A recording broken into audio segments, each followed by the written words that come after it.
All right. It's your buddy, it's your pal with the crazy, silly. Let's see how it looks on camera. Oh, it looks pretty good. Crazy, silly, fun, wild hair, David Wilcock. I am here.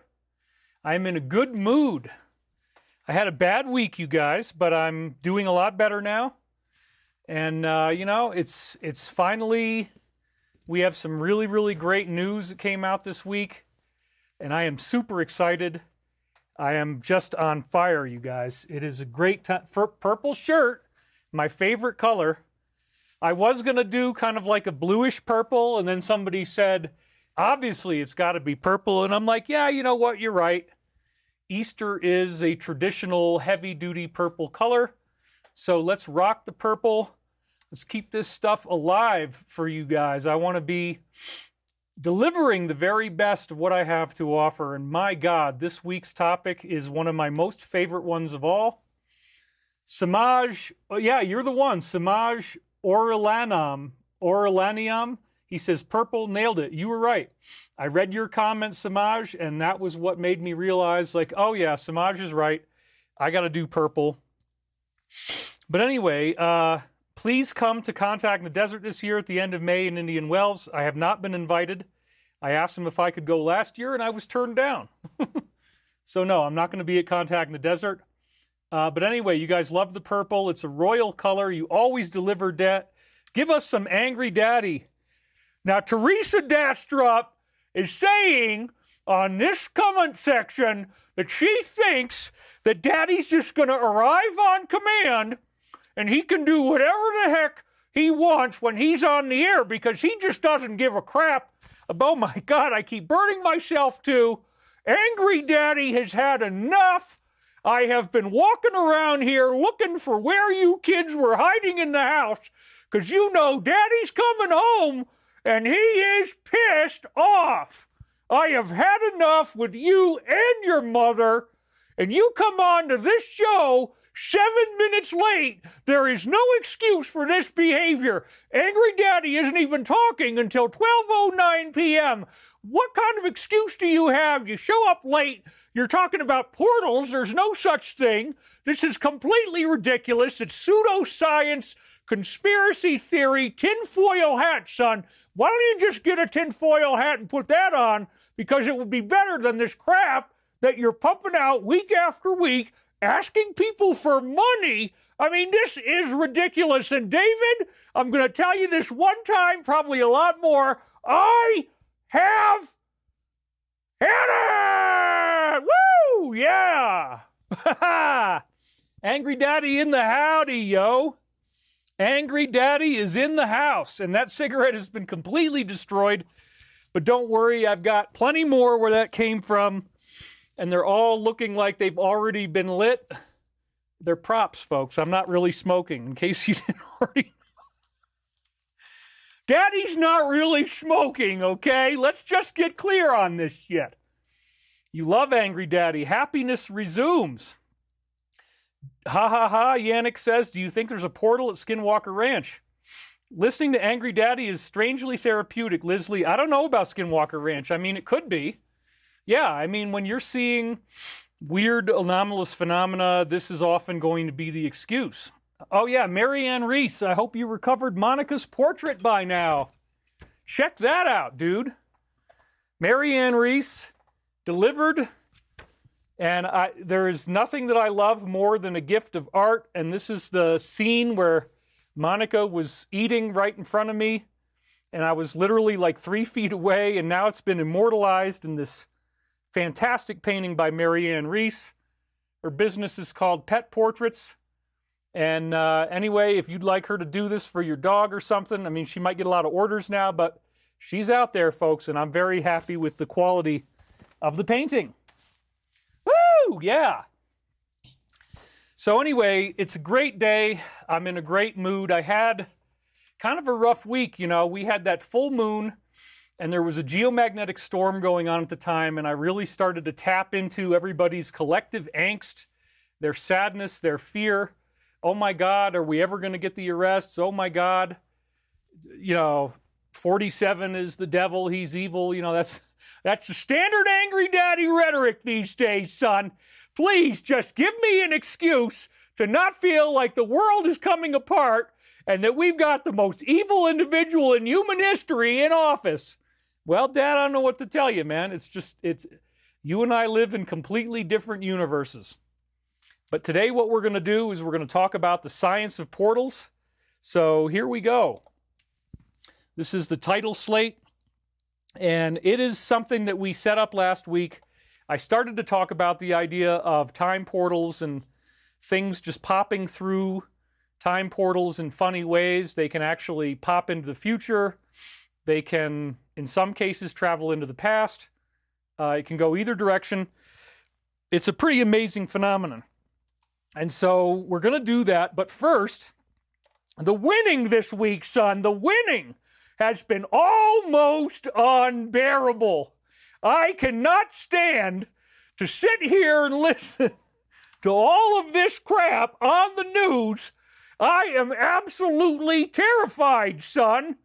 You and your brother get over here and you try to explain to dear old Daddy how the world isn't just completely unraveling right in front of my eyes. Because I'll tell you what, son, I've been clocking the days, and every time I turn on the television to talk to my sources, my sources happen to be CBS, ABC, and NBC, and they're telling me that I should be very, very worried, son. Well, Dad, maybe the reason why that's happening is that they're not actually telling you the truth, that you're trying to tell me that all the people who I watch on television are goddamn evil? I just don't believe you, son. I don't think you've preserved enough evidence. Well, Dad, okay. We got the evidence. We got the evidence big time. Let's just start with the unbearable winning. China is already calling that they want to completely cancel the reciprocal tariffs. Well, there you go. They're willing to negotiate. If you want to start out with somebody and get something going, you got to be willing to negotiate. And then we also saw this. China halts the deliveries of Boeing airliners. Believe it or not, this actually works very well for my company. We have this SM-920 airliner. We do have a very, very major China deal in the works.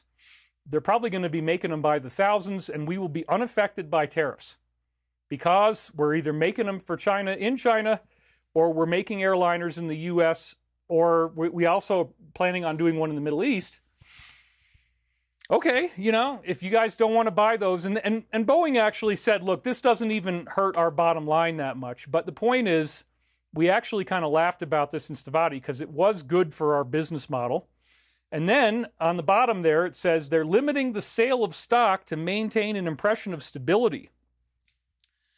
So then we saw this. Trump says we're going to make a very good deal with China and that nobody can compete with the United States. So that was one of the things. This whole tariff standoff had me very nervous, admittedly. I talked about that last week. But look, they're already talking about negotiation. They're already talking about deals. And it may even be that behind the scenes, this whole thing was planned out. You don't really know. Okay, so this was something that Ezra posted and then it disappeared. And especially the very last sentence. I don't know why. You can probably guess, but it says leaked analytics showed a surprisingly high volume of posts originating from averaging more than 20 posts per resident of the country. Woo! My God. And then they cut that line out, but it was up there at one point. So the Ezra A is the backup, and there it was. It says 4chan was hit by a major breach exposing inner workings. Leaked data included the back end revealing ban templates, moderator tools, a list of alleged moderators and janitors surfaced, some tied to EDU and Gov, raising eyebrows over who's really managing and who's watching the users. IP logs were exposed, suggesting many users may have unknowingly been interacting with accounts linked to governments. And again, a surprisingly high volume of posts from said individuals in said small... Woo! Okay. Yeah, so that just kind of ruined it for a bunch of people, but what the hell? I don't have any problem with them. I just think that there's a very small group at the top in the leadership position that are corrupt, and that's what we're dealing with. Here's the next piece of winning. Oh my God, and let's look at the date. That was April 16th, so earlier in the week. And check this out. He says that in 2 or 3 weeks, okay, isn't that right around the exact same time that you have this trial coming up with said individual who was involved in, you know, different types of music? Oh yeah, and then there's going to be many others like that right in the same time. So 2 to 3 weeks, right? So we're looking at like the first week of May, or maybe even, you know, a little bit after that, but not much. 2 or 3 weeks, what's going to happen? Oh, new studies to identify quote-unquote environmental toxins causing rises in autism. Once we identify the problem, we can implement the solution. The big guys are on notice.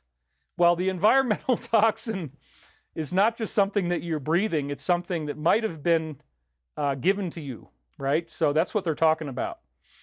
Everything is being set up for this in 2 or 3 weeks. So if you guys are like, oh my God, it never seems to change. It's always the same thing.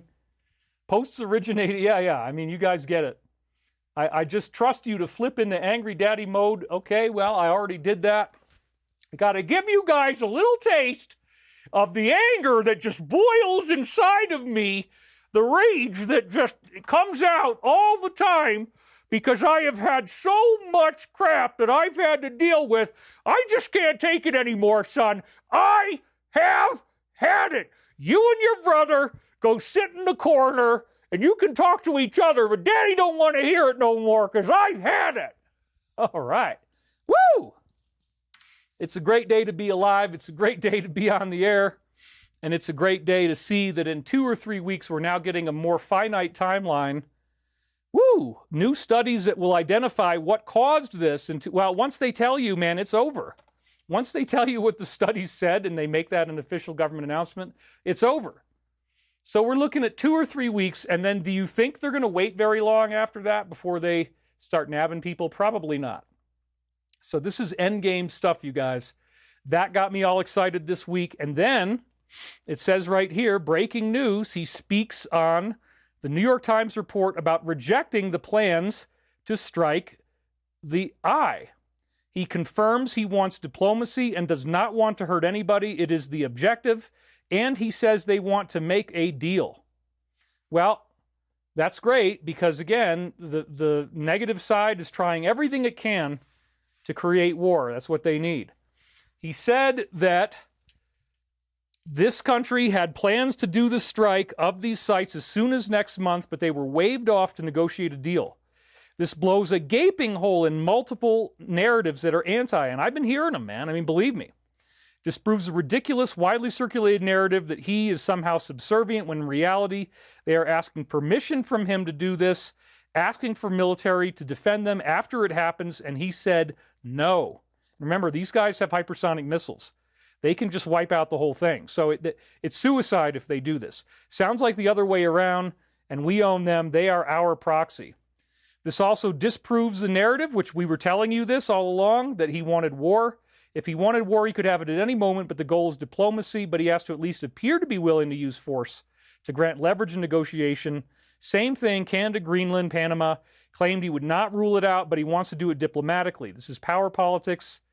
So the anti-crowd is about to be on life support. Their entire perception of reality is about to blow up in their faces. This meme came out this week. I was laughing, laughing when I saw this one.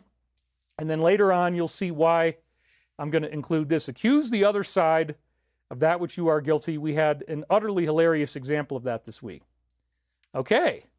Now, in the same week, I mean, I'm tired of this kind of stuff, as you know. Scientists disclose what they call the strongest evidence yet of life beyond our solar system detecting gases on an alien planet suggestive of living organisms. And then we also had this one. Astronomers announced Thursday they detected the most promising hints of potential life on a planet outside our solar system. So here's the deal. Methane has a certain spectrographic signature. It's called black body radiation. There are certain lines of color that tell you in the light coming to your telescope, oh, that's methane. Well, methane is only formed by essentially like cow farts, right? I mean, we know this. And then other types of life do that too. So yes, They have detected farts on other planets. They have detected animal or bacterial farting outside of the Earth. It is a beautiful thing. I want to go there and I want to smell what it smells like. But anyway, methane means life. They found it. It smells nasty, but what the hell? We can see the light and we say, oh yeah, that's the methane. So this is setting up disclosure. This is setting up the idea that you're not going to be kept in the dark anymore. And again, it's going to go from that to, oh, they've already been here the whole time. We've never been alone. UFOs, ETs have always been around on Earth. How freaking exciting, you guys. Wow. Then, this one really got me. I mean, my God. Let's go right into it, okay? The director of the White House Office of Science and Technology Policy stated that U.S.'s own government technology is capable of manipulating time and space? Are you freaking kidding me? Are you freaking kidding me? Wow. I mean, like, this is disclosure. And this, you don't believe me? Wait a minute. Hold on, dude. Okay. Here it is again. Insider paper. Just in, Director of White House Office of Science and Technology Policy, Michael Kratsios said, and you got to watch the thing, but it's there, our technologies permit us to... So let's talk about the fart planet. It's not like the whole planet is a fart planet. It's just that there's farts on the planet that we can detect with our telescopes, okay? But anyway, you might not need to go to the fart planet because there's plenty of other places you can go. You can manipulate space. You can actually travel in time. This is Michael Kratsios, Director of Science and Technology for the White House. I mean, dude, I could just stay on this and just build a whole show just off of the fact that this is tantamount to the first official disclosure of time travel and time viewing technology. And what have we been saying the whole time? We've been saying that the reason why the Alliance is always 5 steps ahead is that they have a technology called Looking Glass, in which it has special extraterrestrially derived technology that allows you to look into the future. And it's a consciousness interface. You think about what you want to see, and it actually shows that to you. So, dude, when I saw this, I was like, oh my God, okay, anything that I was all pissed off about or worried about this week, forget about it. They're going to tell you in little bits and pieces. They got to drop the breadcrumbs, right? So this is the next breadcrumb that's leading up to some very, very exciting stuff. And then the winning is almost unbearable. I mean, my God, we go right from that into this. And Bio said, holy crap, and that's very appropriate. The White House repurposed this particular .gov website to a new website outlining how the whole thing was leaked. Oh my God, what? Yeah, if you didn't catch this, dude. Oh, Kaylin Robinson, yes, disclosure. Happy Easter to you all. I got to talk to you guys or I don't get donations. Uh-oh. No, it's okay. But Kaylin Robinson's a loyal fan. And anyway, this is just, you can't imagine how excited I am right now because he says that the administration know what happened. They are beginning the process of breaking it to the world. Conspiracy no more. And that was just what happened earlier in the week. And by Friday, they updated that website with massive amounts of stuff. Get your fireworks, ham, bacon, and cigarettes, says Prince Royal. Yes, sir. We got your cigarettes, ham, fireworks, and bacon right here. You come on up, boy. You come on up and you get yourself, well, I know you're a little bit too young to buy the cigarettes, but you get your daddy out there. He going to help you with them fireworks. You're going to have color, you're going to have noise, and you're going to have so much fun. Then you can be having a nice barbecue of ham, bacon, and sausage at the same time. Woo-wee! Thank you, Lord Jesus. Amen. Praise the Lord. Hallelujah. Woo-wee! Cigarettes, ham, fireworks, and bacon. Woo! All right. Yeah, it gets crazy around here. I mean, this guy, he delivers it to you. I'm delivering to you. Oh my, don't forget your boiled peanuts. It's the dogs that are destroying the atmosphere. Thank you for doing a Saturday. Are you going to do Galilean this week? Maybe if there's time, but then that's going to totally ruin my hair. We'll see if we can do it by the end. I was thinking about that too. We haven't done that one in a while. Anyway, yeah, so let's see what other donations I might have missed. We had Trina Frederick donated $49.99. Thank you, David. You are a blessing to all. There, that is right there. Did I miss anybody else? So we'll say thank you. Once I click on it, I got to write something or it won't go away. Okay, what else have we got? Oh, we've had, yeah, so we've only had 2 donations so far. What's going on, you guys? Do you think Daddy's working for free? No, it's okay. It's okay. Anyway, we'll get that going. And thank you guys for being here. It is a Saturday. I'm giving you Sunday off so we can get on with our week. But yeah, as you guys feel appropriate, go ahead and chuck me some donations and I'll be very, very happy. So, holy crap, you guys. This is very, very exciting. The true origins are coming in. I prefer happy daddy, says Jenny M. Well, if I'm happy, then what the hell is the point of being a father? I mean, the whole point is that I'm pissed off all the time. God damn it. Okay, so it says, the proximal origin of that publication, used repeatedly by health officials, was prompted by the doctor to push the preferred narrative. Woo, okay. We had another one come in, Queen of SEO, Search Engine Optimization, $20, Happy Easter. Thank you. Thank you very much. They'll come in throughout time, and it's okay.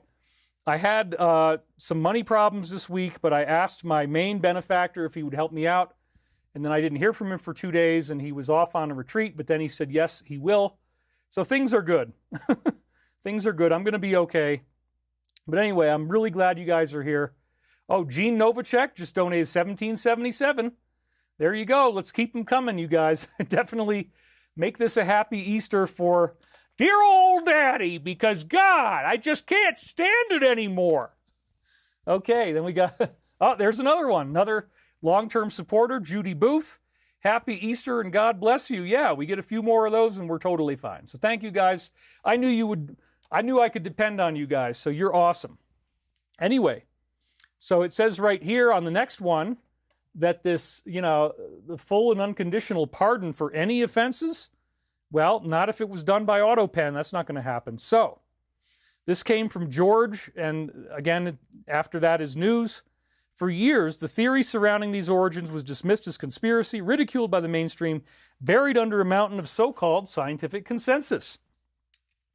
The truth has a way of clawing its way to the surface. On April 18th, the White House delivered a seismic shift that cannot be ignored. They have overhauled the official narrative, replacing the entire website with a scathing expose on the origins.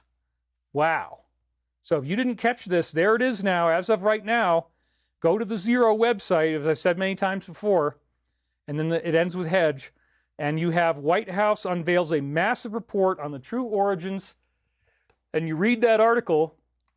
I mean, go check it out. It's freaking phenomenal. Okay, we got more donations coming in. You guys finally deciding that you started to love Daddy a little bit more. I love your humor, says Alice's Wonderful Moments. And Iris Matzoth says, you are amazing. All right, well, looks like Daddy won't be starving this week. Let's put that mildly. No, it's all good. It's all good. I'm in a great mood. All this crazy stuff is going on. We're winning. We're winning. I just showed you this. And then all of a sudden, there just so happens to be one of these events. Well, what was the response? The response was 10,000 documents dropped. 10,000 documents. Declassified, released to the public. This is a very, very exciting moment, folks. Once again, because what were we hearing? Whoops, let's go back to that one. What were we hearing? Well, first it's going to be JFK, then it's going to be RFK, and then I guess we're expecting Martin after that, Martin Luther King. Then it's the files. That's it. Oh, wow. Okay, now we're getting some real stuff here. Woo! Yeah, Cindy J, $100. Happy Easter. Wow, great news. Thank you. And then we also have right below it, they came in simultaneously. It's like a field consciousness effect of financial manifestation. Kenneth Bates, Daddy is the best, buy him something nice. Yes, we have Kenneth Bates, and he's one of a handful of people who, Roger Zabarks, another great, very consistent donor, donates really great amounts, $200 sometimes, $100 sometimes. Anyway, thank you guys for being here. And thank you for the donations. We want to make this a happy day for dear old Daddy so that silly old Easter Bunny can come around and crap out a few eggs for Daddy. Wouldn't that be nice just once in a while if he'd crap out just a few little eggs for dear old Daddy, because I'm just sitting here and he's not producing enough. I'm just joking. Bevy Liza donated $4, celebrating your first super chat. Little Flower says, wow, I raised 7 children and no one donates to me. Well, send us a link to your show and we'll direct people there, and then if they like you, they'll donate. So no big deal. AS, we just got another one, 3333, and then we got another one, Deanne Johnson, $20. Yay, I'm starting to feel like I'm not dying on stage. He's up there and he's just dying on stage. We had another one, Scott Hamilton, yay, $10. Kenneth Kawamoto, $100. Wow. You guys are kicking butt. We got Nicole Menegaldo, donated $10. Thank you, guys. This really does help me out. I honestly do not have any other source of income right now. Go back to Ancient Aliens. We need you on the show, says Raz. I think they did want me on there, but I'm very busy and I haven't really had time to do it. HWMO Liberty says, you are some bunny special. That's your A-level material right there. Captain Solo, 5, thank you very much for the donation. 7 geometric thought forms, giver of 2, count them 2, sizzle jackets, Paul Cannon, AFM, alien farts matter. All right. Now I feel like I can be happy. We've had donations coming in. Now it's not just going to be like a swing and miss. No, seriously, like this is my job. I mean, like I have knowingly given up selling this material so that I can get donations instead. And then, you know, I'm still going to make a lot less than I would if I sold it, but we have some very great stuff. So we had another one come in, Skipper Vids, $50. Wow. What about Nasara and the revaluation? Any need on when it is happening? Our mission is to help humanity through humanitarian projects. Thank you, Dave, for all you do. Something like Nasara is going to be happening once the arrests occur. Oh, we have another one. Long-term supporter, Bonnie Demlong, $20. Street of Katara, 100 pounds. That's like $200. Wow. And then Jenny Jean Raza, $9.99. Happy Easter, David. Well, thank you. You guys are doing great. We've already essentially crushed it here.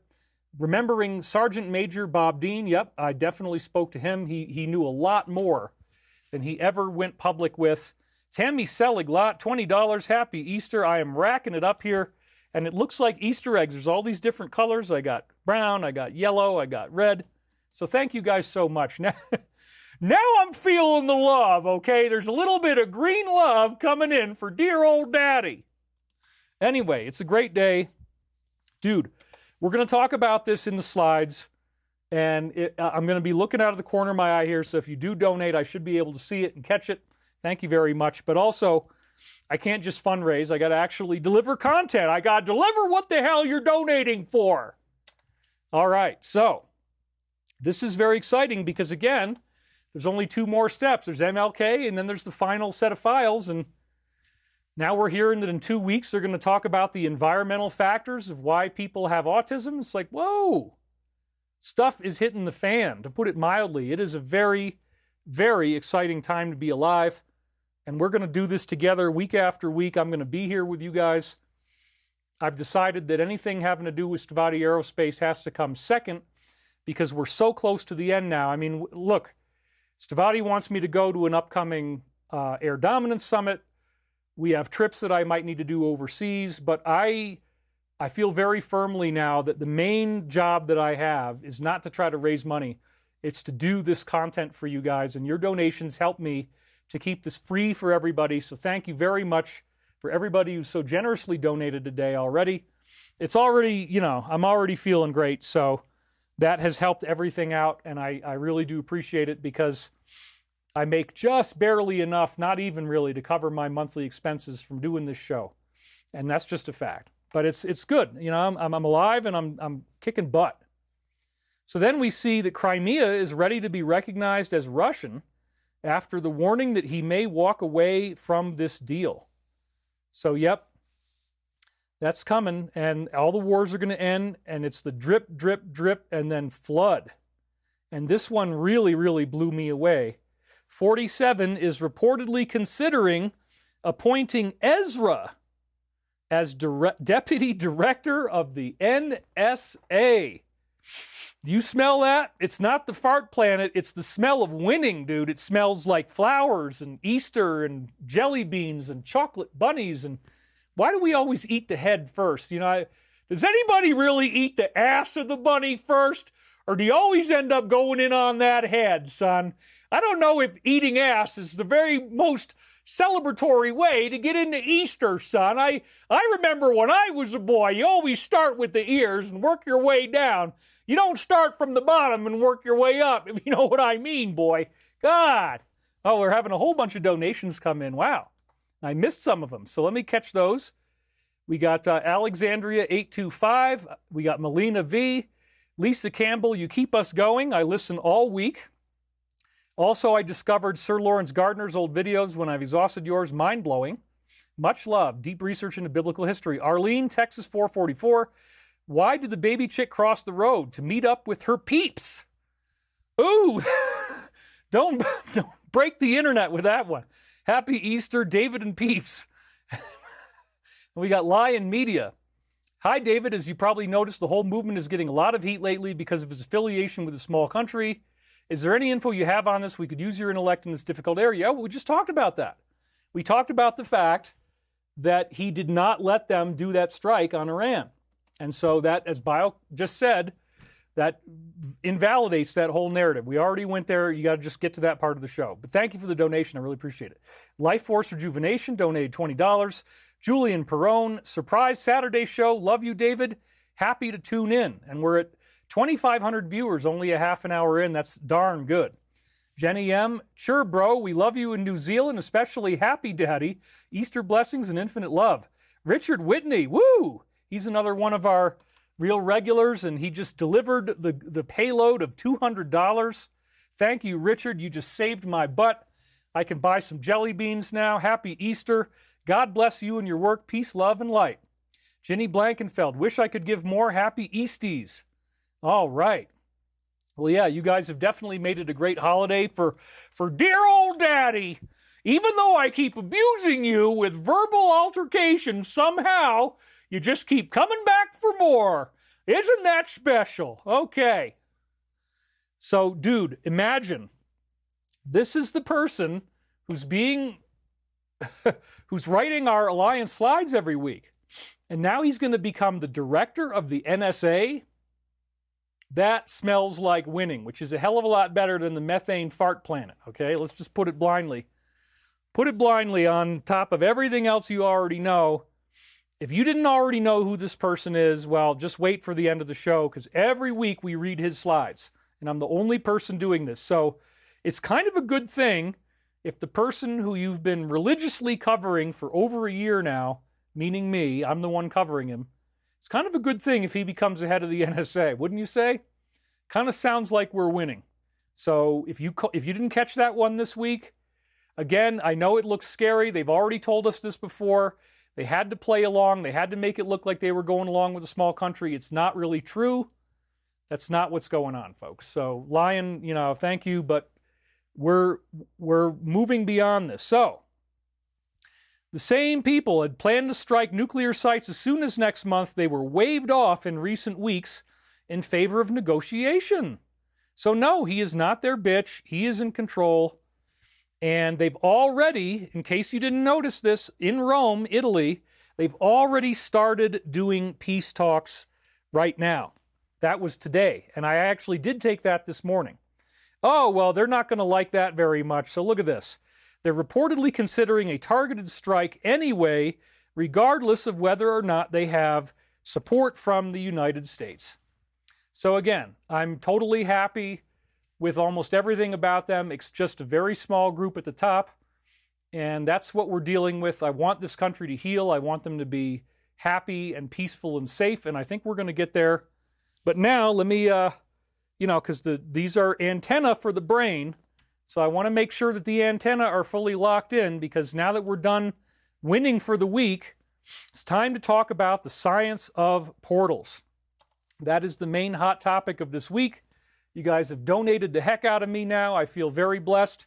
I've got lots of little colorful Easter eggs to enjoy for my holiday, and I really appreciate that. So, the idea of a portal, let's talk about this, because remember, just this week, the United States Director of Science said, yeah, we got a technology that manipulates time. That's what the Alliance has been using.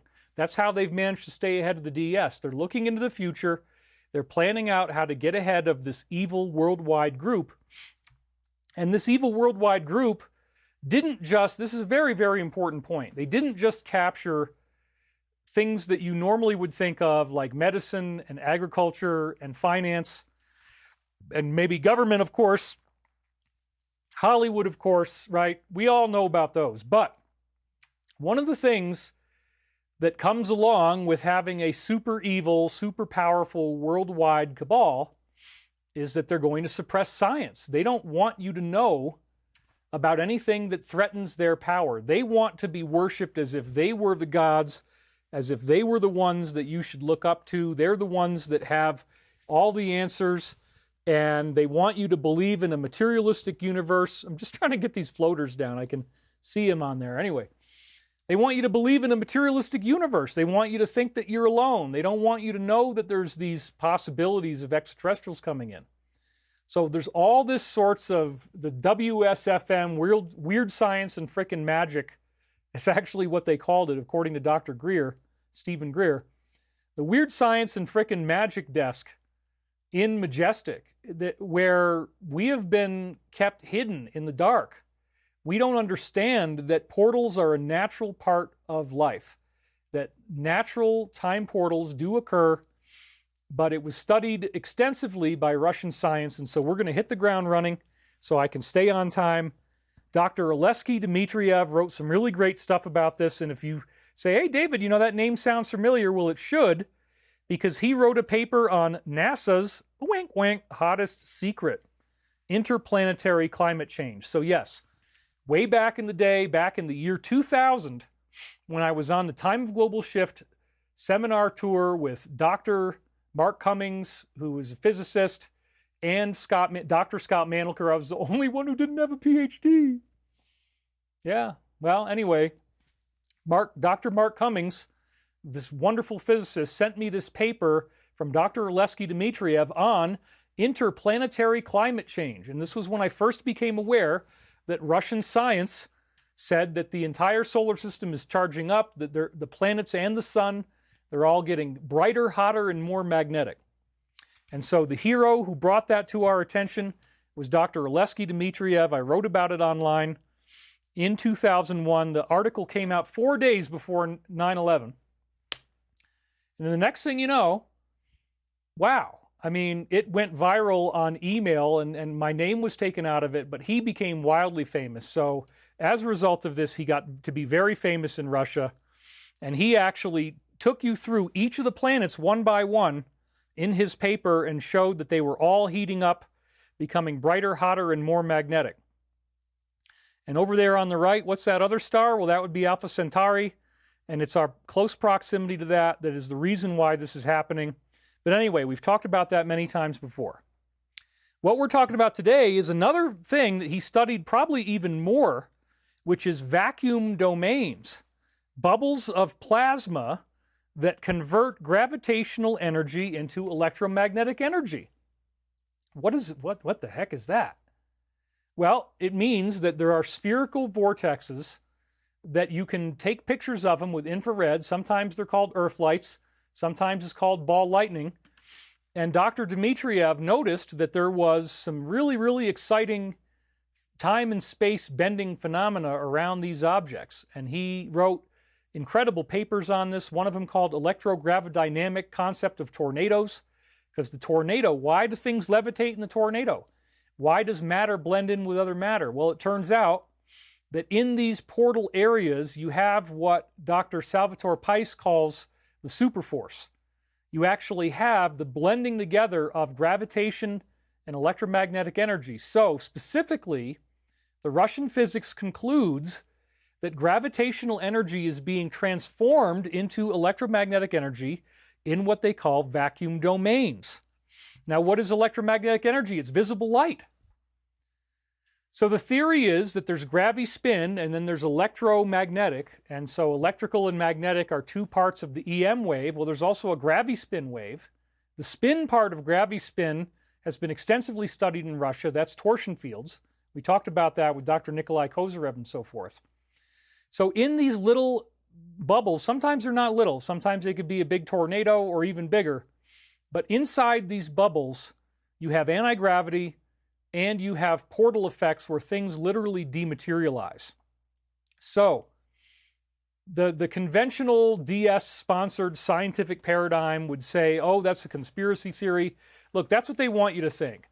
The time travel and anti-gravity have been jealously guarded secrets because, again, if people got their hands on time travel, it would destroy the economy because people could game out the system, and whoever had the time travel is going to know what stocks to bet on. So, supposedly, they did this for our greater good, and to some degree, I agree with that. We don't want average criminal idiots getting time travel. However, this is a very, very basic part of life, and we're coming into a point now where we're actually getting disclosure from the White House. So we have one hater, as I've said before, his name is Steven, and he acts like he's a lot more than one person because he always creates fake identities. He's about the only person who ever attacks me. And he's given us a break for the last 2 weeks, which is nice. He hasn't been attacking our posts anymore. I hope that continues. But either way, the team hired 2 more people. We got 8 people again just for this one guy. But he acts like every single, and he attacks everybody, by the way. Everybody who does UFOs, everybody who talks about this stuff, he's equal opportunity. He will just start ripping you apart online with tons and tons of false identities. Okay. So now the White House is actually saying, yeah, we have technology to manipulate time and space. Well, in order to do that, you got to start out by making a vacuum domain. So let's talk a little bit more about this. The big secret of the universe, according to the law of one and the work of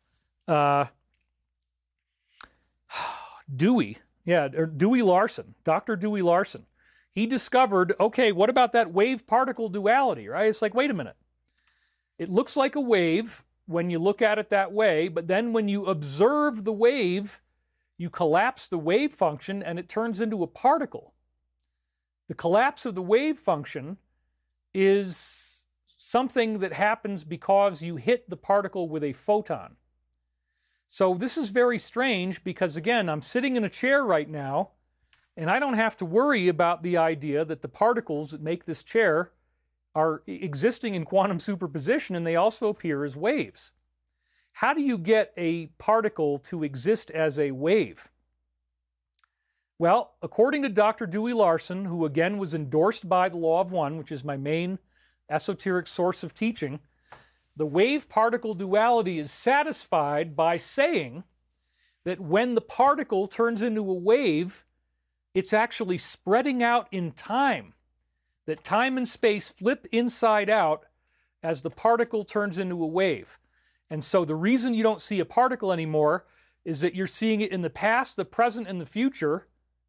Whoa, and it's moving, so it doesn't look like a particle anymore. It's not sitting still anymore. Well, okay, that's very exciting. We're going to talk about how that works in just a second. But really, remember that the entire underpinning of our quantum reality is wave-particle duality. So what happens when that particle exists as a wave over here? Well, it does exist as a particle in this flipped inside-out parallel reality. So it looks like a wave to us, but it becomes a particle in this other dualistic side of the universe in which time and space have flipped inside out. And as I said before, the hardest part of this physics to really wrap your head around, I've meditated on this for years, is that when you move through space over there, you're having time travel over here. So if you move ahead of where you were on Earth, you get into the future. If you move behind where you were in terms of Earth's rotation, you go into the past. We had another donation come in. Cynthia Klon donated $20. Thank you very, very much. Sandra Davis donated $50. Nice purple Easter color I get for $50. Spencer Hale, Stephen can keep his flat earth to himself, ha ha. I don't know if he believes in flat earth or not, but he definitely is, an equal opportunity attacker of anybody who talks about anything paranormal, and he appears to be the main attacker of Ezra and the Alliance, so, you probably don't want to be attacking the guy who's about to become the head of the NSA. I'll just say that. I'll just give him some advice. And he and his friends are always here in the comment section. We just had somebody get deleted because, you know, we get attacked all the time. But it's mostly just Steven. So anyway, we love you, Steven. You're in the time loop this week. You'll be happy to hear that you showed up. And Michael gave you some props. He treated you well. So anyway, this is a very, very interesting thing. And last week, we talked about how this scientist, Dr. Viktor Grebennikov, built a simple anti-gravity platform using the wings of a June bug called elytra. There was an Italian website, and I can't show videos on my channel because literally every single video is in some sort of matrix. And if I show anybody's video on this, I'm going to get taken down. But those videos are phenomenal because they actually show you these little June bug wings, and you point the tip of one at the other and it starts moving around. They show you how the wings levitate. They show you how they put them inside a box and they throw things at the box and it bounces off of midair above the box. There's like a gravitational field there. So the Italians did prove in these videos that I can't show, unfortunately, on a live stream, that there is anti-gravity. Seeing is believing. It's not a camera trick. There's no evidence of any type of computer graphic animation doing this. But it's pretty freaking amazing. But what was even weirder, right, was that Grebennikov goes and he looks for insects after flying through an anti-gravity bubble. And again, it's just like the wave-particle duality. Once he starts levitating and he's got the anti-gravity on, you don't see him anymore. All you see, something in my eye, all you see is this light. It's like he spreads out and becomes a wave. Yes, because once you shield gravity, you pop over into time-space, and everything looks pretty much the same, except that now as you move through space, you're moving through time. So again, Grebennikov went into the future to find insects that were adults, and then he brought them back to where he left, and they reverted back to their chrysalis pupal state. They were no longer adults, they became embryonic. So that was very, very amazing, and I spent the longest time like, okay, I believe him. I believe that this anti-gravity really worked, but what in the hell are we seeing here? How in the heck can he be traveling through time and space? Well, we talked about that already. But another thing that's interesting is, okay, well, how much does this inside-out stuff really work? Well, it turns out that the Earth itself is inside out, and so there is a version of the Earth that right now, if we saw it, it would be like a wave. But when you turn inside out, the Earth becomes solid on that other level of reality, except that now gravity is inverted. So the inverted Earth, when you flip inside out and you go into this other Earth, the gravity to you is moving down, but then because everything is inverted, you're actually going upwards here on the regular Earth as a wave function. So that's pretty freaking crazy, right? Like gravity is causing you to move down onto the surface of the Earth normally, but then when it flips inside out, if that gravity starts to affect you, it's now levity and it moves you up. So that's just another dazzling theoretical implication. B. Johnny, great big love, tiny woman. Thank you very much. We're 3,000 viewers for Saturday is pretty good. Thank you guys for being here with me today. So this is the way I like to envision what's going on here. Imagine a toroidal shape that would be your particle, and you got space-time would be the surface on the outside, and then you got time-space. Obviously, you can see the needle above time-space is pointed directly inside the torus. So you're literally having space-time and time-space turn inside out. That's what every particle does. And again, it becomes a solid particle over there, but over here it looks like a wave, and you see it in past, present, and future. The toroidal shape is very important, and it always has a neck in the middle. There's a vortex in the middle like a tornado. That's another really important point. But theoretically, this is where it starts to get exciting. This is macro quantum wave-particle duality with the fullerene. This is a carbon-60 molecule, 60 atoms of carbon put together in a very sacred geometric shape.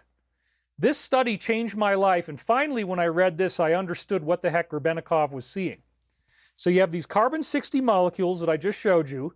They're 1 nanometer wide, and then Nares and his team started to shoot them through a keyhole that was 100 nanometers wide. It's just a hole, just like a keyhole in a door, and they call that a diffraction grating. And then what happened was they got a quantum interference pattern where instead of one particle hitting a sensor on the other side, it would strike in like 5 different places in a wave shape. So there'd be 5 lines. 5 lines that are created as you keep shooting buckyballs. So this would be the equivalent, don't try this at home, but this would be the equivalent of you running towards a door. And as your body hits the door, as you slam into the door, all of your atoms turn inside out. You then become a wave. You shoot through the keyhole of the door. And then whoop, your body reassembles into a body on the other side after, for a short period of time, being inside out, doing the past, present, and future, looking like a wave, and delivering a quantum interference pattern. So the buckyballs actually rolled inside out and transformed into indistinct waves that no longer had a particle identity, striking up to 5 places on the sensor at once. Performed in Austria at the University of Vienna. So you start out with the wave, and then you smash this little ball against the side of the diffraction grating.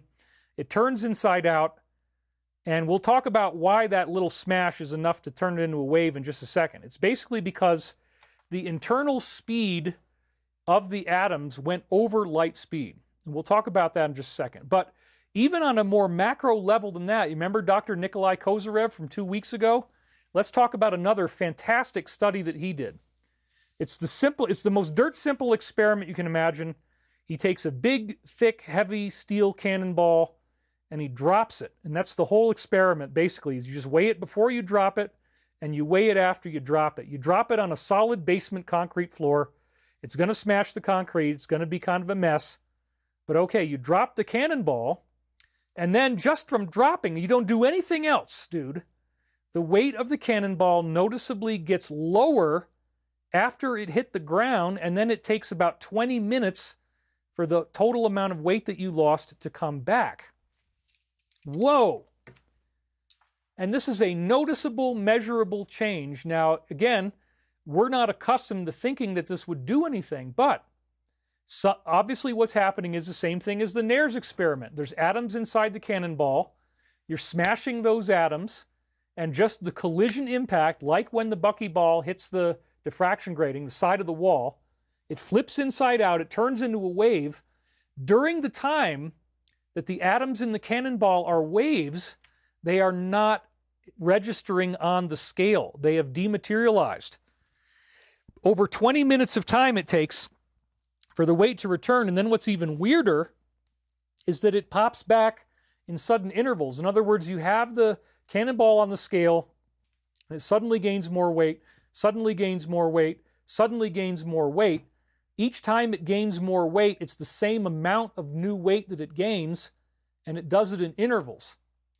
So this, to me, appears to be the idea that the atom is in layers, and that the layers are popping back into our reality once they've rebuilt enough strength. So again, this is basically how I believe the pyramid blocks were levitated.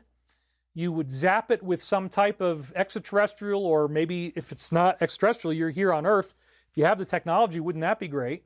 But you're zapping it with something that causes it to dematerialize until it becomes lighter than air and it floats, and then it gets very soft and pliable. So you go look at, for example, Teotihuacan in Peru, these massive stones that are pushed together with no gaps between the stones. That's probably because the stones were mostly dematerialized, and you can mush them together like taffy candy. It's incredible. So you have the stones partially dematerialized, and at that point they're like balloons. You can lift them and move them very easily. And as we just found out, the laws of physics that we don't yet understand tell us that about 20 minutes is what it takes for the mass of that cannonball to return. So it would be the same thing with your blocks of limestone.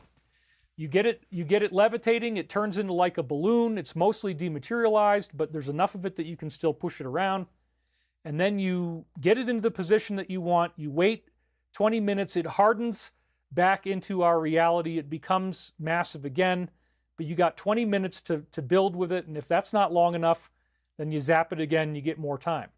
So that appears to be how pyramids were built, that the stone was dematerialized through some type of gravity shielding technology. Okay, so let's now talk about this amazing pioneering work of another Russian physicist, Dr. Vladimir Ginzburg, and he made a few little tweaks to Albert Einstein's model.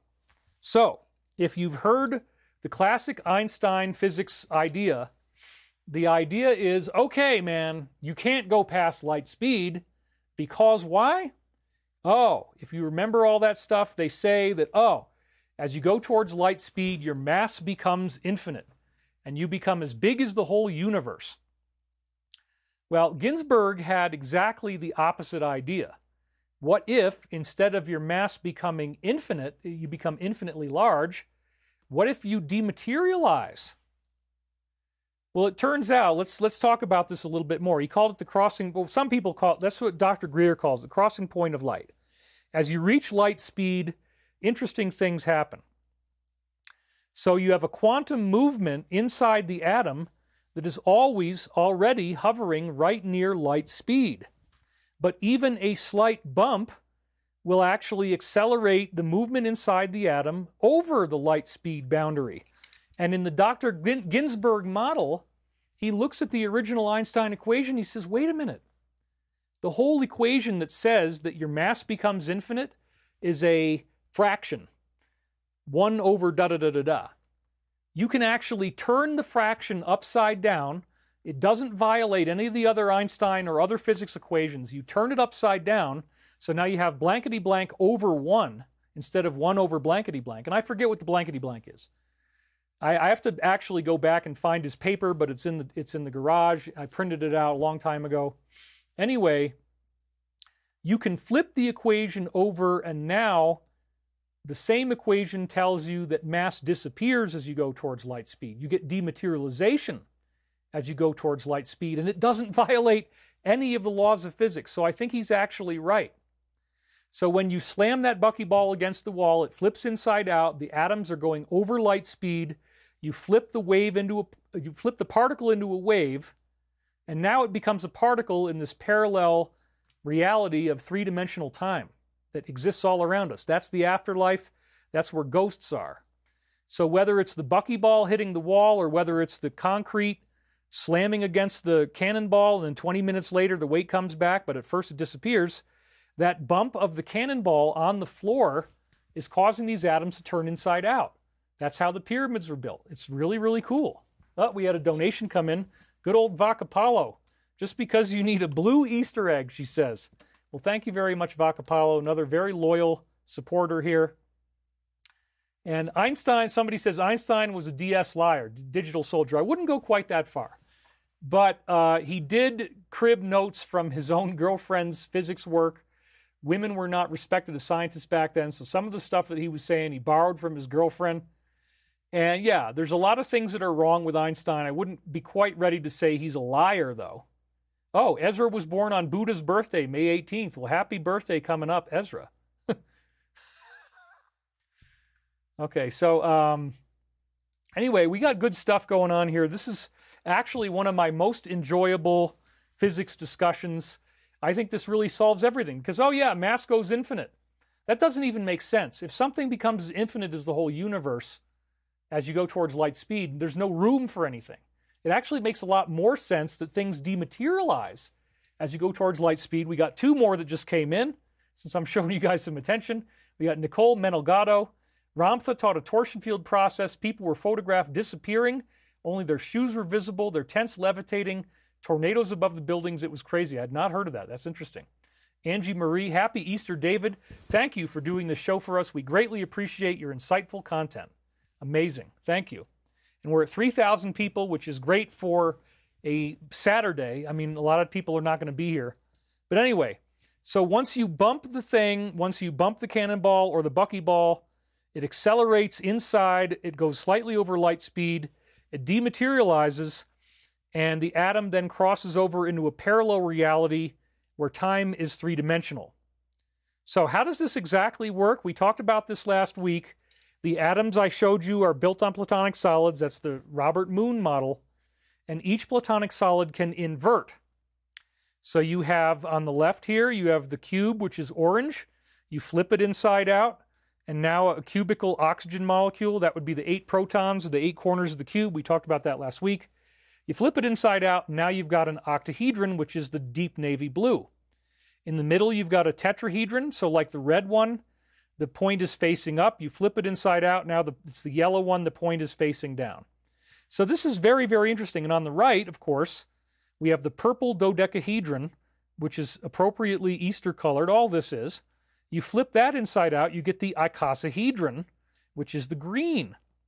So this is incredible, incredible divine design that we can do this mathematically. It's called an inversion. And this is a basic operation of how atoms actually function. So when you flip them inside out, they actually hold their shape. They change into something else. So the universe has a Goldilocks principle in which all of this was built for you so that you still have a body when you go into this parallel reality. Now, here's another really strange thing. The only reason why, and listen very carefully, and I want to make sure there's no donations right now. Was CERN doing this stuff? Somebody said yes, very likely. The only reason why the atoms in your body aren't flipping inside out like this is because the gravitational flow is what's stopping them from accelerating over light speed. If you cut off the gravity, then it takes away the dampening effect, and then they naturally turn into, they're inverse. Because remember, the opposite of gravity is levity. There's an inverted Earth where you're falling upwards to land on that Earth. Everything is upside down. You fall up into the air, whoop, it all turns inside out, and now you're falling down in the parallel reality. So when you take the gravitational flow off of atoms, they flip inside out because the gravitational flow is what keeps them below light speed. When you take away gravity, they go above light speed, and they flip inside out, and now you are in time-space.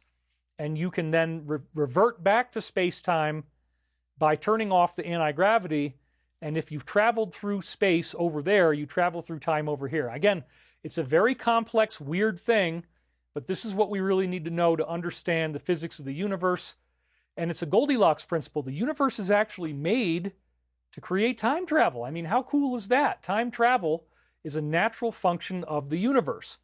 So normally on the quantum level, you're going to see the inside out, the turning inside out as these particles. But remember, these particles that we're seeing right now, the platonic solids, one of the big things about them is that they exist inside a sphere. In other words, you look at the cube, all of the 8 corners of the cube touch a sphere. The octahedron, the same thing. The star tetrahedron, the same thing. The icosahedron on the right, dodecahedron on the right. You can perfectly fit a sphere around it, and it touches all of the points the same way if you make it the right diameter. So then even on a macro level, this turning inside out phenomenon will happen in spherical bubbles. And then this is again where you have light coming out in the form of electromagnetic energy. So gravity is turning into light, light is turning into gravity, the laws of physics get inverted. This is what Dr. Dmitriev was studying. So this is a very, very important chart here, because he studied all these different phenomena. And so the list of phenomena, let's look at that first. It says vacuum domains. Okay, that's what we were just talking about. And by the way, this is an example of those kind of things rising out of the Earth. These are plasma vortexes. You see, they're visible on infrared. So if you get an infrared camera, you're going to be able to see these Earth lights. And sometimes what will happen is they come up out of the Earth like a wave. This is called the Bellorica flame. It rolls up into a ball as it consolidates into a spherical shape like we saw here. Okay, so these are actual photographs from Dmitriev's paper of these phenomena existing in nature. And again, this rolls up into a ball. Like, it's very, very interesting. So let's look at this again, and we're going to see all the different things that he's now linking together. vacuum domains, ball lightning, natural self-luminous objects, poltergeists. We're going to talk about that one in just a second. Tornadoes, angels, small comets, atmospheric holes, ionospheric and atmospheric explosions, lithospheric explosion pipes. Those are very interesting. We'll talk about that a little bit later. Sprites and elves, and then earthquake and volcanic glowing lights, the so-called earth lights associated with fault lines and volcanic eruptions. So, what the heck is going on here? Let's look over on the top bar. What are the phenomena that they have? They penetrate through matter. That's one of the things that they do. They'll go right through solid objects like ball lightning. Geometry of the sphere or the ellipsoid. And then you notice the pluses. So like the first one, every single thing that he's got in the list of phenomena, they naturally penetrate through matter with no difficulty. They're not shielded by matter. The geometry of the sphere, as you can see on that vertical column, everything has a spherical geometry except for tornadoes, angels, and small atmospheric holes. And this is a huge scientific paper. Self-luminescence and light absorption, they all have that. Electromagnetic emissions, some of them don't, as you can see on that vertical. Electrical field, some of them, he didn't find it, but it doesn't mean it's not there. Magnetic field, levitation. Sure enough, vacuum domains and NSLFs, natural self-luminous objects, they levitate. They actually cause anti-gravity, and that's what we would expect. Again, when something is inside this bubble, it's going to levitate. That's what's so cool about it. And I would actually say tornadoes, he didn't check tornado for levitation, but you definitely should, because what is causing things to rise in a tornado? It's actually this anti-gravity caused by the fact that the gravity of the other Earth is pushing it up instead of down. That's what it's really about. Then you have the rotation of the air, dust inside. So there's spinning dust inside. Sometimes they explode. You hear these loud, mysterious explosions. People talk about that. The mysterious booms, that's caused by these when they collapse. And then the connection with the active sun. In other words, as you get high solar activity, you get more vacuum domains, ball lightning, and then glowings with earthquakes and volcanoes. So again, let's talk about poltergeists for a second. What is a very common effect of poltergeists? People hear sounds coming through. They hear voices laughing or yelling at you. But the main poltergeist phenomena is levitation. So people may think that it's a ghost, but it might actually just be this ball lightning that has anti-gravity inside of it, and it levitates.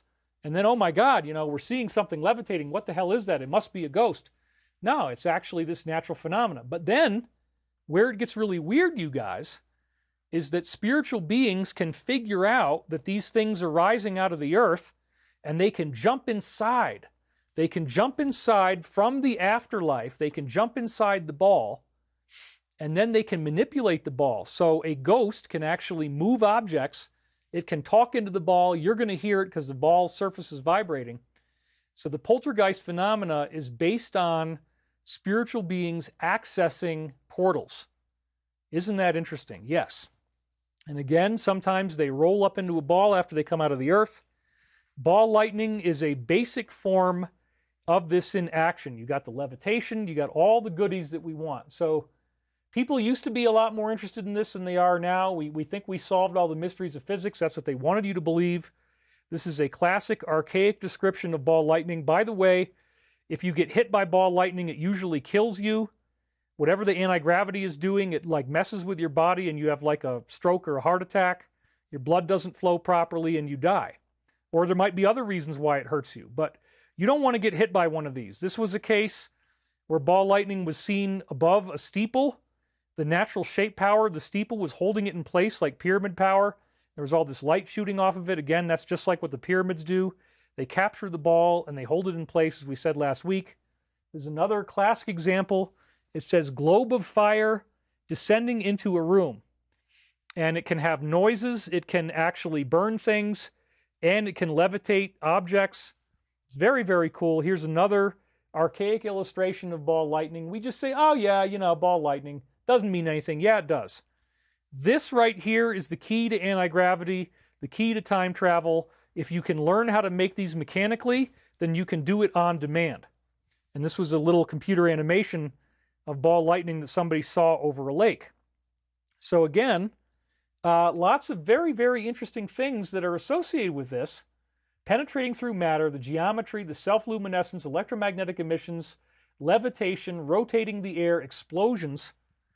But let's talk about the lithospheric explosion pipes, third up from the bottom.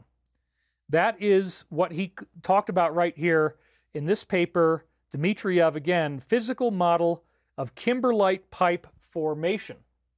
So what is this actually? Well, without going through all the details, it turns out that they will detect a seismic explosion underground, and then you dig to where the explosion is, and you find an elongated tube that's wider in the middle like a sphere, and it's got diamonds inside.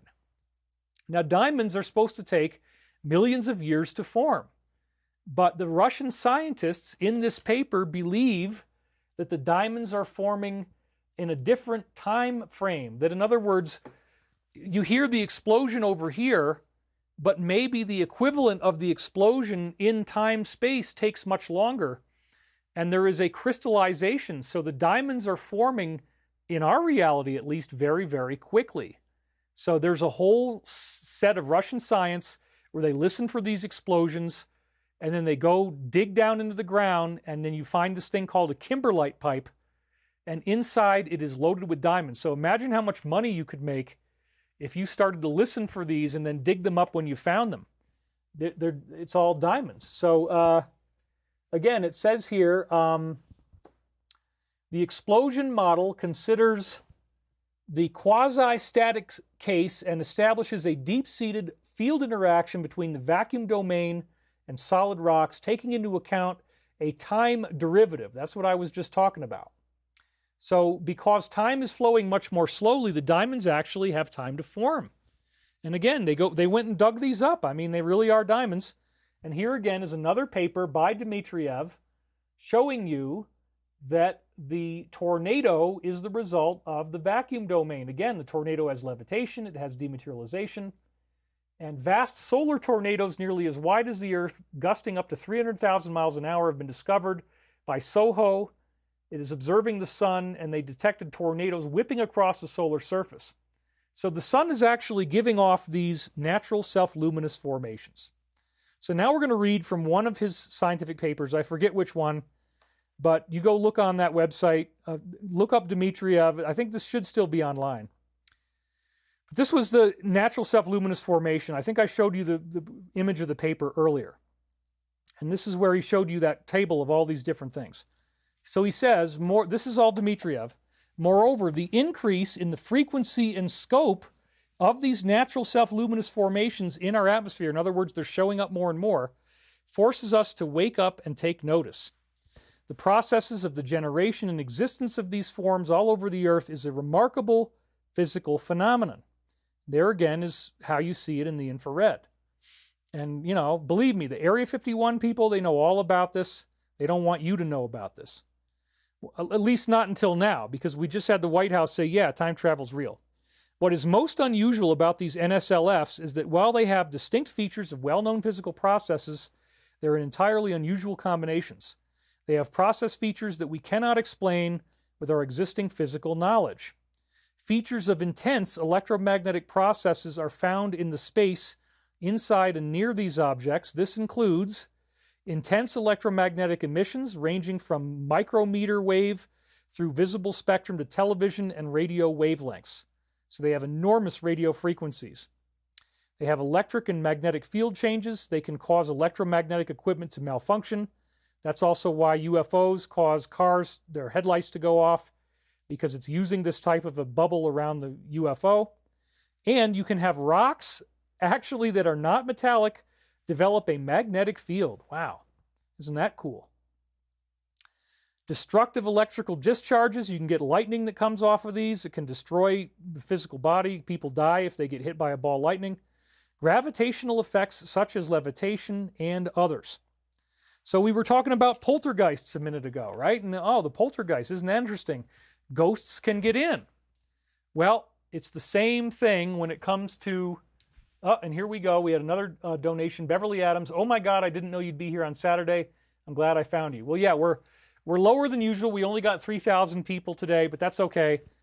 It's a Saturday, and I keep having to change my schedule because I did not want to tie you guys up on Easter. I want you to be with your family if you have anybody that you can be with. So, poltergeists. Remember, they apparently laugh through the portal. They can move objects through the portal. Well, wait a minute. Wouldn't this get into black magic? Absolutely. Demonic manifestations are coming into our reality through these portals as well. The idea here being that as someone dies, they begin building one of these natural self-luminous formations, and you load your consciousness into that as you travel over into the afterlife, where everything turns inside out and space and time are inverted. This is the plane of the afterlife. This is the plane of dreams, and it's also where lower astral demonic entities live. So if a group of very misguided people decide that they're going to start bringing somebody to the end of their life in a ritual ceremony, right?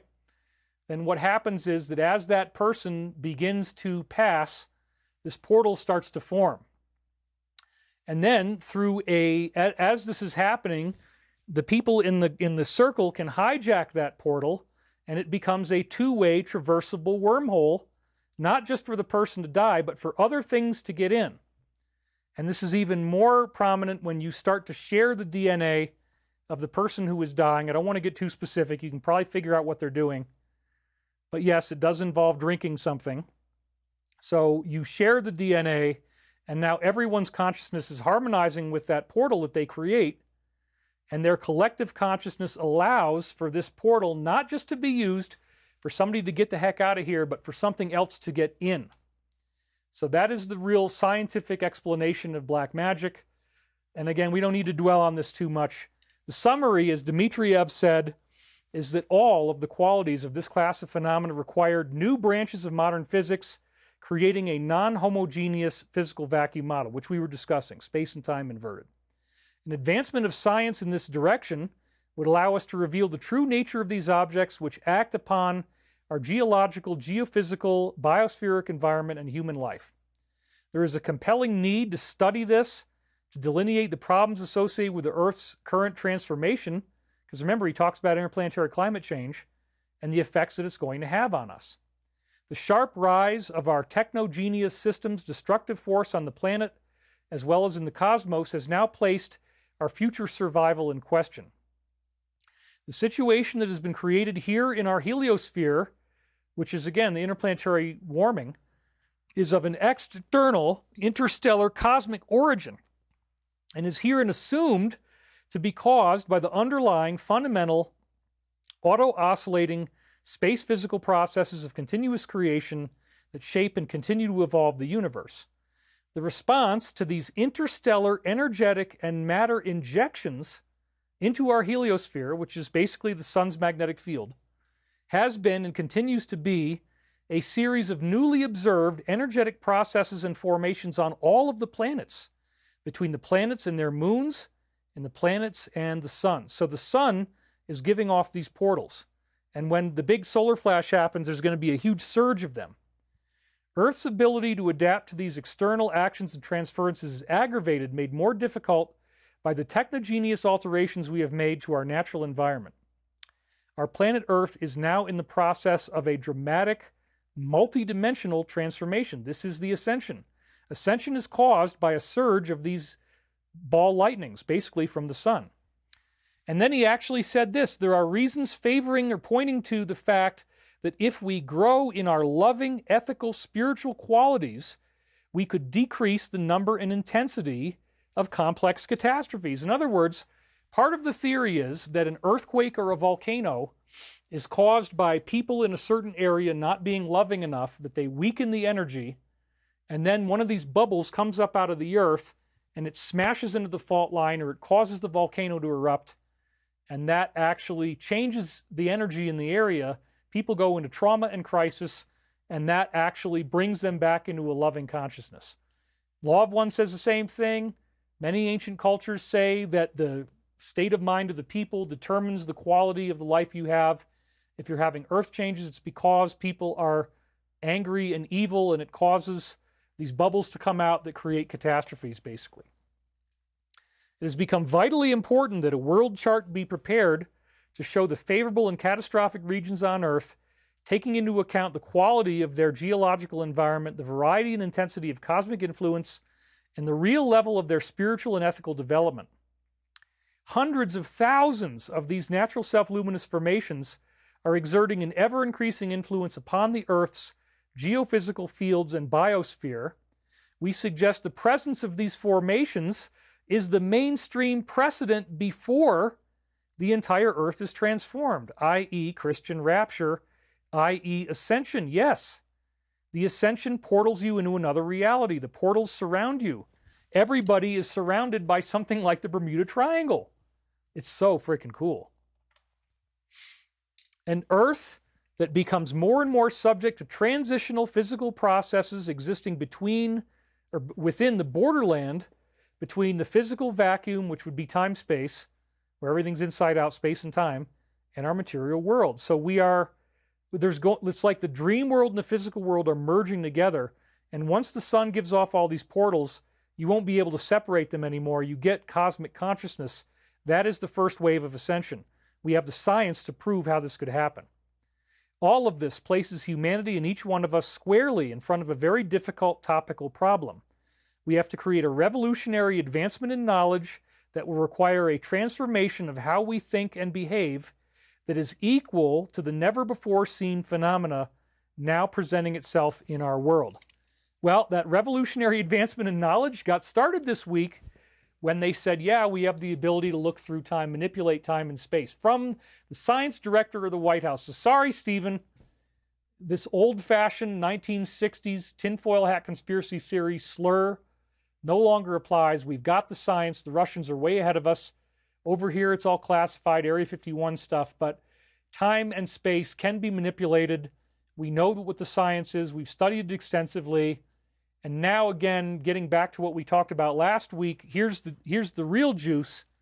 Again, as I mentioned, Ivan Sanderson, paranormal researcher who studied the Bermuda Triangle. So this is where he was in 1965, and he wrote books on the jungle.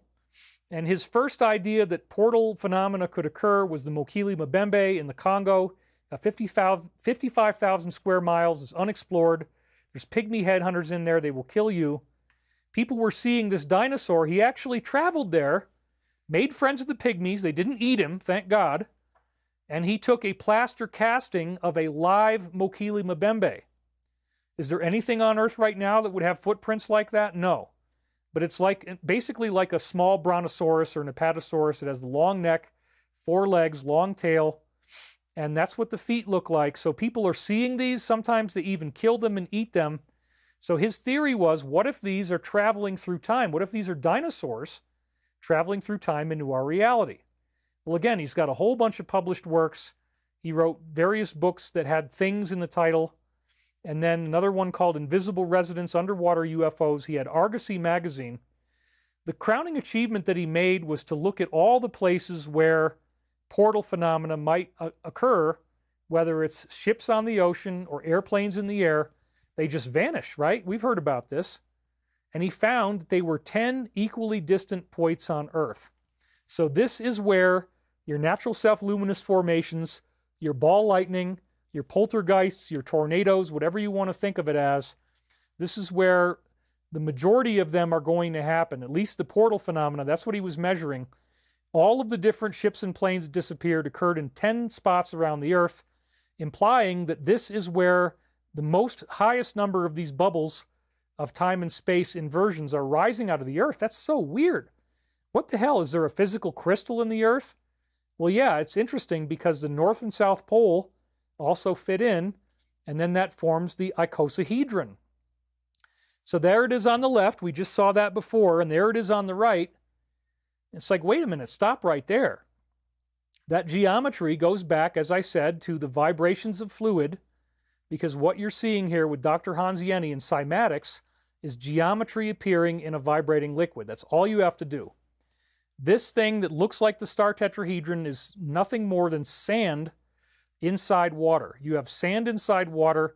Normally it looks like milky liquid. You vibrate the liquid at certain pure sound frequencies like the white keys in the keyboard, And my God, you get geometry. So that's nothing but vibration that's causing three-dimensional geometry to occur. So that's what I'm actually saying is happening inside the Earth. It's not a physical crystal that's causing these portals to rise. It's actually a vibrational pattern that is visible in the flow of the lava.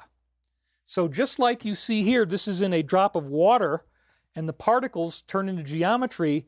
I'm telling you that if you could go underneath the Earth and study the magma, it's not just sitting there in a nice homeostasis, it's flowing in a geometric pattern. And so the geometry is very important, as we said last week. All of these different patterns occur in the same drop of water in Hans Jenny's experiments. All he's doing is changing the sound frequency, and you get all this geometry. So that's happening inside the Earth, and then where it does, you get these bubbles that rise off. And again, when you get larger amounts of water with the dirt in it like this, it turns into multicellular structure, suggesting that all atoms and molecules are actually vibrating. Well, dude, this is incredible because, again, we're getting dematerialization effects. So if you change the frequency, your matter might dematerialize. And again, we talked about last time, I'll touch on this very briefly, the amplituhedron, allegedly the shape that the whole universe is made from, according to some of the latest, greatest physics we have. This would be your star tetrahedron again, your Merkaba. It's a vibrational pattern. Don't think of it as a crystal. But then, when we just superimpose this over this weird discovery, this physicist, Nima Arkani Hamed, is saying you can build the entire universe off of that geometry right there. The entire manifest universe of space and time, he's proven now, is a geometric manifestation of this crystal. Well, it's just 4 tetrahedrons. And I don't think you're violating any laws by adding in the rest of the star tetrahedron. God said, let there be light, and there was light. This is the first photon. And again, we talked about this guy, Radek Chopkiewicz, and what you see in front of him is a laser detector for an individual photon. He's capturing photons and looking at them with lasers and seeing what they look like. And this was the shape that he got. And it is your star tetrahedron like you see right here. It's just turned sideways so that the part that you're looking at here that looks like an X is facing directly towards you. You just rotate it a little bit and you get the shape of the photon. So this is a photon. The original photon that made the whole universe out of space and time is the Star of David. So the Hebrew religion was right.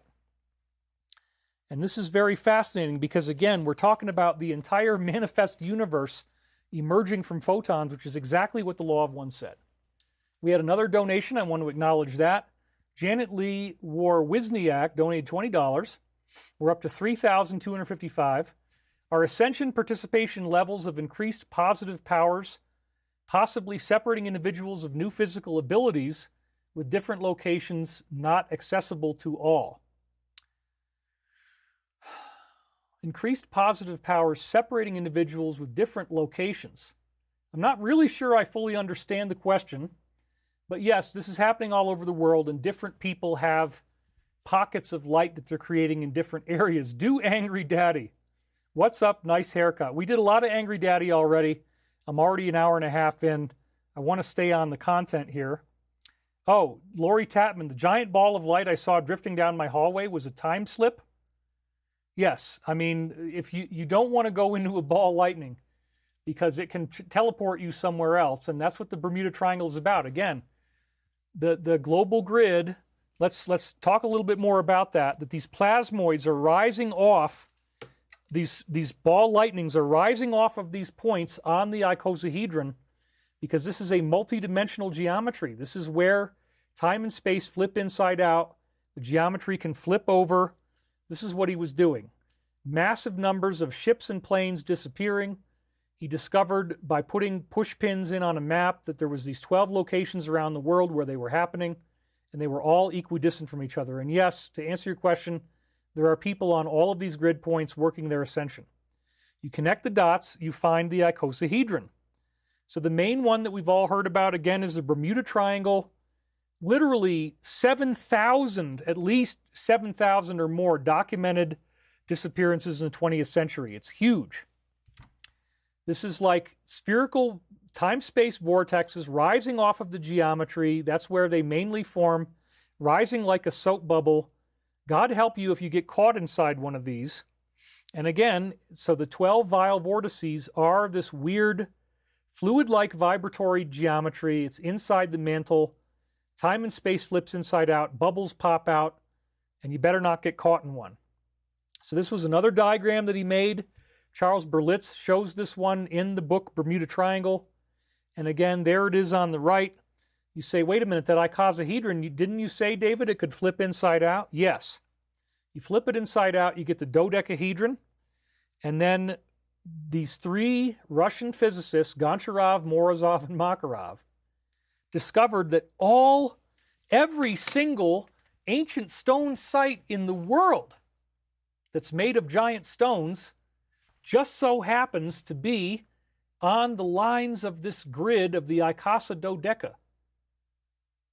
And all we had to do to find it is look for where ships and planes are disappearing, and every single giant stone monument is on the grid. That is so just immensely mind-blowing. It would imply, again, like the cannonball experiment. Remember, he drops the cannonball down on the ground, and then it gets noticeably lighter for 20 minutes. Well, what do you think is going to happen if you drop the cannonball on the ground on a grid node? You're going to lose probably even more weight in the cannonball than you would if you're not on a grid node.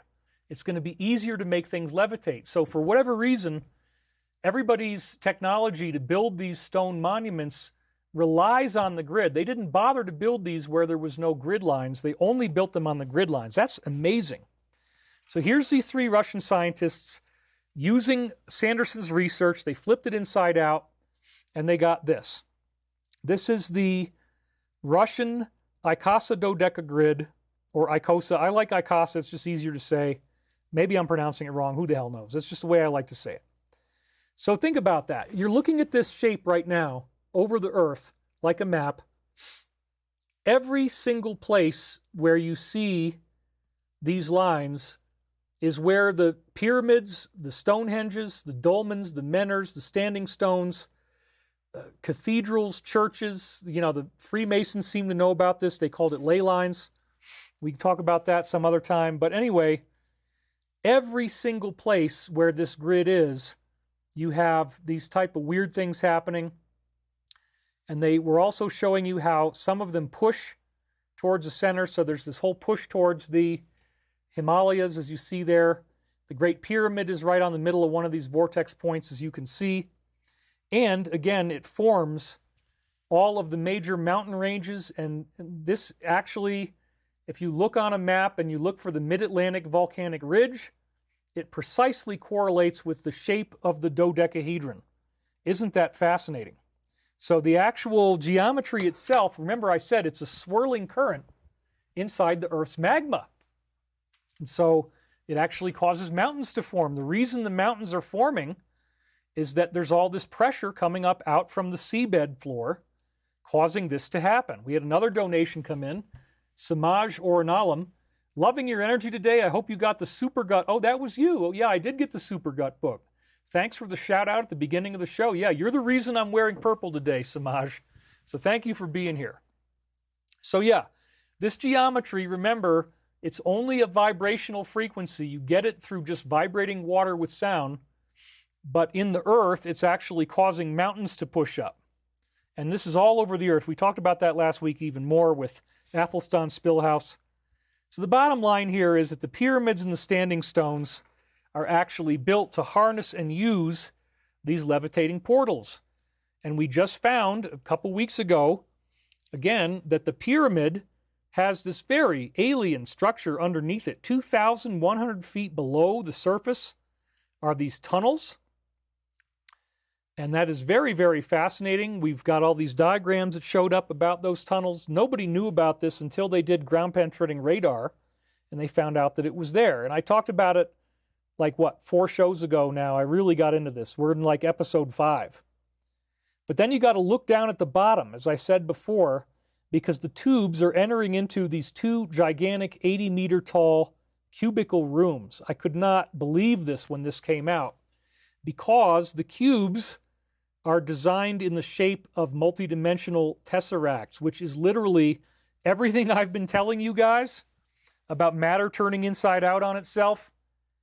Yep, the inside of the cube becomes the outside becomes the inside. That is, you could do it with the cube, or you could do it from the cube into the octahedron, or you could do it from the icasa into the dodeca. This is a very simple version of a tesseract. But the point is that somebody actually built that shape underground in these cubical rooms. And again, they are the key to multidimensionality according to the law of one. The inside out thing is what it's all about. So by building these cubical shapes, you're building shape power, creating again what Dmitriev called vacuum domains, which the tunnels then keep them from flying away. They rise through the tunnels and they're captured into the pyramid because the pyramid holds them in place, just like that image of ball lightning that we saw at the top of the church steeple. Even the church steeple captured the ball lightning in that one case. So each of our platonic solids, again, are able to invert this way. It's very, very incredible. So in short, the pyramid is using shape power, which we talked about in other shows, to capture these portals. First, they create them in the tesseract down, then the tesseract creates them, they rise up through the tunnels, and they're captured into the pyramid so that you have a portal on demand, a technology with no moving parts that actually creates portals through time and space. I mean, dude, this is so cool. And I'm sorry if I'm talking really fast. I'm just trying to get this all into... I've actually managed to only be talking for an hour and a half so far, which is incredible. I hope it's not too fast for you. I'm trying to make this, I'm trying to not go insane. And I'm aware that I'm talking faster than I might normally do. But again, this is a very detailed discussion, and I have a lot of things I need to squeeze into 5 hours. But yeah, let's talk. Somebody says, Tez Brooks, second time I went to Stonehenge, ended up in a festival. Weird 1980 times, only went to get a picture of the sunset. Couple of mates in my kids' home. Yeah, so there was a case. Oh, somebody says, you're good. Okay, I'm not going too fast. Mr. D says, my mind is blown. You might need to watch this more than once. You might want to go back after you've heard me and watch this section again and be like, oh, okay. It flips inside out, the tesseract. There's a tesseract under the pyramid. Okay. So again, these were all the thoughts going through my mind as that pyramid discovery came out. I'm like, oh my God, the tesseract is the whole thing. It's the flipping inside out between time and space. When you cut off gravity around somebody, the atoms are no longer held below light speed. They go over light speed. They flip inside out like the buckyball or like the cannonball hitting the floor. They turn inside out, and now you have wave-particle duality on a macro scale. Instead of your solid particles of your body, you now turn into a wave. You look like a ghost. People can't see you anymore. But you have a consolidated reality of inside-out atoms that hold your body together in this other reality. And again, as you move through space, you move through time. So the vacuum domain, the ball lightning, is an area where this inversion between space and time is naturally happening. And when you go in there, you get anti-gravity, you get portal effects, all kinds of really interesting things are happening. So again, the pyramid study used synthetic aperture radar, and then they detected micro motion. It's very real. They did this off the surface of the ground or the pyramid. This was published scientifically.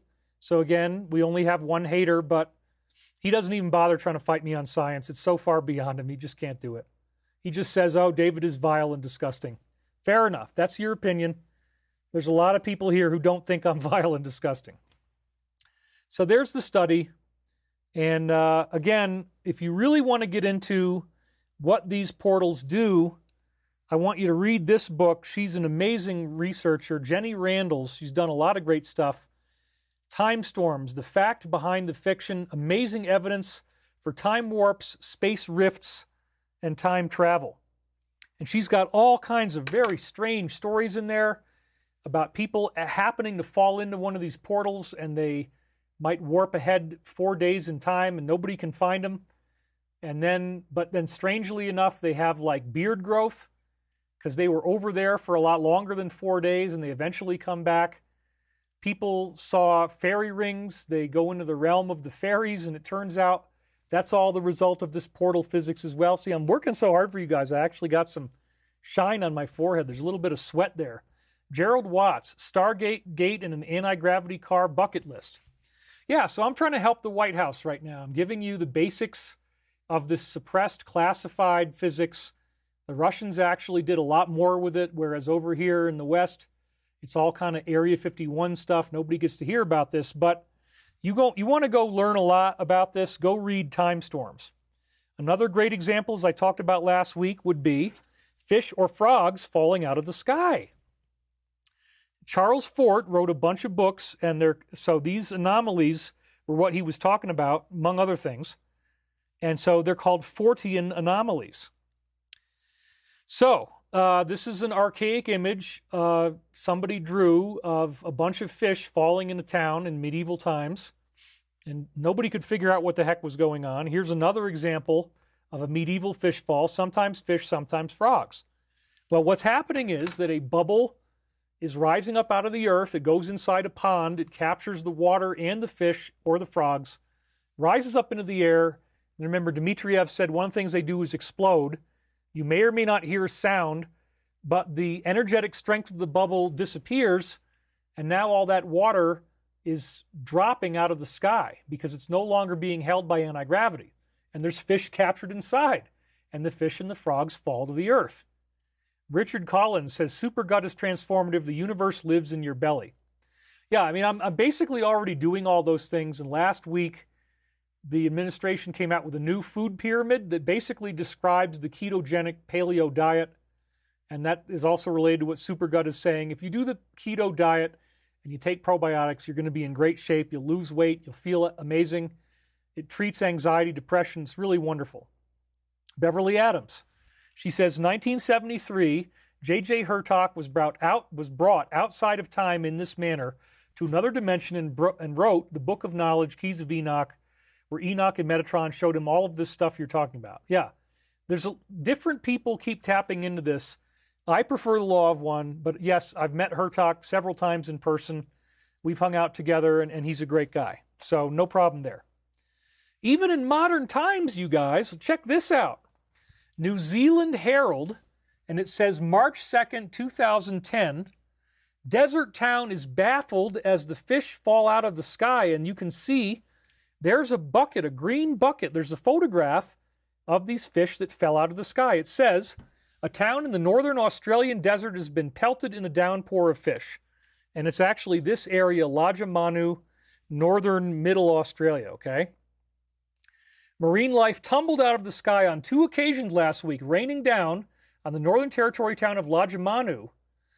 The Northern Territory News reported yesterday resident Christine Ballmer did a double take as fish believed to be small spangled perch were falling out of the sky. Quote, locals were picking them up off the footy oval, mate, and on the ground everywhere. These fish were alive when they hit the ground, mate. I haven't lost me marbles. Thank God it didn't rain crocodiles.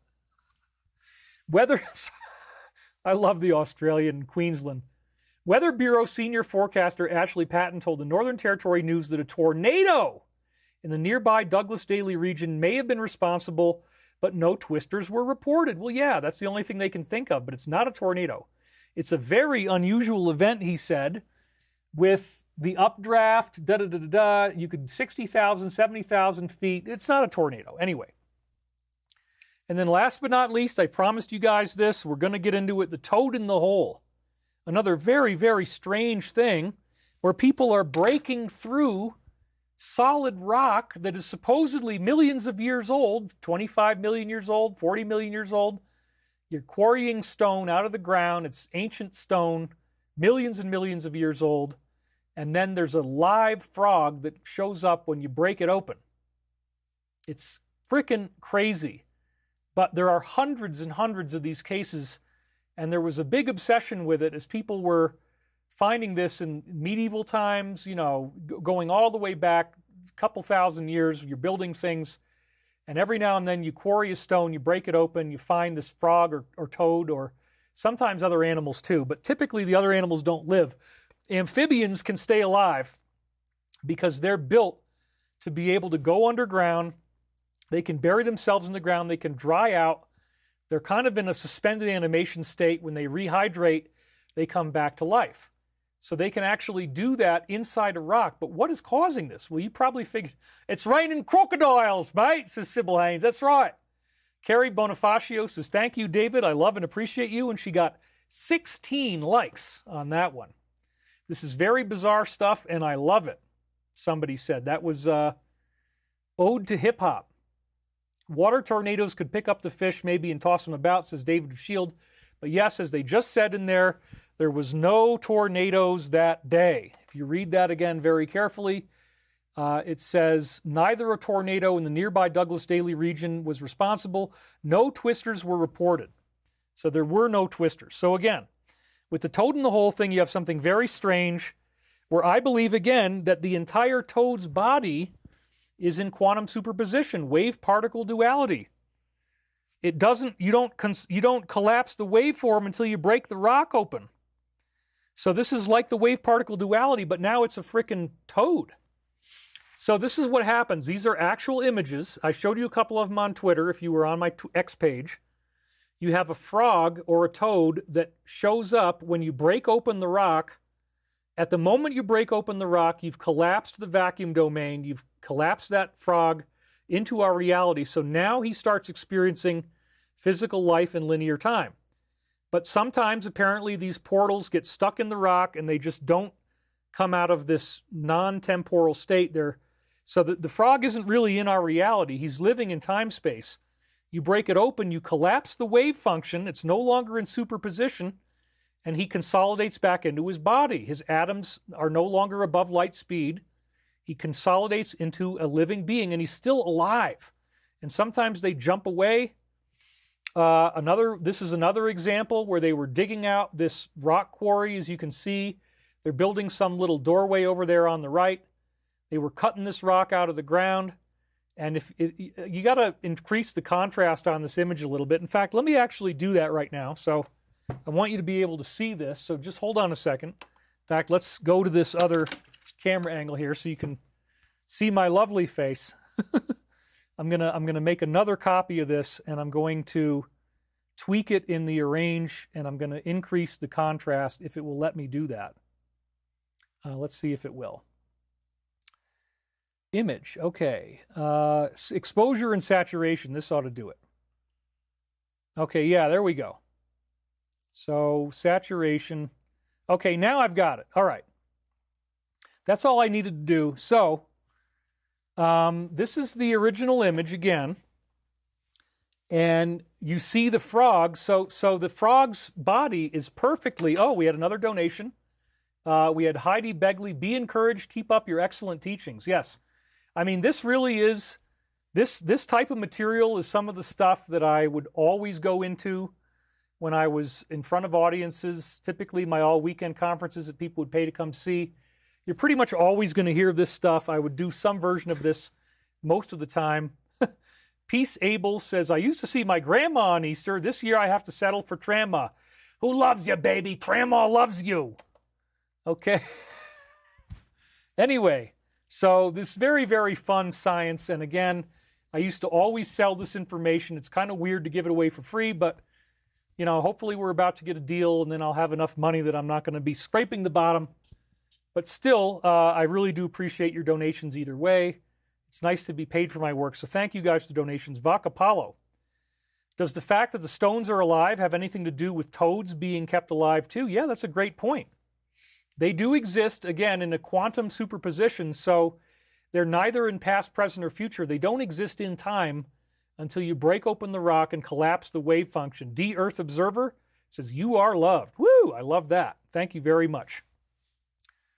Could this wave collapse be also happening in tomb-like structures in pyramids or caves? Absolutely, that's the point. The pyramid is an ascension device and you're going into a time portal. So the King's Chamber effect that causes ascension is the same thing that keeps the toad's body stuck in quantum superposition, interestingly enough. So this is the illustration, and if you can't really see it very well, I'm going to do this. I just created a contrast difference. Now you can actually see right where they dug it out of the ground. This was in the 1700s. Under the surface of the ground, that blacker area, You see the image of a frog there. So they literally quarried this out and they found this frog. I don't know if this one was alive or dead, but the image of the body is perfectly preserved in the stone. Another interesting point is that the frogs, sometimes when they come out as the color of the stone, because there's blending, there's matter blending between the rock and the body of the frog. So the frog is not green, the frog comes out gray if you have gray stone. Very, very interesting, but there's many, many cases of this happening in history. It was a major scientific paradox that people were studying for centuries, and then after the 1800s, it all just mysteriously disappeared. But this is another ancient, archaic illustration, and what you see there is all these people looking at this frog that, again, came out of the stone after it had broken open. It freaked them out. People were studying this for centuries. This was an example of a case where you could actually have the rock. It was on display, and people could look inside and see the image of the frog. There was an infamous case where there was a church, and it was on a Sunday, and there was an earthquake, and one of the blocks up from the top of the church fell and hit the ground, and it scared a bunch of people because it was right in front of them. And the rock broke open, and here comes this frog that just came out. Well, that's, again, the weird application of this portal science. How do you explain something like this? Well, this was one of my many eurekas that people say, you know, David should get a PhD. Okay, I don't really need that. But yeah, this is definitely PhD-worthy type of dot connecting, I would say, because it collapses the wave function. So if you've ever wondered about that Disney cartoon where the frog comes out, hello, my baby, hello, my darling, that is basically a cartoon adaptation of the legend of the toad in the hole. This was so infamous in Britain that there was actually a real honest-to-God breakfast meal created of sausages inside tasty, crisp Yorkshire pudding, which is basically just like bread. So you essentially create the dough and you create the two sausages, you cook it up, they are absolutely delicious, you know, and so that's called Toad in the Hole. So Aunt Bessie's is actually a brand where, again, this is so well known. Two thick pork sausages and tasty crisp Yorkshire pudding, toad in the hole. Doesn't sound very appetizing. Who would want to eat a toad? But this was based on how many people had seen these live frogs coming out of stone. Here's another example. New and improved butcher's choice toad in the hole. British meat. Okay, you know. And then we have irresistible toad in the hole, just the way you like it. Well, there's a lot of places we could go with that. It could get very sexual, but we're not. Oh my God. Anyway, you even can get vegetarian toad in the hole. If you love toad in the hole, I'm gonna be really careful now. If you love toad in the hole so much, but you can't eat those meats, you're just a vegetarian, you can get your vegetarian toad in the hole. Unbelievable. So this is your grand overview of the portal science, folks, the portals of space and time. And I think we're going to continue on this next week, and we're going to talk about how your pineal gland inside your brain creates portals through the same exact physics that I've just been describing. There's an inversion of time and space. There's a little ball lightning inside your brain, and you can amplify that with meditation and cause a halo to form over your head. That's actually a portal that you can then travel through with your whole body. So that's one of the other really, really amazing things that it's worthy of a whole new show about the time portals. And then also, we're going to cover Professor Simon Shnoll next week. I wasn't sure if I'd do it this week or not. Didn't quite get the time, but we're going to cover him next week. And this is talking about how all of the matter and chemical reactions in our reality, radioactivity, everything fluctuates up and down in very interesting ways, and this has huge ramifications for portals and the whole idea. Remember Joe Parr? And I was talking to you about this guy who rotated pyramids, and he'd get anti-gravity, and then the pyramids would dematerialize just from rotation. But only during certain times of the year would this happen. So the portals are very much the result, as Dmitriev said, of solar activity. When you get high solar activity, you get more portals. Thus, when we get the big solar flash, that is when the sun is going to explode out all these portals at the same time. And all of a sudden, at that point, the laws of physics are all bent out of shape, and you can see outside of linear time. You might even levitate. And this is essentially the scientific definition of rapture. It's very, very fascinating. So we got it done in 2 hours. Can you believe that? I actually have 5 minutes left. I try to keep this part of the show to 2 hours if I can.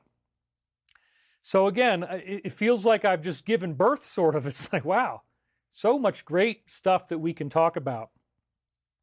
So I want to bring you now into the applied science. We talked about the portals. Yeah, it's really fascinating, but who cares about, ultimately, what difference does it make in my life? Son, you're trying to tell me that in my life, my everyday life, that some frog is caught in a rock and you break open the rock and he comes out and he appears to be fine. I don't even care. I'm just worried about paying the bills.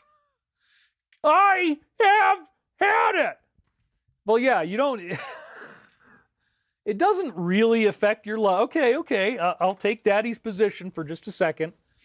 What does all this stuff have to do with my life? You're saying the buckyballs are turned inside out. You're saying a cannonball is getting lighter in weight when it hits the ground. Who the hell cares? Well, you should care, because if your body is exposed to these portal energetics, you now can see outside of linear time. If you get inside one of these portals, you can travel through space and time. The White House admitted it this week. Sorry, Stephen, it's true. So, you know, he's our one hater. We got one guy who just keeps doing it. But anyway, where is the application to where it becomes spiritual, where it becomes something that really matters to us? And the answer is the application is in Ascension. The King's Chamber in the pyramid captures the portal in the King's Chamber sarcophagus. Apparently, Jesus completed his initiation in the pyramid. The pyramid creates a portal down in that tesseract at the bottom. It goes up through the tubes. The pyramid captures it like a funnel. Same way that a glass is going to hold water inside. There's this fluid-like energy I was talking about that the universe is made of. And the geometry has these bubbles rising over it all over the world. So the Bermuda Triangle has portal effects from the geometry. The pyramid has portal effects. And the King's Chamber can accelerate your ascension. You can get it done faster. But when the first wave of ascension happens, which Michael has told us is going to be in the year 2025, these portals come out of the sun all at once, and it kicks us over into ascension. Now you've validated the Christian concept of rapture, the Hindu concept of the Samvartaka fire at the end of the age. Zoroastrianism calls it Frasho Kareti, that the world will be made wonderful. Apparently, these portals start coming out of the sun so much that we now essentially are in like a weird borderline between space-time and time-space, and it's no longer so difficult to go over to the other side. It's easy to cross between realities now. That's what the angels are like. They can live in both realities at the same time. So this is incredibly fascinating, because where this portal science really comes into view is the angelic extraterrestrials, the positive Christian ones, are telling us that after this 25,000-year period of time, the sun is going to give off a big flash, and we're going to get this transformation of time and space. So this brings us to, with my own pineal gland, whatever I've got there inside my brain, I started to listen to the radio of the angelic kingdom, following, Christian protocols. We did it in the name of Jesus. We asked for only the highest and purest Christ light imaginable to come through. And I began listening, and this is one of the things that most people don't do, but it's part of your birthright as a human being, that you can listen to the voices of the angels, and if you do it right, they will be very, very accurate. So I started to document all my dreams on tape or cassettes. This is in 1999. There was 21 tapes that we didn't get into the first 7 books that I wrote between the years 2022 and 23. We found these 21 tapes only as of last September. And ever since then, if you've been watching the show, every week we are using the time portal that I created with my pineal gland to communicate in 2025 from the year 1999. So there's some angelic being calling himself Archangel Michael. I used remote viewing protocols, supposedly 99% accurate. You screen out your conscious mind, you get 99% accuracy. So these tapes, we can put them into the tape machine, you can play them. I transcribed them. The transcripts have been living on my computer, my hard drives, ever since 1999. I can absolutely prove that this is real. Most of this data was already online by the year 2000. I published it on my original website, divinecosmos.com, which is now an archive site, because again, they've gamed out the system online. It's really no point in making a website anymore, because if they don't want people to see it, they're not going to see it. None of my stuff's on Google anymore, by the way. But anyway, so we've been going through this week after week. These tapes right here are prophetic of what's going on in the present and in the future. So this is where, okay, you know, David, I'm starting to see what you're saying. This is an applied science, right? It's not just that these portals exist. Oh, Ed Creeder, wow. He donated $123, and he said, Happy Easter, Trama. Thank you, baby. Thank you so much, Eddie. We love you. We got Sonia Himojo, 4444. She donated that right there. So you can see at the top. Here's to future wanderings beyond the limits of what we think we know. Honestly, I feel about as good.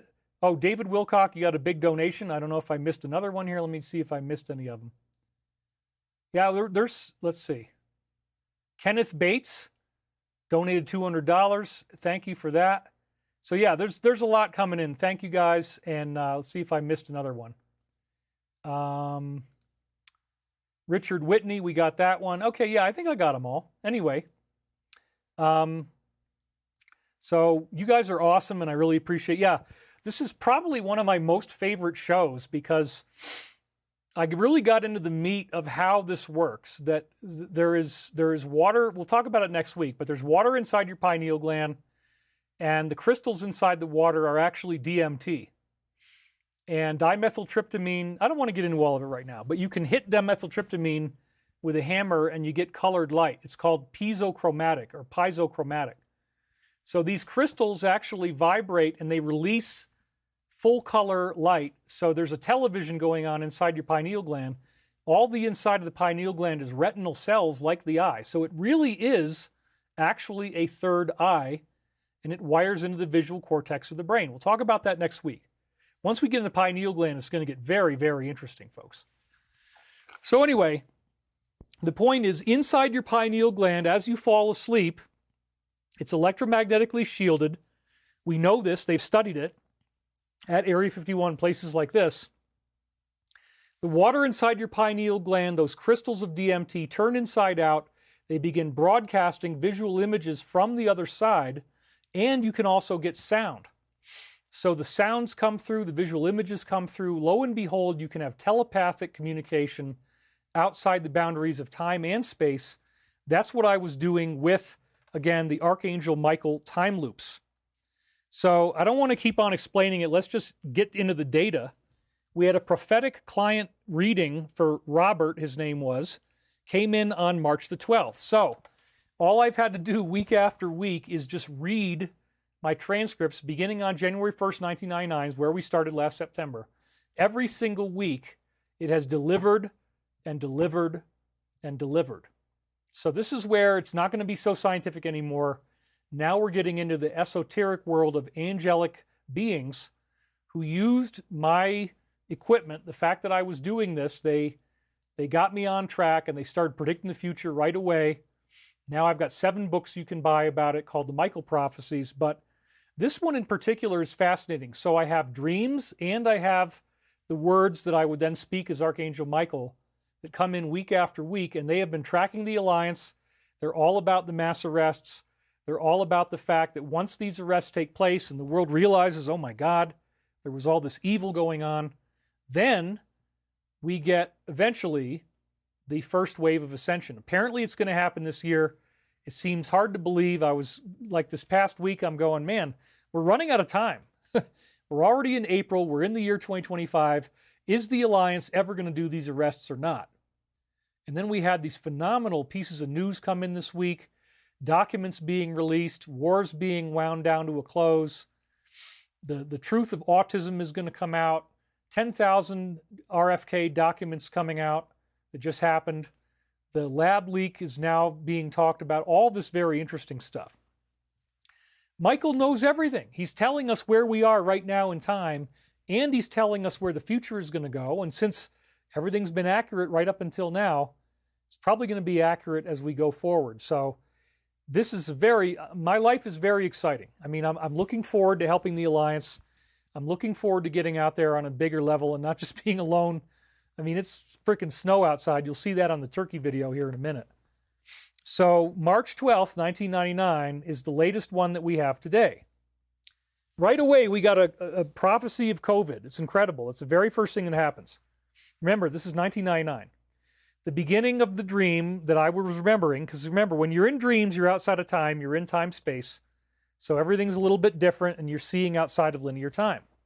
So I said here that the beginning felt very, very diseased in some ways, that this was rough stuff, I said.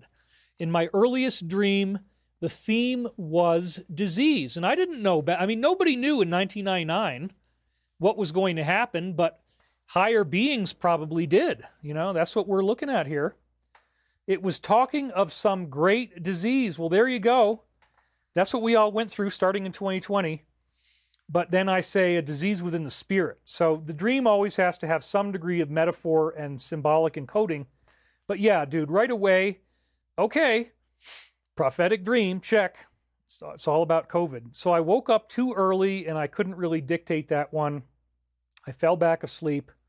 In the next dream, I found myself in my old bedroom where I grew up as a kid, Scotia, New York, and there was a shadowy, malevolent, dark-robed figure standing there. Now, at the time, I didn't realize that I might have actually been UFO abducted by grays, but this is going to turn out to be a gray, and I actually say that at the end of the dream, that it turns into a gray.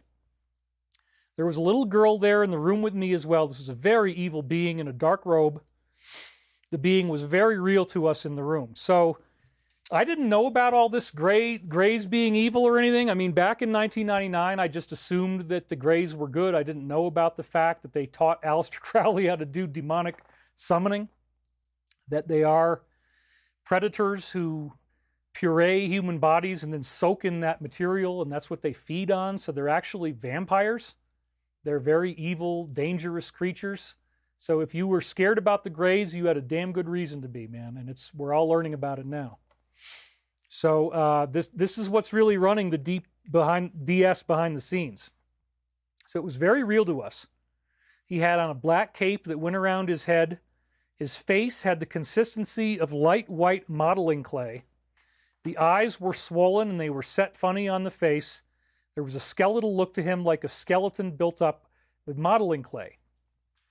So I said here that the grays are essentially undead because in order for them to stay alive, they have to vampire and puree the human body like a human smoothie.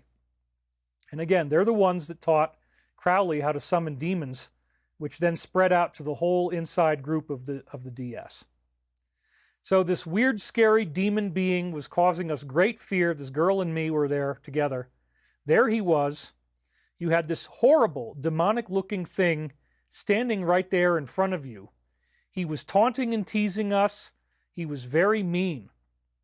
So again, this is prophetic of what's happening right now, especially if you're watching my show or you're in the truth movement, you're learning, yep, sure enough, we're facing down against a satanic DS, and we're seeing it now for what it is, that these types of beings and reptilians are the ones that are actually controlling the people on Earth that are participating. You get very wealthy, very famous. You might have a position in government. They have secret occult ceremonies. They create these portals. Demons get in through them. As somebody is dying, they create that bubble of time and space, and the demon hijacks that and gets in. So the gray taught Crowley how to do this. The little girl was very scared of him. He scared the piss out of both of us. There was nowhere to go. So another layer of this, as I said, is his parallel life memory. Apparently I was abducted, and I did have demonic grays visiting me in my room at night. So the dream is partially a memory of something I apparently went through. And of course, Stephen is going to be snickering, but nobody really cares what he thinks. We all know it's one guy. This also seems to be about humanity finally seeing the villains for who they are. So yes, this is very prophetic to the present, because the big reveal of, oh my God, these beings really exist, that's what we're all going through right now. That's what our present moment is all about.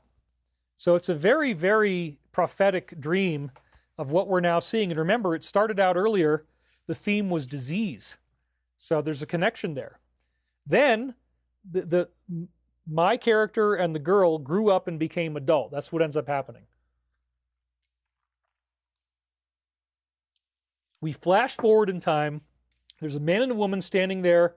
Now they look like medical professionals. I saw one of their faces and he was smoking, and this was massively important. Today's client was a heavy smoker. As you know, I had my own challenge of, man, this hair just... Okay, there we go. I think I got it now. I can see all the flyaways because I have the focus lines anyway.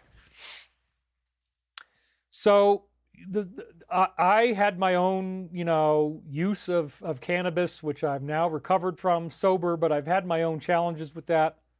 So this is personal to me as well. We had a donation come in. Annie Rose. See, I can even see it out of the corner of my eye. Annie Rose, 911, 1999. Thank you very much. So again, smoking was important, and I've gotten sober now, thank God. The man had a pair of glasses on with silver frames and tin rims. This represents me in the dream. He had deep blue shirt with a tie and dark pants. He was wearing a white lab coat like a doctor.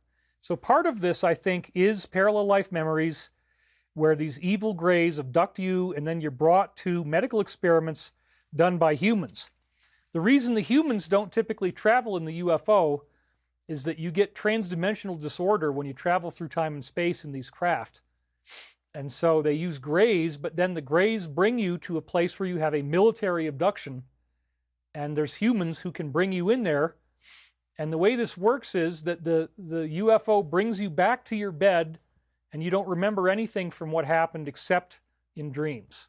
So you think you only had dreams, but you were actually abducted. And again, that's because as soon as you go into the UFO, the gravity is turned off, time is turned off, and you go into a timeless realm, and you don't remember anything that happens to you in that timeless realm except like a dream. So they can abduct you. You don't even realize that it happened. You don't remember anything by virtue of how this weird physics actually works. So my character and the little girl in the room had now grown up. Now we were scientists, and we were still talking about this entity that had scared us so much as a child, this malevolent hooded being. Then all of a sudden, now this is going to be talking about the COVID breakdown of society. I was standing by a river. A large crowd of spectators were lined up on either side of the river. There was some sort of show in the water going on. Then I said, okay, we got our first quote coming in for Robert right at this point, and it said, keep the quote needing alignment to a minimum. It's a very cryptic phrase, and I think it means the reading did not come from the deepest possible level, because at the time I was getting kicked out. This woman had broken up with me, Marcia. I was having a lot of stress, so alignment in the law of one, when alignment is mentioned, it means that they're not getting the best feed. But again, it's a darn good reading. It still has time loops. It's just not quite as deep as some of the other ones because I was going through a lot of stress. Violence occurred on this river. It escalated into a violent event so fast that I was dazzled by it. It was terrifying. It all started with a guy who was obviously boating. He was in some sort of small craft, and this appeared to be part of a water show. He was holding his hands on the edges of the craft, and then he rowed through the central area of a river with people on either side. The central area was crossed by two other people on a big scaffolding, and they were dressed up like circus clowns with golden, sparkly clothing. And the clowns had these two swords, and they were swinging them all around very dramatically. I saw the clowns coming towards this guy with the two swords as he was riding on the boat, and they spun the swords around dramatically. Okay, so what are we getting here? What is this symbolism really about? Well, if you look at the DS's cartoons and all of the characterizations of 47, they always show him as a clown-like figure. They want you to think of him as a clown. They want you to laugh at him. They want you to be afraid of him. They want you to think that he's volatile and ignorant and emotionally driven. And so the clown is the projection of how they see him.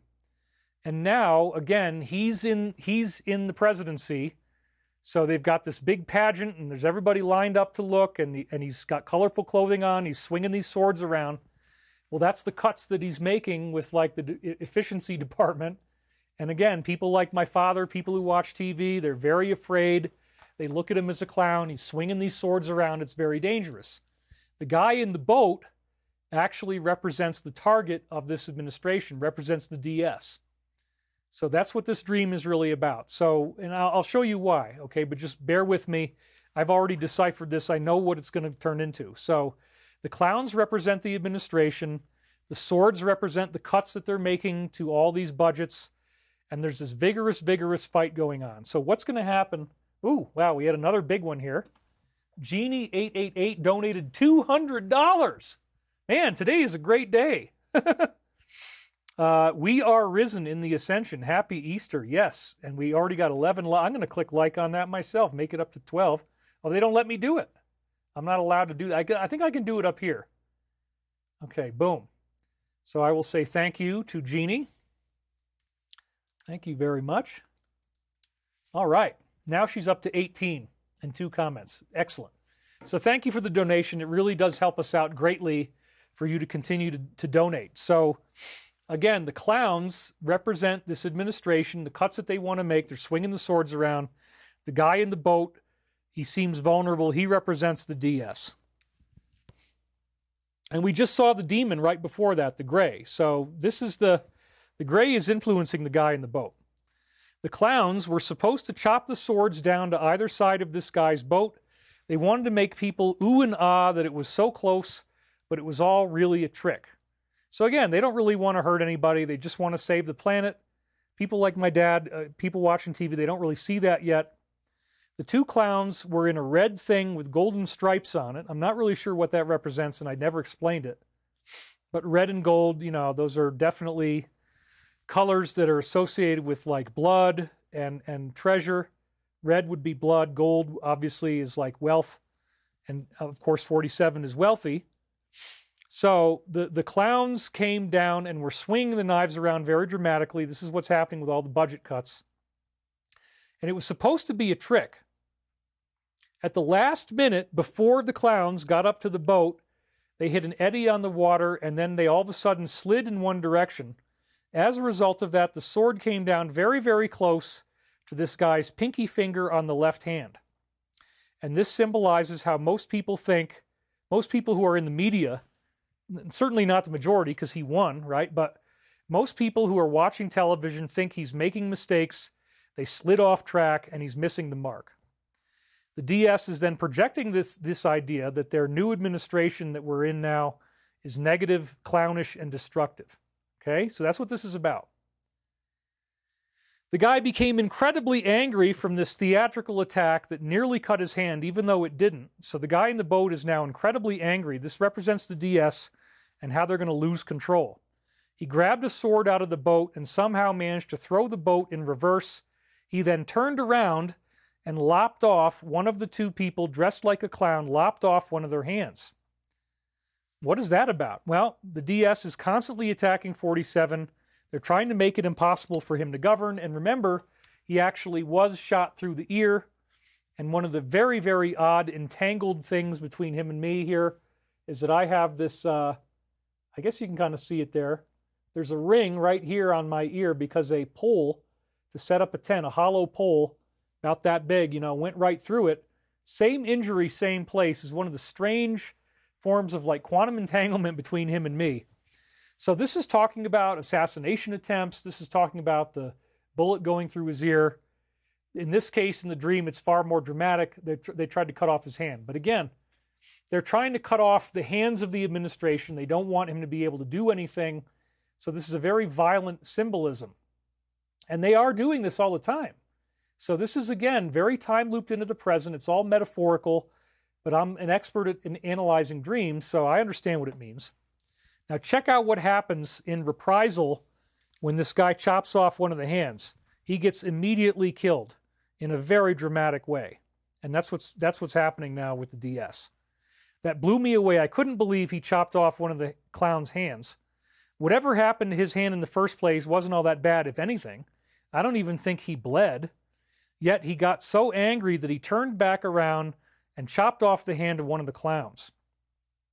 So I say here, this is prophetic of the DS overreacting to being exposed, and the chopping of the hand is all these different crimes they're doing right now that are setting them up for the final fall. And again, this represents the attempted assassinations as an example. Thankfully, nothing like a hand being chopped off actually happened. The chopping was telegraphed. I saw it in slow motion. It was as real as anything I've seen in my life. The guy who chopped off the hand was then holding both of his arms up in the air, standing very dramatically.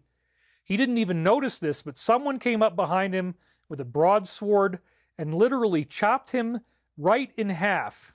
Right from the head on down, the sword just goes right through the center of his body, and they literally chopped him in half. Let's hear the description. Carrie Bonifacio, appreciate you, David. Sorry I don't have more to do. That's fine. Thank you for the donation. I appreciate it. I saw the look on his face. I saw the sword piercing through his body from top to bottom. I saw the complications with his spine and how the spine was breaking a little bit too slow for the rest of the cut. Then I saw his torso just sitting there. So there's a little symbolic here because now he's cut in half sideways instead of top to bottom. Or maybe he was cut sideways. I don't know. Let's see that again. It doesn't really say that it was gone from top to bottom. So I think it did go sideways. Yeah, so he was chopped in half from the left to the right. That's what it was. The sword went through him. It went through his spine. It broke a little bit too slow for the rest. And then the torso was just sitting there. The top of his body was severed off of the bottom half. So yeah, he was cut sideways. And I said, this is likely prophetic of what the Alliance is about to do with the arrests. The dream is showing us that when the big one comes, it's going to be absolutely devastating and final. So again, if you don't think anything's going to happen, if you're tired and you're tired of waiting and you're like, dude, it just never seems to get any better and I'm frustrated and I live my life like waiting for something to happen, it's not going to happen. No. They tried to chop his hand off. It didn't work. They tried to kill him. It didn't work. That's what the symbol means. It only hit him in the ear. We are about to see the reprisal, the body completely chopped in half, a total termination. This dream is very, very dramatic. And then the reading is going to talk about it as we get into the reading as well. This is definitely meant for us today in 2025. So this is hugely prophetic, and I believe this is going to come true. It will be an incredible, drastic public defeat.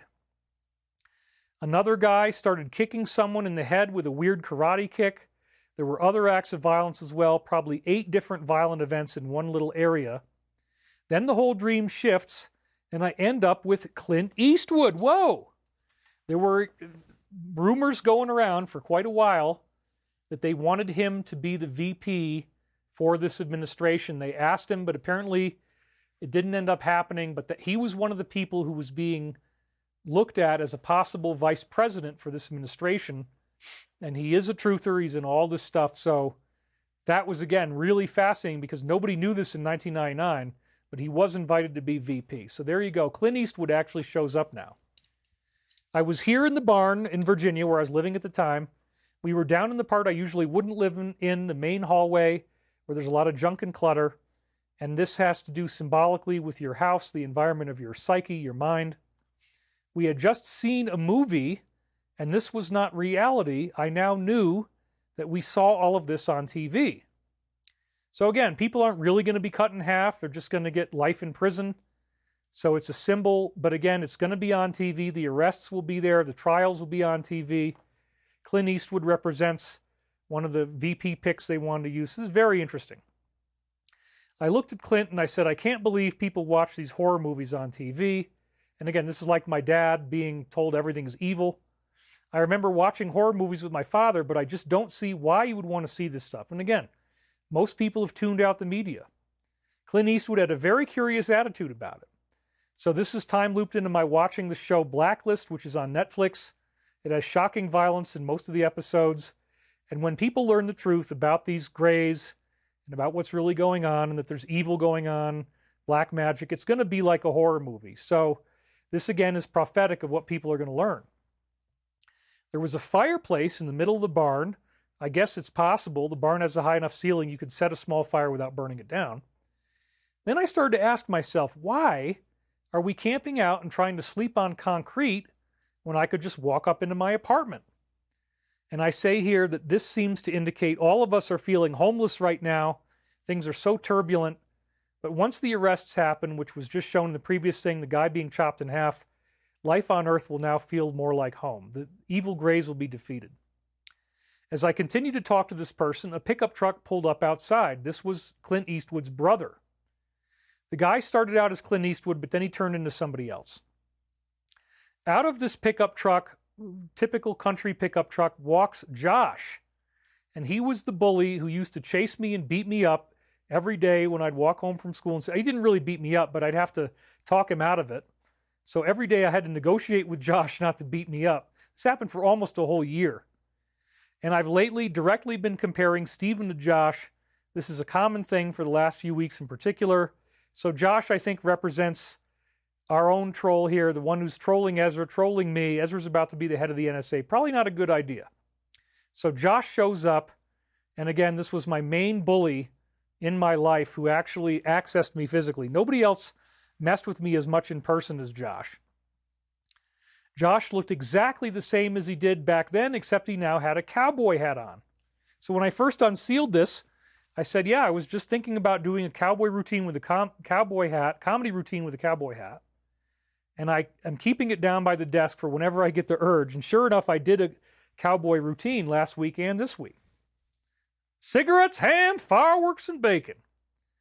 So I saw Josh coming out of the pickup truck and I said, oh my God, anybody but Josh, why the hell do I have to see this guy? Why did Josh have to be your brother? When Josh actually came up to me, he wasn't all that difficult. He was halfway friendly. He certainly wasn't being threatening. And that's interesting because Stephen has stopped attacking me on Twitter for the last couple of weeks. He probably will again, but, right for now he stopped, which is interesting. So, in this case, we were actually getting along. Imagine that. I don't think this guy's ever going to stop hating me, but wouldn't that be nice? Josh showed up for a little while, and then they both left. The exchange we had didn't last very long. As I said again, Stephen completely has stopped attacking for the last 2 or 3 weeks. Then right after I met up with Josh, I was immediately aware that I had the modeling clay in my hands that made the face of this shadowy, dark, robed, scary, demonic creature that had showed up in my bedroom back at the beginning of the dream. Now I've got his head in my hands. And this was the being that had scared us when we were kids. His head was in my hands, and it was made of the same weird white molding clay. So as I said here, the tides are radically turning in favor of the Alliance and a positive future of humanity. Instead of these beings now oppressing us and being dangerous or influencing people like Stephen, now Stephen's character and I are getting along. And now I've got the head in my hands and I can mold it, which means that being no longer has any power over humanity. And again, this was directly associated with the guy being chopped in half, which represents this massive downfall of the DS. It's also going to extend into the alien beings that are controlling it from behind the scenes, fulfilling the biblical idea of Satan and demons. Really, that's what it is. It's fascinating. All this stuff is way more true than I thought. Then I started shaping the head with my hands. I remember pushing the eyes into the shape of a gray, one of these alien visitors. Wow, I'd already said that this being at the beginning when I was unsealing it had to represent a gray, and then the dream directly confirmed it. This is fascinating and clearly prophetic that the entire deep alien agenda, DS alien agenda, will be defeated, chopped in half. You'll have the head in your hands. They have no power anymore. There was a great deal of fear surrounding this shape that I carved, but it was also acceptance, the pale white skin, etc. Let me get a drink of water. I think that's all we need to start the reading. So right there, the reading itself is so interesting. You got the disease, you got the overreaction to the clowns cutting the budget. They tried to cut his hand off, which means assassination. It didn't work. And then he gets chopped in half, and all of a sudden, I'm getting along with my bully. He's not attacking me anymore, which is true. And at the same time, you got the head of the gray in your hands. These aliens hate all humans, so even the people who think that they're going to get something out of this if they play along, you're not. These beings will betray you. They hate all humans, and they want to see us destroyed, but they are the ones who are going to be destroyed. I had the head in my hands. It's all very, very interesting. So now we're going to go into the reading, and this is the first time that Archangel Michael ever names himself. It's very interesting. First time in the readings that the name Archangel Michael shows up. So we call this the Robert reading because they say Robert over and over again. And it appears to be maybe the first time, or at least one of the first times, that the name Archangel Michael is actually said. So again, I used remote viewing protocols, the screens out the conscious mind, supposedly 99% accurate. So you can have faith because every week it's predicting the future. That wouldn't happen if I was making it up. That wouldn't happen if this was some fantasy. It's actually a being that uses this nonlinear time principle. It can travel through time. It's looking at 2025, and then it's whispering to me in 1999, and I put it on these cassette tapes, and now we get to read it in 2025, and it's highly prophetic. Everything about that dream I just read you, Clint Eastwood, the guy getting chopped in half, the clown, swinging the swords, all that stuff with the gray, all that stuff about disease, it's very, very prophetic with what we're about to learn. They just came out with the lab leak data the other day. It's really interesting. So I want to jump ahead now in the reading to get to the part where Archangel Michael is mentioned. As we move, Michael is now speaking. So this, you can trust this is actually the voice of Archangel Michael, telepathically going through me, just like ancient religious scriptures were written. I'm basically using the same technology with the pineal gland. We'll talk about that next week. As we move towards this convergence, Michael says, this would be ascension. The sun's going to give off all these time portals and your body gets transformed into an ascended body. That's supposedly what's going to happen. The issues within the self that need to be cleansed are being brought to the surface. That's what the whole dream is about. That's what we're going through right now on our planet. The spade, and we'll see why that's important, the spade then reveals the hidden root vegetables in the soil so that the various legumes, yams, potatoes, carrots, etc. might then be harvested. And harvest again represents the transformation of the body in ascension. The word harvest is used in Law of One. So too have those fruits of the Spirit, long buried within the soil of the mind, longed to be spaded out. So the word spade is mentioned twice.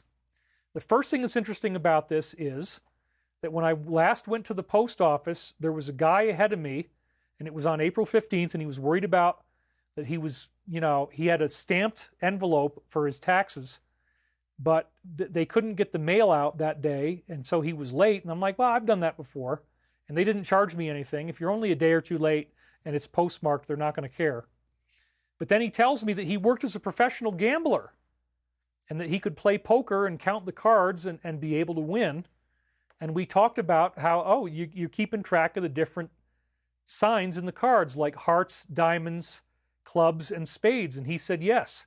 So I was just talking with somebody about spades at the post office on April 15th, and then here it is showing up as the spading out of potatoes from the ground. The idea of the light body activation is now the spading out of the potatoes in the ground. The ground is harvested, the crop is taken out. That's what the biblical metaphor of ascension is about. Well, the other thing that's really weird is I just mentioned I'm watching Blacklist. Guess what the lead actor's name is? James Spader. Oh, so there it is. And then they say it a third time. This is not the three-pointed spade of the devil, which they just showed us in the dream, these grays, of the lower self. This is the sword of Archangel Michael, the sword that chopped the guy in half in the dream. This is justice. This is the end of the DS. This is peace on earth, the rejuvenation of the economy. This is a higher concept, he says, the sword of Archangel Michael. Your own true abilities coming to the forefront. That's the ascension.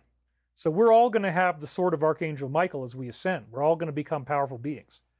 Remember that we are speaking of the spading fork and the sword of Archangel Michael. This part of the reading you're not even going to hear this week. We'll hear it next week. But again, I jumped ahead to the second time it's mentioned. We are speaking of the spading fork, the sword of Archangel Michael, that will then turn up these hidden treasures within the self that they might then be prepared and consumed. Spiritual food, like Jesus says, I am the bread of life. That's what that's about. Seek to strengthen the foundations of the building Well, there's another pyramid metaphor. We just had all this pyramid stuff come up. So that the next time it is jarred, nothing falls down. Well, this really is talking about the world, our economy, that the DS will be defeated by the sword of Archangel Michael, which is represented in the dream. The guy gets chopped in half. And now nothing is going to knock our economy down. We're not going to have economic collapse anymore. Everybody's going to have enough money pretty soon because all this money is going to be released. So this is very, very beautiful. The sword of Archangel Michael. So now I want to read this to you from the beginning. And then once we're done with this, I'm going to take a bathroom break and we'll do the Ezra slides. This is a very poetic, beautiful dream. So he starts off by quoting Shakespeare. To sleep, perchance to dream. Ah, there's the rub. For in that sleep of death, what dreams may come, when we have shuffled off this mortal coil, must give us pause. We have astonished ourselves at various times, haven't we, Robert? And again, the client's name was Robert, so the name's going to pop up over and over again. So, he's talking about that we're going through a death-like initiation on Earth, and these dreams are coming up, the dreams of ascension, the dreams of a positive future. It's hard to believe it. We're being given pause. It's hard to believe. But yeah, look at what just happened this week. The 10,000 files, they are clearly getting ready to do this, and the prophetic dream is all talking about it. Thinking about all the things that we have done to hurt ourselves, all the times that we have been our own worst enemy, our own stumbling block on the pathways to higher knowledge. And Michael is speaking to you. He's talking to Robert, but this dream is real. This reading and dream is really for everybody. So just consider right now that this angelic being is speaking directly to you. He wants you to pick up your sword and become Archangel Michael. Have you thought about getting a rest from all of this, these stumbling blocks, hurting yourself, being your own worst enemy? Have you thought about getting a rest? How would you do that? That's what he's going to explain. Reactivate the dormant centers within your potential and recognize that they do indeed exist. Your attitude on these things needs to change. We have given David a rather strenuous dream experience in order to illustrate for you the degree of difficulty that we have in the present moment in working with you. Isn't that interesting? It's because of these negative grays and the way that they're trying to scare us and taunt us, and they try to chop your hand off, that's the difficulty that the dream is talking about. One aspect of the learning curve David is well aware of is the degree of change or action that we can create and effect in your physical reality, in your physical sphere. In David's case, we were led to predict very exactly when there would be a significant car crash in his life, and the reason being that we were the architects of said car crash. Well, we're in a strange kind of economic crash right now. In fact, just last week, we had trillions of dollars evaporate from the market because of this tariff war. And then when he turned it off again, the market rebounded and did this incredible thing. So the mention of a crash is again time-looped and very prophetic. Hopefully, we're not going to have any more economic collapse. I wouldn't really enjoy that very much. But they are the ones that are getting us to go through all this stuff, and they can create action and change in our physical environment. They can influence people to do things that move the ball forward towards ascension. And that crash was part of it. Now everything's okay again. Understand that the earth as you now see it is expanding. Understand that the energy that is coming in does not tolerate anything but the highest and purest forms of light and love imaginable. Understand that it is as though every cell in your body is simultaneously experiencing a mitosis. The atoms of your body are going to turn inside out, and you're going to turn into a wave, and you're going to have this nonlinear time vision in the first wave of ascension. The light body activation is a being that can live in both realities, space-time and time-space.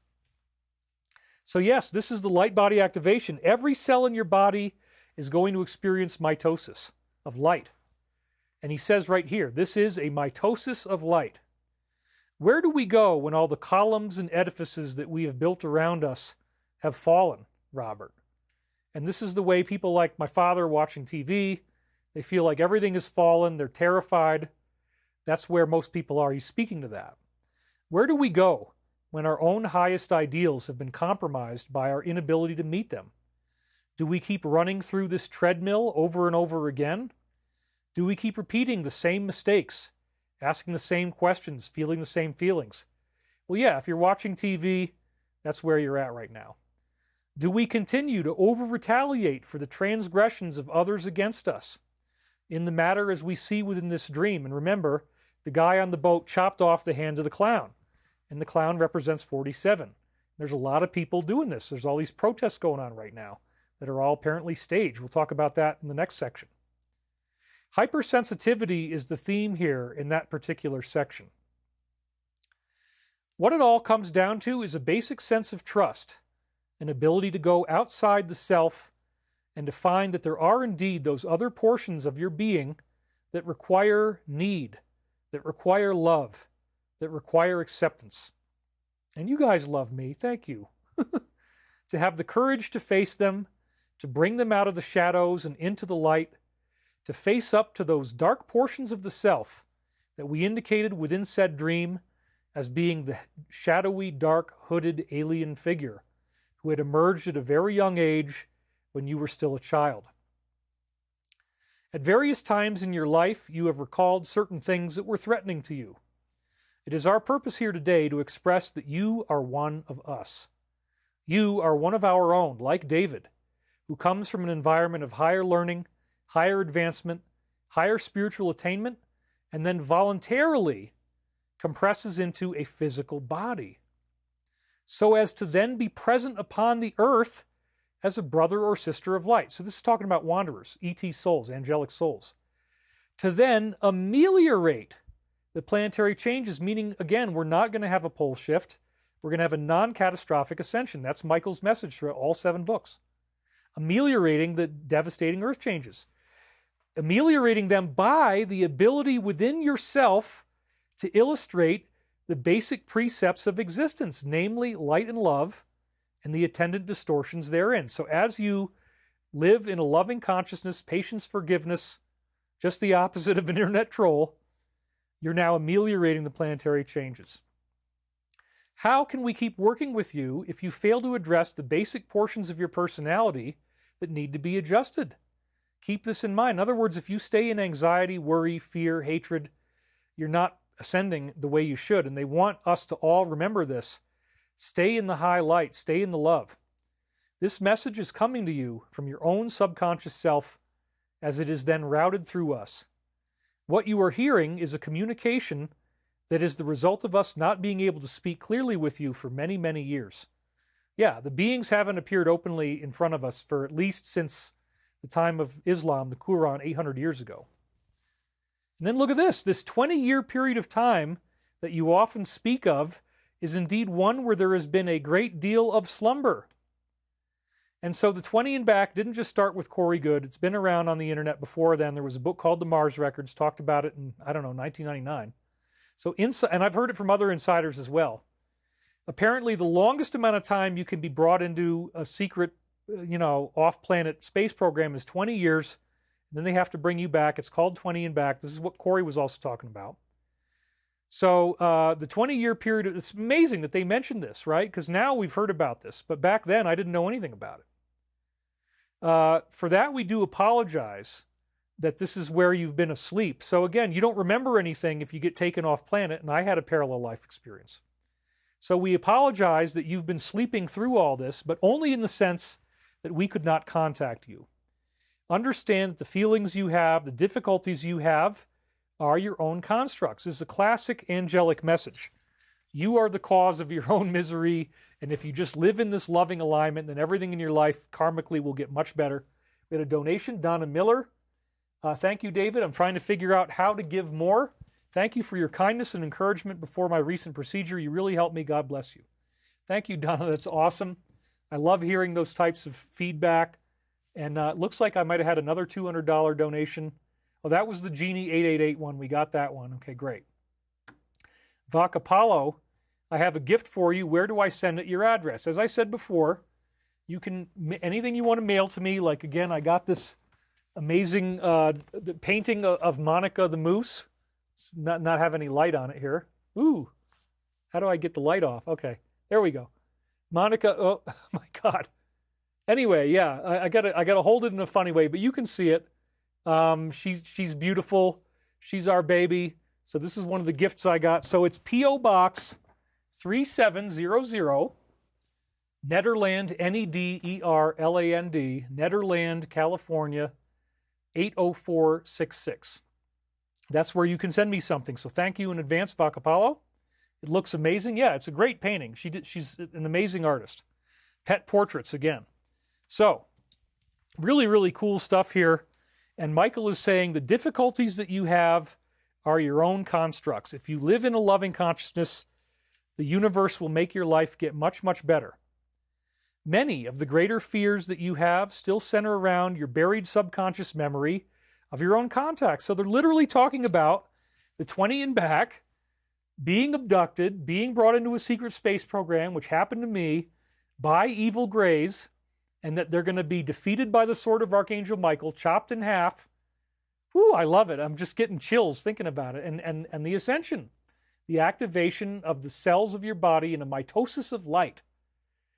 And so, yes, many of us probably watching this show did go through some type of contact experience. Normally you think abduction is only like an hour or two. They do some medical experiments. They let you go.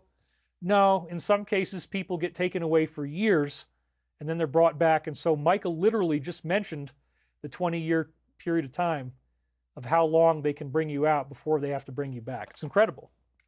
Apparently, it's a cosmic law. Now, understand that in the event of such a contact, which is rather common, the process as it was then seen was agreed to before your incarnation in a physical body, as part of your ability to volunteer for a mission of hope and rejuvenation of the planetary sphere and its inhabitants. You were chosen as one of those angelic souls to come in and teach and raise the planetary vibrations. And in so doing, you also end up offering your physical body material as a source of genetic materials therein. And this was done. So there's a positive, this is where it gets really confusing, because there are positive ET contacts that do involve genetic sampling. They're trying to back up the DNA database of humanity. So if we did destroy the planet like a nuclear war, which they're going to do everything to prevent, but sometimes, I mean, it's not going to happen now because they're being very careful, but like Mars and Maldek both got destroyed, so it can happen. So they have to back up all of our DNA to make sure that if that does happen, that they can repopulate a new Earth with that genetic material. So that's the positive part of abduction, but the negative part is that evil grays then mimic the same procedures and they terrify you, and that's where people are having these scary abductions. And so they're talking about the difference between those two things right now. It was not possible in our case to completely separate your anomalous spiritual body from your physical body. Therefore, you had a very physical experience. This guy did remember being abducted. He actually, most people don't remember it, but he did. So they're saying it was because his spiritual body never fully separated. There are a great deal of traumata associated with this, the inability to physically separate the physical and the spiritual body. What we were led to is a new system of understandings, a system rooted in the primary fear of the unknown. This did become a subconscious cornerstone of belief after said experience, and it persisted much later. And it's interesting that they mention cornerstone, because again, Jesus is the chief cornerstone. The Bible quote is, the stone that the builders rejected has become the chief cornerstone.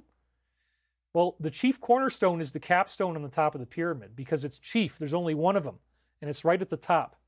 And again, when you put the capstone back on the pyramid, it goes from a six-sided object, six meaning evil in numerology, pyramid numerology. A six-sided object turns into a five-sided object. Five means perfection, divinity, and ascension.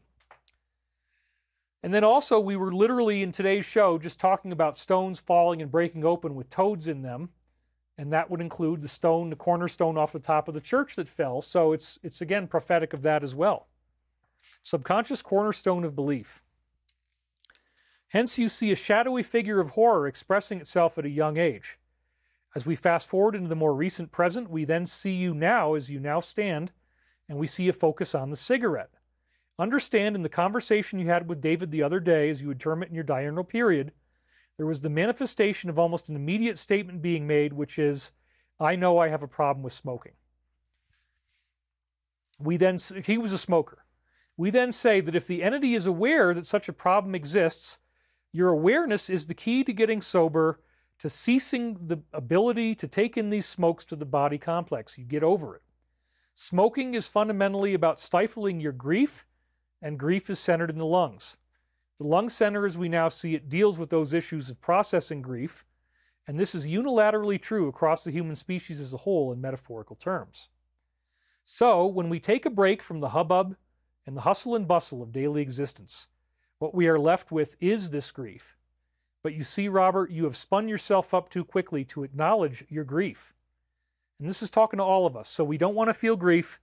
The Alliance is going to get the job done. Everything's going to be okay. It's all going to work. So he says, step down a few notches. And that again sounds like a pyramid, right? Stepping down the blocks.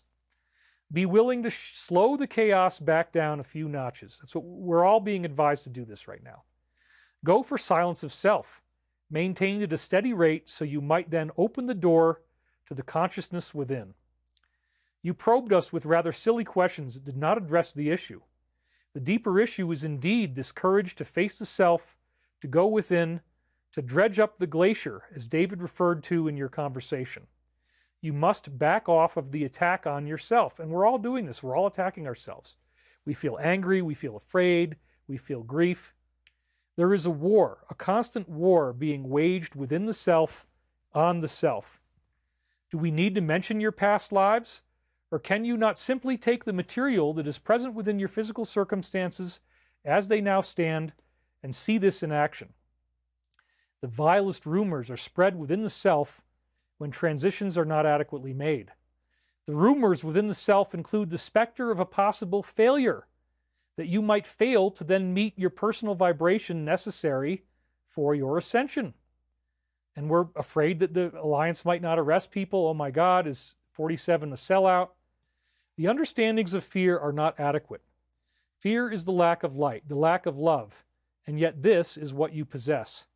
Do not fail to see that the planet is being cleansed. That was, remember, the DS guy being chopped in half, the sword of Archangel Michael, the defeat of the evil gray. I had his head in my hands. It was like modeling clay. Do not fail to see that these events that occur in your historical circumstances, as we would term them, because remember, they're out of time, are indeed those vehicles by which one might then explore the self. So yeah, the planet is being cleansed. The cuts are being made. Remember, the clowns were swinging the swords around. The ridgepole that holds up this canopy or edifice of materials is going to be knocked out. Okay, the canopy is going to fall. You are near an urban center. He was living in California, which will experience a greatly exacerbated difficulty as a result of this circumstance. That much we do know in our understandings. So I say here, sure enough, the canopy did fall. We had lockdowns, we had riots. They're still happening now. And again, he talks about the ridgepole and the ridgepole being cut away. That is equivalent to the spine being severed in half by the sword of Archangel Michael in the dream. So that is the defeat of the DS. It's going to be really incredible when it happens. Everybody's going to know about it. So I don't think we're going to have new urban collapse of any real significant nature. They say clean and swift and maybe only takes a day, but this is prophetic of stuff that already happened. And the canopy falling means that they're exposed. The Hollywood collapses. People don't want to watch movies anymore. They don't like it anymore. And that's all part of what's going on. The ridgepole, or the spine of the guy that was chopped in half in the dream, the ridgepole that holds up this canopy or edifice of materials will be knocked out. Okay, the canopy is going to fall. Oh, I guess I said that already. You are near an urban center which will experience greatly exacerbated difficulty. That much we do know. And then I say, I just updated my software for Keynote. It's not allowing me to paste in any more text. I'm trying to do my usual workflow to paste text in, but nothing is happening. I don't know if this was last night, you guys. I don't know if I can figure this out and solve it in time for the show. Okay, I just solved it. Now I have to paste everything into the Notes app before I can add it in here. So this was crazy.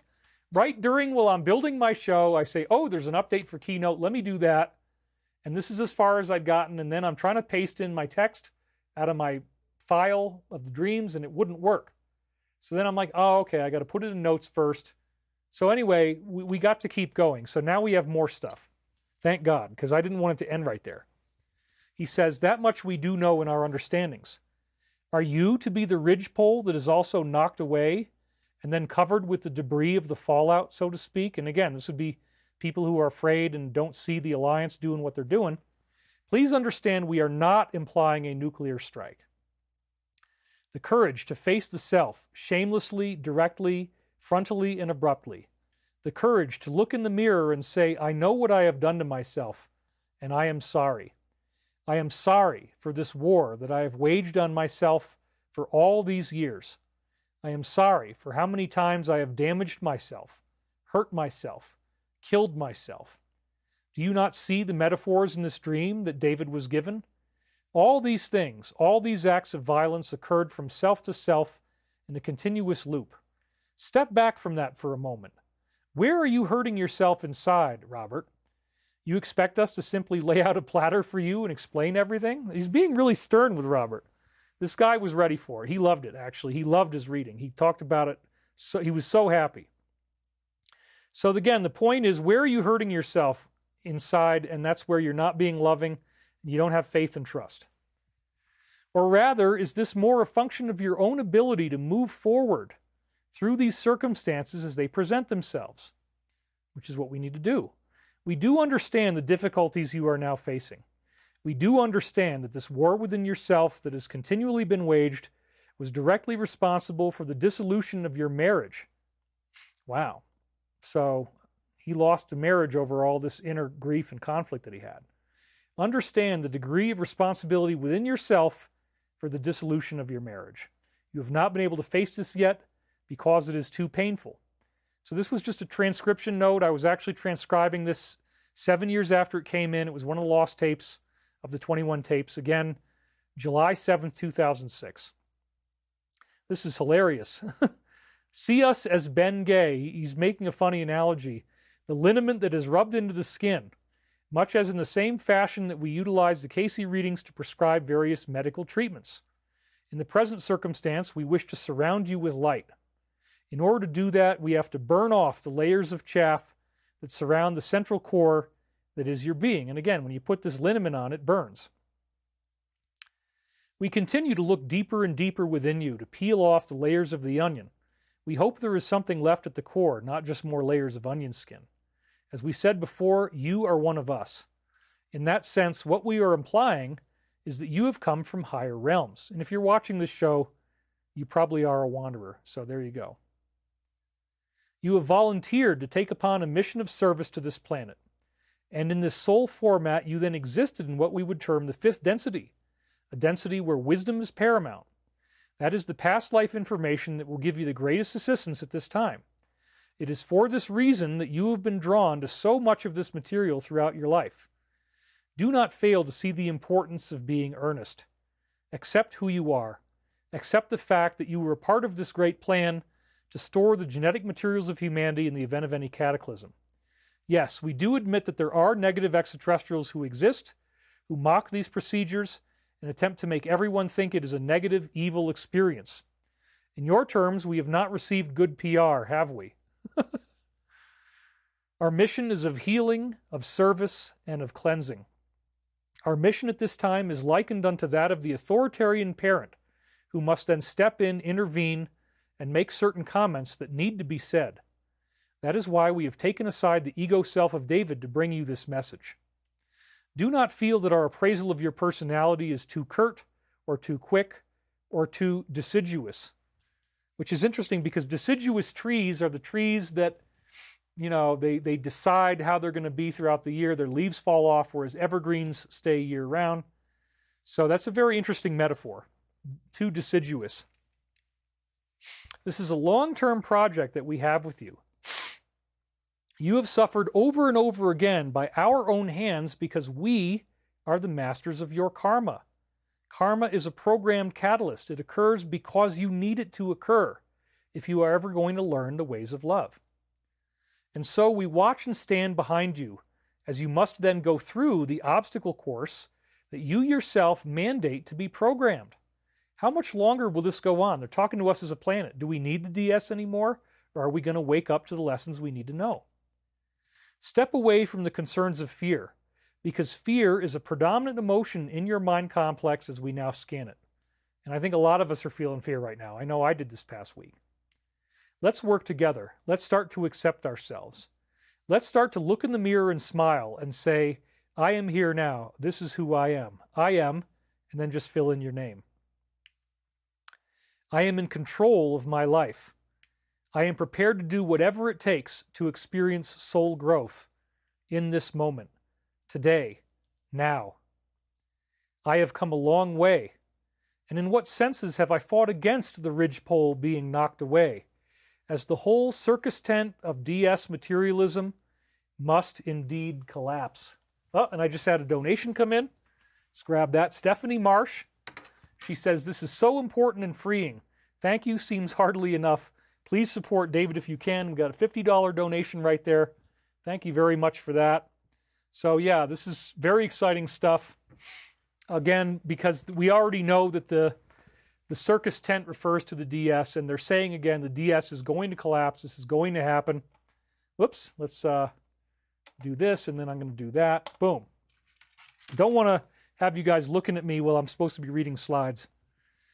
The whole circus tent of materialism must indeed collapse, not only with what the Alliance is going to do, society as a whole, but within yourself. So this is, again, prophetic of the coming arrest, but remember, you have to do the arrest in your own personality. You have to find out where that ridgepole of negativity is and knock down the canopy of negativity. You have to stop the circus from continuing to torment you. That's the whole point. Clay Jackson just donated. Thank you very much. We're still holding true at 3,300 on our Easter show. How much longer do I wait by the sidelines like the people on the banks of the river in the dream and allow this show of violence to continue? Is it not time for me to jump in and begin participating? Your memories of your fifth density past run deep. You were indeed one who was able to very efficiently construct crystals, which is, they're talking about UFOs. They grow them like crystals with their consciousness. So you could efficiently construct crystals that we now use through thought. One who had mastered the design of these creations and indeed manifested them for others. And he was an engineer. Thus you see the karmic connection to your programming of computer mainframes. That was his job. Why should we answer your questions about occupational advice when there will not be any further motion towards this area until you address the deeper issues that still persist, the grief and the fear that they've been talking about? You already know what these issues are. You know, anger, fear, grief, sadness, etc. It was necessary for us to give David a rather intense nightmare in order to help you see what it is that we are really dealing with here. Yeah, evil grays, the DS, and it's all going to be defeated by the sword of Archangel Michael. As was said, this does increase the firewall between David's subconscious and conscious mind. And thus, through this process, an enmity, which is basically like jealousy, an enmity is discovered within self, a disparagement, a disgruntlement. I don't know if that's a word. There is a disparity between those actions that are self-serving, inherently negative and biased towards a negative aspect of the personality, and those more positive. We understand where you come from and where you are going. We understand that you are one of our own, and that is why we can talk to you as a brother, or sister in this case, as an equal. The Earth life has, in a certain sense, had its way with you, has it not? The chaos on the planet has also been internalized by you. Let us make this crucial statement then. You are the ridgepole. You are the ridgepole for that which is collapsing, and you are the ridgepole for the new Jerusalem that is to be built upon the earth, the kingdom of the awakened Christ, the second coming. Isn't this great?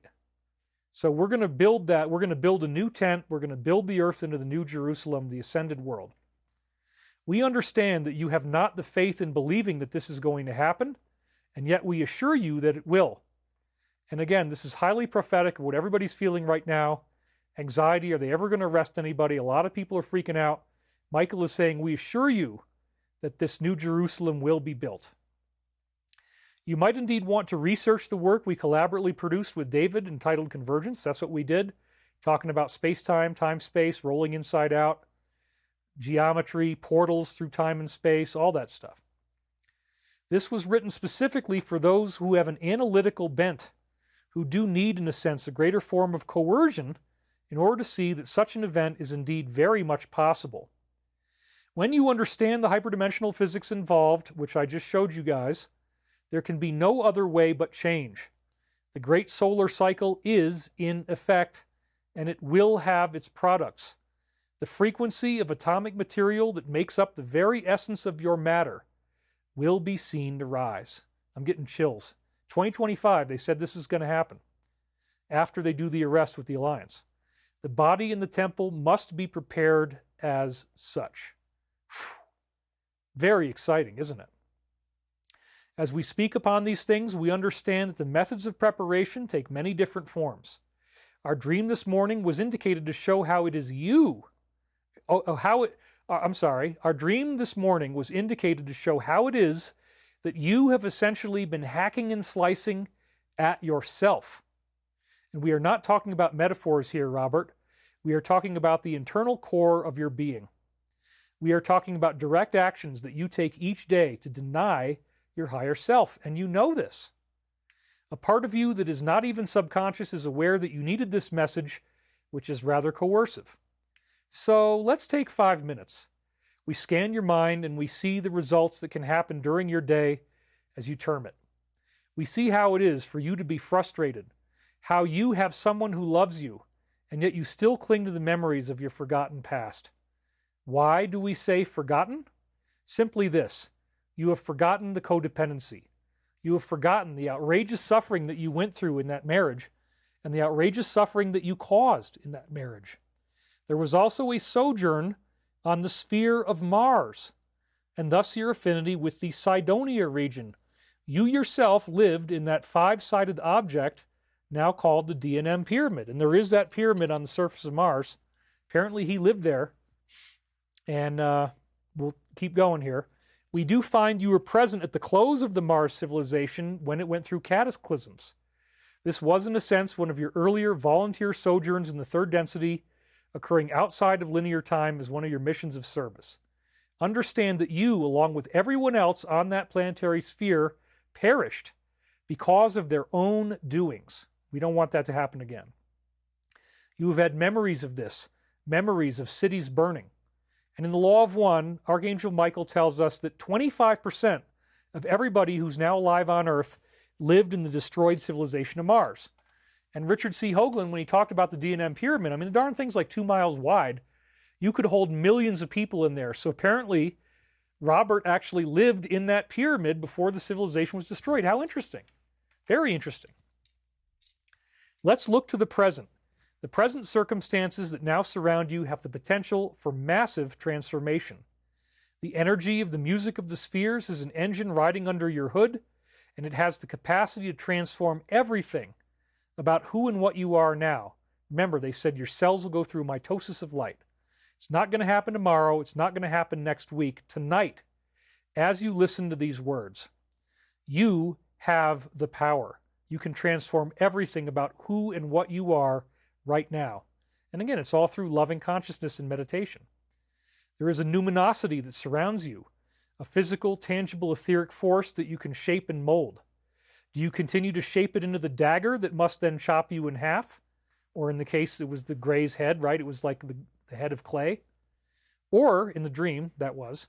Or do we beat our swords into plowshares? Are we willing to reap the harvest of the Spirit? Are we willing to then accept that we all must die, and with the specter of death then made less frightening, to accept life? Is it really necessary to continue to kill yourself? Do you not see the connection between your own personal vibrations, as what we would call a wanderer on a mission of service, and those of the planetary sphere? For it is in this innate ability to save yourself from the disaster of your own conceptions that will in turn lead to planetary healing. You have situated yourself in a geographic area that will experience an extreme level of discomfort, more than mild dizziness or an alcoholic palimpsest, which is a blackout. And that, again, could refer to blackouts coming up, perhaps. We are talking about a very serious circumstance, a circumstance that is quite grievous. And again, I believe this is talking about lockdowns, riots, all that kind of stuff. The urban centers will be the first to collapse as these changes you are very well aware of continue to occur. It is for this reason you have the presence of healthy fear. But do not allow this to become the ridgepole, for the ridgepole will be knocked away. And fear begets fear, whereas trust begets knowledge. Take it upon yourself to have the knowledge of what you can do yourself, the personal choices that you yourself can make. Do you choose to be a fence sitter, to wait on the sidelines for something to happen? Or are you going to make something happen? Are we going to see night after night that you continue to not want to learn the very things you say it is so important that you learn? And he's talking about his software now. It is not difficult at all to learn the basics of web page authoring, HTML. Your mind is far more than adequate to learn Visual C++, or any of these other languages that interest you, far more than adequate.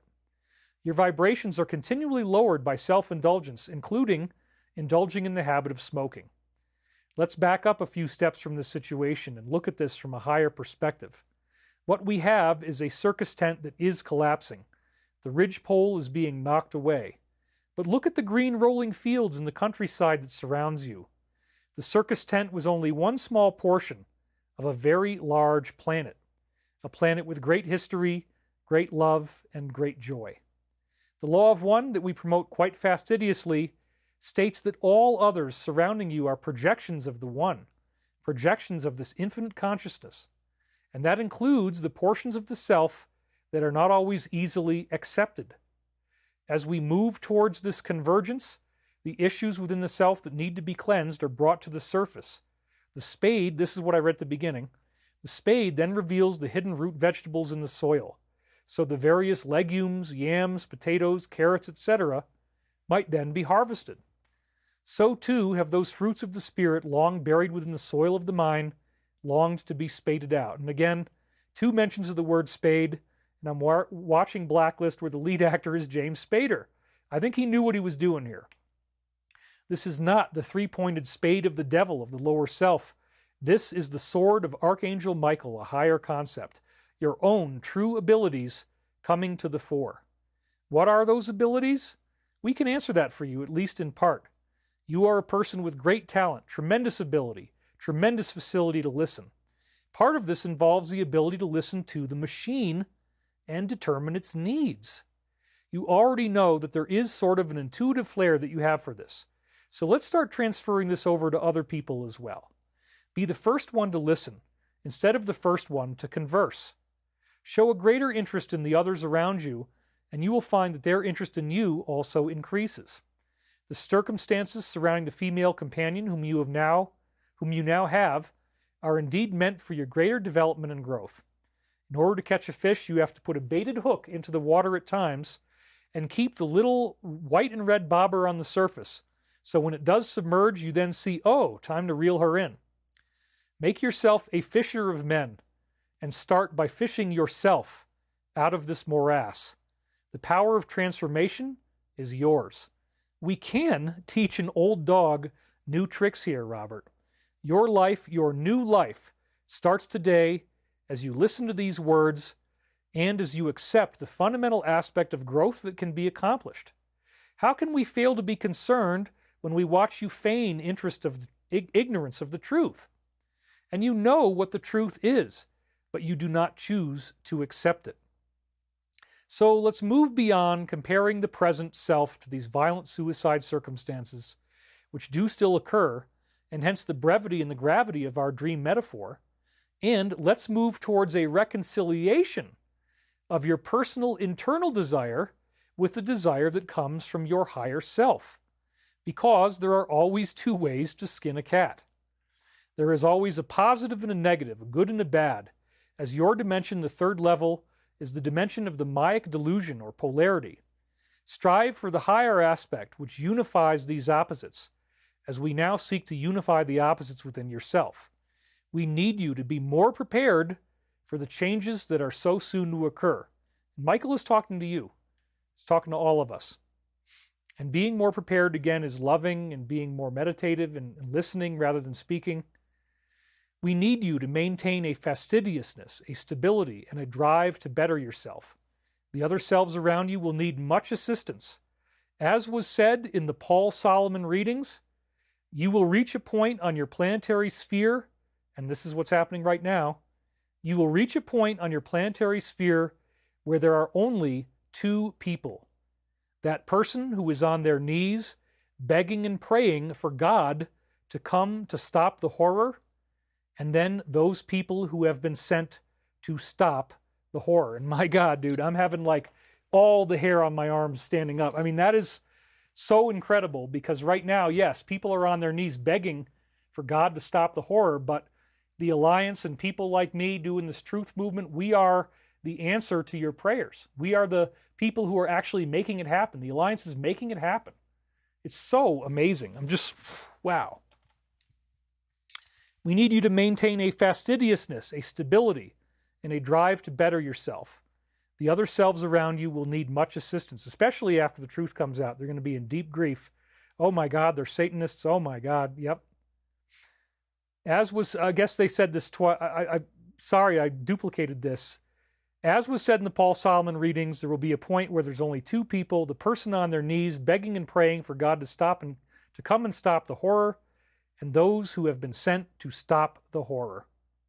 I guess I'm sorry, I duplicated that, but it was worth hearing it twice.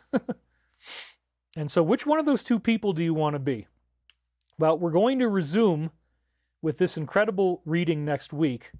And now we're going to go into the part of the show describing the words of those who have been sent to stop the horror. And he's now being elected, apparently, to the head of the NSA, the latest Ezra posts. But before we do that, I definitely need to take a bathroom break. I can't believe I made it 3.5 hours without a bathroom break. How did I do that? And we had a donation come in. Julia in Georgia, you can see it right here. She donated $100. That's awesome. There it is. She says, a reading done 5 years ago described many lifetimes between my husband and myself, imprints of Anunnaki seeing the planet with Christed women, narcissistic relationship imprinted on humanity as a whole, but I have broken free. Many are supported now in their freedom from narcissistic dark ones, and I would totally agree with that. All right, you guys, so once again, I got some new stuff with the turkeys for you. I got to turn off my microphone. I'm going to go take a little bathroom break. Netherlands, you said California. Is it Colorado? Yes, I'm sorry. That was Vacapalo. So it's P.O. Box 3700, Netherlands, Colorado, 80466. I still remember living in Canada. Anyway, so I have a newly updated version of the turkey video. There's some stuff at the end because there's snow on the ground outside, so I did some filming of them out there today. And so this gives me a chance to hit the bathroom. I got to take my microphone off, and I'll be back here in just a couple minutes. So let's go ahead and mute the microphone. We'll do that right now.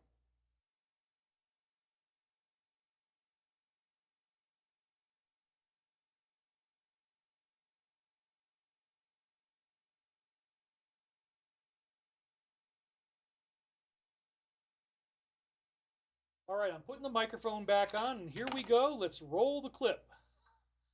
All right, we've got two male turkeys who just showed up. And here they are. And they're hungry. Hey, guys. It's Daddy. You're back. You're my children. Yay! Turkeys! Turkeys! Turkeys!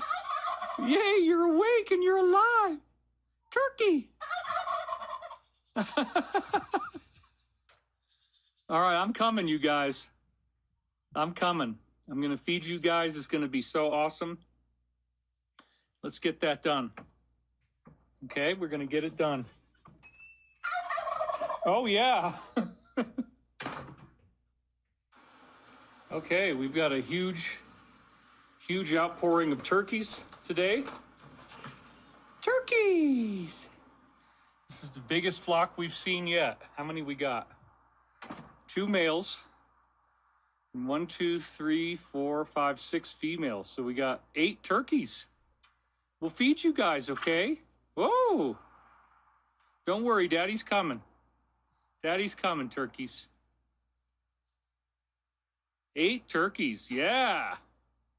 Okay, guys, here we go. Okay, we got 8 turkeys, and we're now on round 2 of feeding them. Hi, turkeys.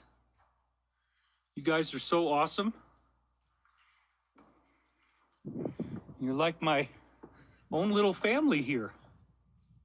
Oh, you dug out all that right there, didn't you? Look at this. Look at this. It's okay. It's okay, turkeys. They're really hungry. Some of these turkeys probably have never woken up before. The males got out first. Yay, look. Yay. And there's a big pile of it right there if somebody wants to jump in. See, they're happy. I take care of them. Everything's good. They're very, very happy right now. Yay. This is really interesting. They just found a whole bunch of friends and they brought their friends out late at night for dinner. It's like 5:45 p.m. They're not even usually out this late, but they're here now. So this is really cool.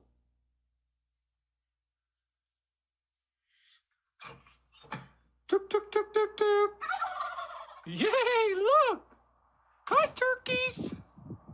Hi. Oh, yeah, you got a big tail. Look at that. You guys want some food? Yeah, we'll give you some food. Don't be scared of Daddy.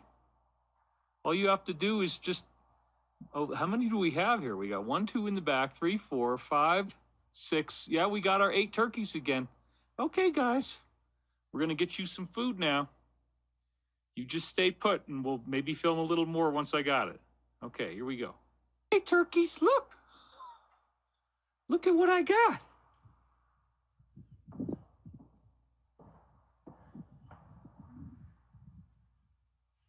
It's a beautiful day here. The turkeys are back. Oh, you guys are so brave and strong. Dropping a big dookie. Okay. Here we go. Yay, look! Look, turkeys! They come running like little children. You see that? Yay! Yay, turkeys! See, they don't like that I'm out here, so we gotta disappear. It's okay. Daddy's going back inside. You guys get to have that food now. They will. They just don't want to look like they are. See, this is the big thing with turkeys. They don't want to be seen as needy, so they're all leaving right now. But they'll be back in just a second, as soon as we stop. All of my turkeys just showed up. Hi, turkeys. I'm going to put out some food for you guys. I'm trying to act like you're not interested now. Y'all just gonna run away from Daddy? Don't run away, turkeys. Got 1, 2, 3, 4, 5, 6. Yeah. You see all you guys. Okay, I'm gonna put some food out for you guys, but I just wanted to get this on film. It's the last part of our video. This is the day before our next show. We got inbound turkeys. I've been waiting for this. I didn't want to feed the crows, but I do want to feed the turkeys. And they're all coming in. This is great.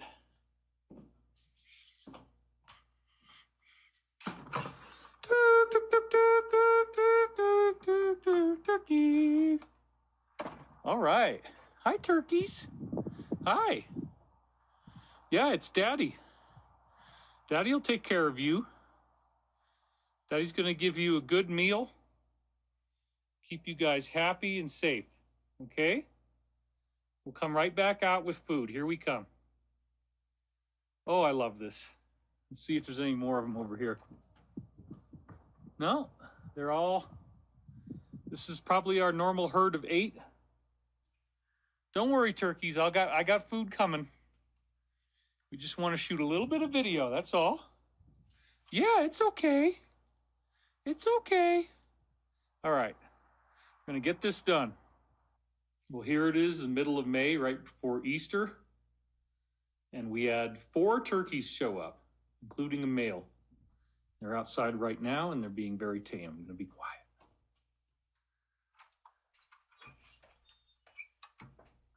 Hi, turkeys. Hi. Let's say hello to everybody. Yeah. I'm going to come out and give you guys another round of food, okay? Yeah, we love you, turkeys. We really do. Don't be scared. All right, we've got 2 male turkeys who just showed up. And here they are. And they're hungry. Hey, guys. It's Daddy. You're back. You're my children. Yay! Turkeys! Turkeys! Turkeys! Yay, you're awake and you're alive! Turkey! All right, I'm coming, you guys. I'm coming. I'm going to feed you guys. It's going to be so awesome. Let's get that done. Okay, we're going to get it done. Oh, yeah. Okay, we've got a huge outpouring of turkeys today. Turkeys! This is the biggest flock we've seen yet. How many we got?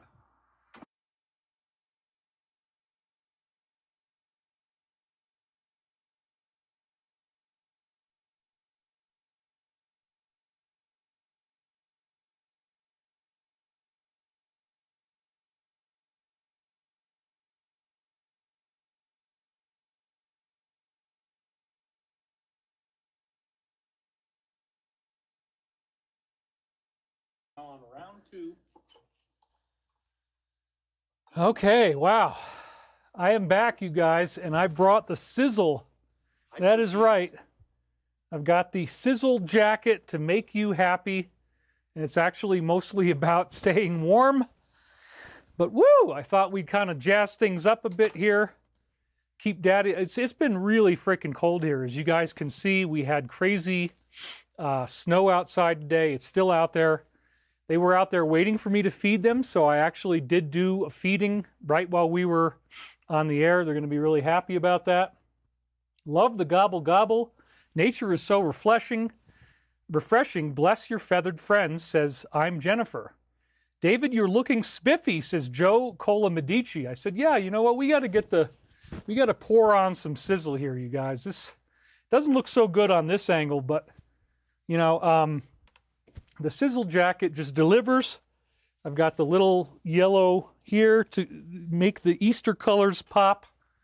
And anyway, this is the part of the show that I'm always very excited to do because, again, there are people who are on their knees begging for God to come and save them, and then you have the Alliance, and they're actually doing the job. And so this is and he's now going to be the director of the NSA. So, Stephen, you might want to call off the attack because he's still doing it. You can find that out today, too. So here's the first one. And again, this is a real thing about the ritual that was done. And they took the video down right in the middle while we were watching it. So we saw this one last week. She's doing a song, Bloody Mary. Like Jesus said, I'm going to dance, dance, dance. It had disturbing symbolism. Kwan Hong Chan says, Happy Pascha Christos Anesti. At one point, she acts like she's possessed. Liberals and mainstream media are hailing it as a work of art.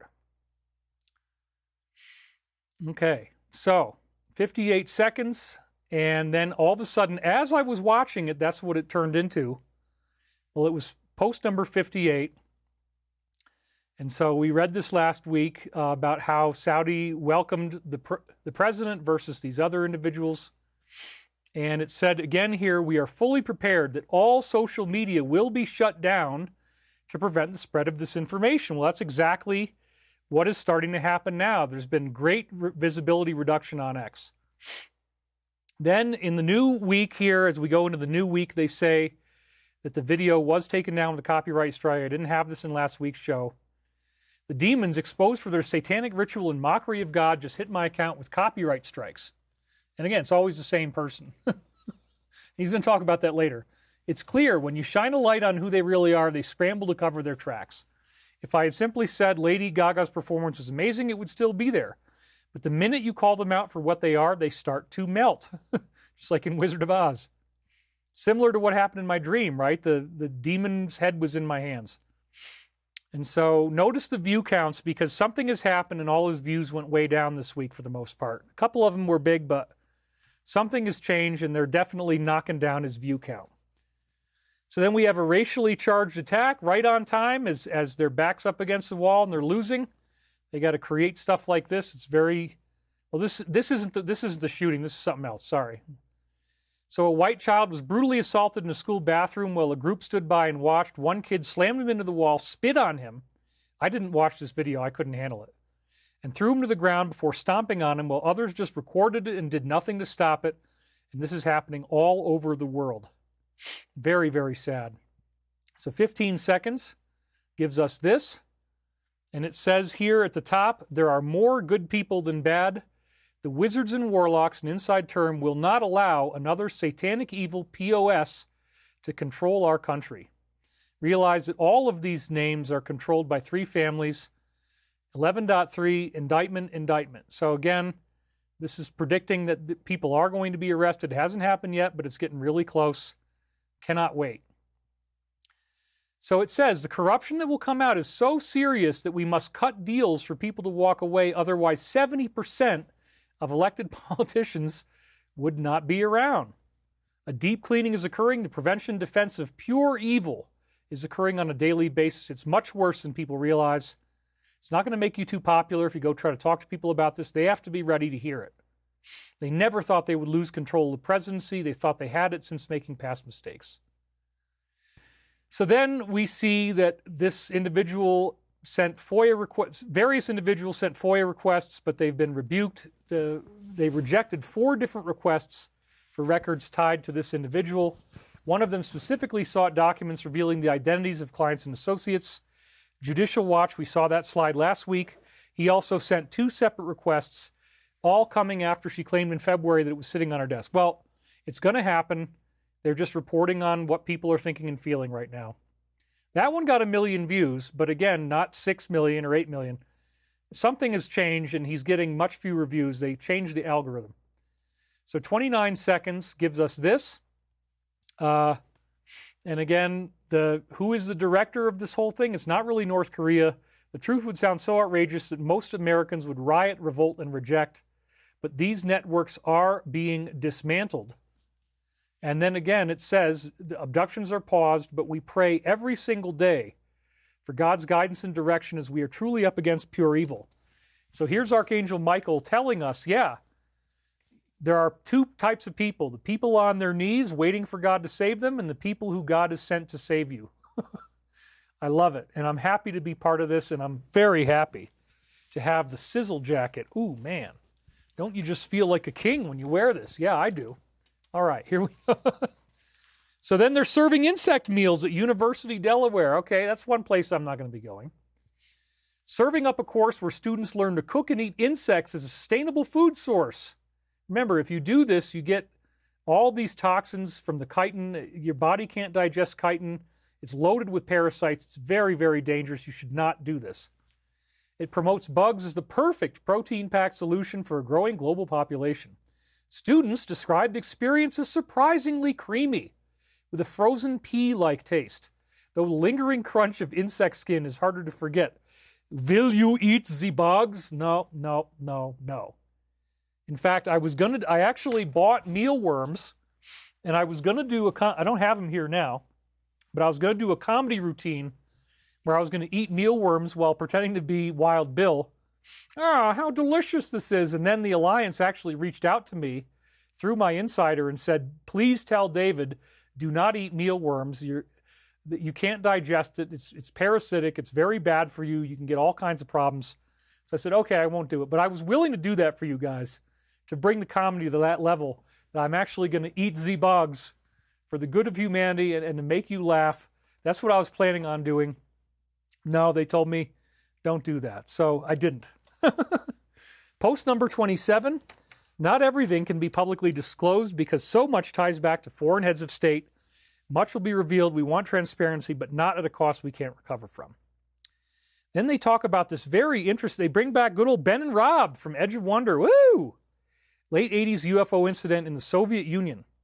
Declassified documents claim that Soviet troops shot down a UFO in the late 80s only to be turned to stone by its alien crew. And Ben and Rob, who you can see here, they make really, it's a very funny video, and we miss them. Anyway, 5 small beings with black eyes emerged, fused into one entity, which was in a sphere. So this is a spherical vortex, just like I was talking about. They all popped into this weird sphere of light, and then the sphere exploded in a blinding flash, supposedly turning 23 soldiers into something akin to limestone. 2 survived by standing in the shade. When the light didn't hit them, they were okay. The stone soldiers and wreckage were rushed to a secret Moscow lab, where tests apparently confirmed they were not human anymore. They had turned into rock. Well, dude, this is disclosure in action. They're telling you stuff like this really happens, and they apparently took this serious. And I talked about this in last week's show, and then the Alliance posted about it. So thank you guys. So here's the document. This is very interesting. It says, after Mikhail Gorbachev dissolved in 1991, the KGB's top secret intelligence administration, a lot of material from that department found their way abroad, particular to the company. As reported by the authoritative magazine, that's a joke, right? Canadian Weekly World News, U.S. intelligence then obtained a 250-page file on the attack by a UFO in a military unit in Siberia. The file contains not only many documentary photographs and drawings, wow, so this is a real thing. It also has testimonies of actual participants in the events. One of the representatives referred to this case as a horrific picture of revenge on the part of extraterrestrial creatures, a picture that makes one's blood freeze. According to these materials, a quite low-flying spaceship in the shape of a saucer, interesting, appeared above a military unit that was conducting routine training maneuvers. For unknown reasons, somebody unexpectedly launched a surface-to-air missile and hit the UFO. It fell to the earth not far away. 5 short humanoids with large heads and large black eyes emerged from it. So these would be your typical evil grays. This is not, we're not talking about like, the friendly kind. These are the kind that are going to get mad at you and they're going to actually fight back. Let's get a good look at my hair here. Yeah, that looks pretty good. It's messy, but nice. Okay. So these 5 humanoids with large black eyes come out. That would be your demonic grays. And they're pissed that they got their ship shot down. And we just had a dream about that. So Michael is again anticipating the time loop here from 1999, where the gray showed up in my dream in 99. It is stated in the testimonies by the 2 soldiers who remained alive that after freeing themselves from the debris, the aliens came close together, and get a load of this, you guys, wow. They merged into a single object that acquired a spherical shape.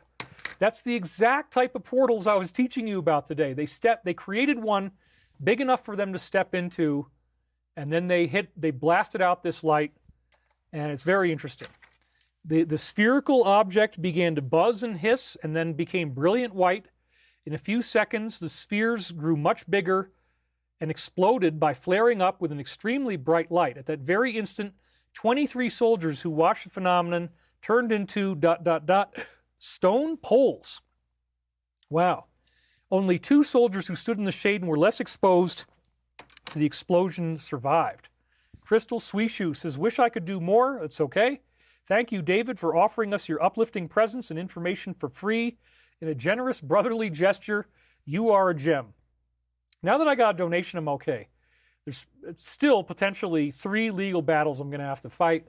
Hopefully I don't have to do any of them, but yeah, so it's been intense. Thank you guys for your support. Whoops, there's my big extreme close-up once again. Back to the slide. Here we go. Only 2 soldiers who stood in the shade and were less exposed survived. The KGB report goes on to say that the remains of the UFO and the so-called petrified soldiers were transferred to a secret scientific research institution near Moscow. Specialists assume that a source of energy that is still unknown to Earthlings Let's look at this. Instantly changed the structure of the soldier's living organisms, having transformed it into a substance whose molecular composition is no different from that of limestone. How weird. This is right out of the government document. A company representative stated, quote, if the KGB file corresponds to reality, this is an extremely menacing case. The aliens possess such weapons and technology that go beyond all our assumptions. They can stand up for themselves if attacked. Well, that is just frickin' mind-blowing. So there you go. Disclosure is happening. The White House tells us they can manipulate space and time. This week we find out there's the fart planet that's filled with methane gas. Oh, God, I don't know. Just not really where you want to be. Post number 56, we got 56 seconds. I really don't ever want to read this one, so they know that, so we're just going to blow through it. It's about the Muslim Brotherhood. Can't really go there. Sorry, guys. I got to stay on the air, but you know this. Okay, so you have Z who's saying, come on over here and look at it yourself. He doesn't want to make a deal. He wants them to visit before any peace negotiations move forward. The request was made during a 60 Minutes interview, and it marks a critical moment in their alliance. He wants them to witness the destruction firsthand, civilians, hospitals, soldiers, and children lost to the war. Well, that really shouldn't change how we stop people from dying, should it? I mean, the whole thing doesn't make any sense. He says, once you visit and see the situation for yourself, then they can work on a plan. Should he even go? No. You don't need to see death to find out that we want to stop it. It's like, yeah, let's just stop the death. Anyway, 31 seconds. Notice the view count's pretty low because, again, something changed, and they're going to talk about it a little later. So it's only 341,000 views. Post number 31, and again, one we've seen many times, world stalemate. We have all the goods on everyone else. That's part of why some of the things tying back to foreign heads of state must be classified. We are in a critical time for our country. We are working to balance what we're doing so that it can help America. At the same time, we're purifying the government and removing bad actors who have been entrenched. There is so much string pulling and blackmail. We need to cut these off. Remember, in my dream, there was the cutting of the swords. So that's prophetic. To truly gain the power granted to us by the patriots and the hardworking people of this great country. So you remember, we had the clowns swinging the swords around. That symbolizes the budget cuts they're making. The ridgepole is being pulled away. The enemy is going to be completely chopped in half. And then I had the Gray's head in my hands. Amazing.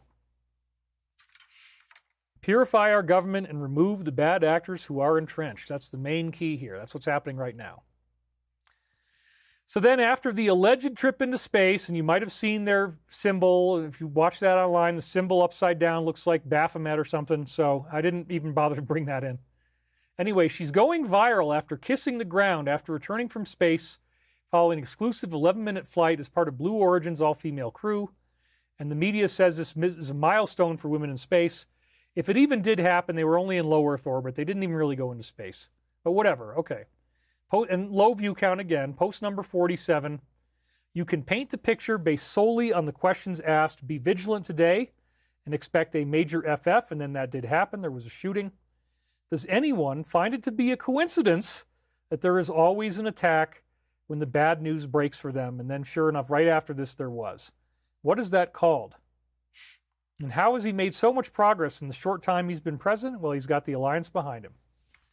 So then they're talking about these BA people thinking that there's going to be martial law. I said 410, I meant 420. I'm sorry, I mistyped that. But I don't think that's going to happen. That would be very soon from today.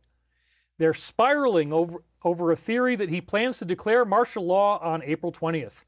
They claim the military will take control of the country, outlaw free speech, and require military approval for even the most everyday actions. Many are calling this the end of democracy and urging families to prepare for the worst. That's the propaganda they want people to be thinking right now, on the negative side. Some even believe that he's going to seize all privately owned you-know-what and tell people to save their cash in case banks freeze. The panic is spreading fast for these people. None of that stuff's going to happen. All right, so we're at one. Again, the view count is a lot lower. You notice they never seem to be getting too high. 192, something has changed. And we got 102 is 1 minute and 2 seconds. 62 seconds brings us to this. We highly recommend somebody takes all these crumbs and put them into a massive dump in a single shot, which is the David Show. That's what we're doing right now. This will then be considered the biggest inside and approved, that's very important. They approved this content, the biggest approved dump in American history. They're beginning to understand, attorneys have been notified, yada, yada, yada. All right. So then we see Gaddafi apparently wanted Libya to have a currency backed in gold. That would have spread very quickly, and apparently that's why he was murdered. Former Congressman Kurt Weldon drops a bombshell revealing that Muammar Gaddafi was planning to launch a gold-backed currency to unite Africa, an economic move he says deeply threatened the Western powers. He claims this plan was one of the key reasons the U.S. wanted him eliminated, not just removed from power. He also said Gaddafi had offered to resign peacefully, but the offer was rejected because America was after his oil and sovereign wealth. He took Joe on one of his several trips out to Libya. So yeah, they don't want any gold-backed currency, which I think is probably what we're going to have. So again, lower than usual, 850,000 views, lower than usual. 33 brings us to this. I'm hopeful my time spent here was not wasted. And take good care. God bless you. Now we see good old Sleeper is returning to the spotlight. He's making his grand return with his first public speech, and it's already sold out. He'll be speaking at a disability advocate conference, proving that he's not going to disappear quietly into retirement. He says he's not going anywhere and he wants to be active in the public life. Behind the scenes, he's reportedly furious with former advisors leaking these claims that he was, for 4 years, just a confused, barely functioning puppet. I mean, that's what I think. Anyway, so we got 30 seconds on this one. And again, this is the one about the device being placed in the White House that could actually hurt people and would be undetected. When he was elected, you can't possibly imagine the steps taken prior to losing power to ensure future safety and control. So this is very creepy. The crash couch in the senator's house, like what's that all about? Her name's Faith, and she admits that she keeps this in her home, used to bring in, oh my God, people, quote unquote, for private conversations about sexuality against the wishes of their parents. Oh my God, a crash couch? Yikes. Who would ever admit this publicly if you were going to do stuff like that, which is crazy? I don't get it. She's also the main sponsor of 251312, which seeks to redefine things and could strip parents of custody if they refer to their child in a certain way. This is the Democrats' strategy to legally do things that we don't need to talk about. Again, low view count. Something has changed. They're going to talk about it pretty soon. And then we got 69 seconds, bringing us to this. Godspeed to those put in harm's way. You are the bravest men and women on earth. And I'll take this as a personal compliment. So thank you, guys. We will never forget. All share one title in common, and that is the title of hero. Anybody standing up to this is a hero. The Lord is my shepherd. I lack nothing. He makes me lie down in green pastures. He leads me beside quiet waters. He refreshes my soul. He guides me along the right paths for his name's sake. Even though I walk through the darkest valley, I will fear no evil, for you are with me. Your rod and your staff, they comfort me. You prepare a table before me in the presence of my enemies. You anoint my head with oil, and my cup overflows. Surely your goodness and love will follow me all the days of my life, and I will dwell in the house of the Lord forever. You better believe they're getting ready to do something, guys. And again, all of us share one title in common, and that is the title of hero. So again, thank you guys in the Alliance so much for the shout out. I know that I'm one of the heroes you're referring to, and no matter what happens, I just keep on going, cranking out this show. I think we're actually going to get done in about 4 hours today, which is fantastic. So again, they talk about 6 women in space. I'm not going to say what they said.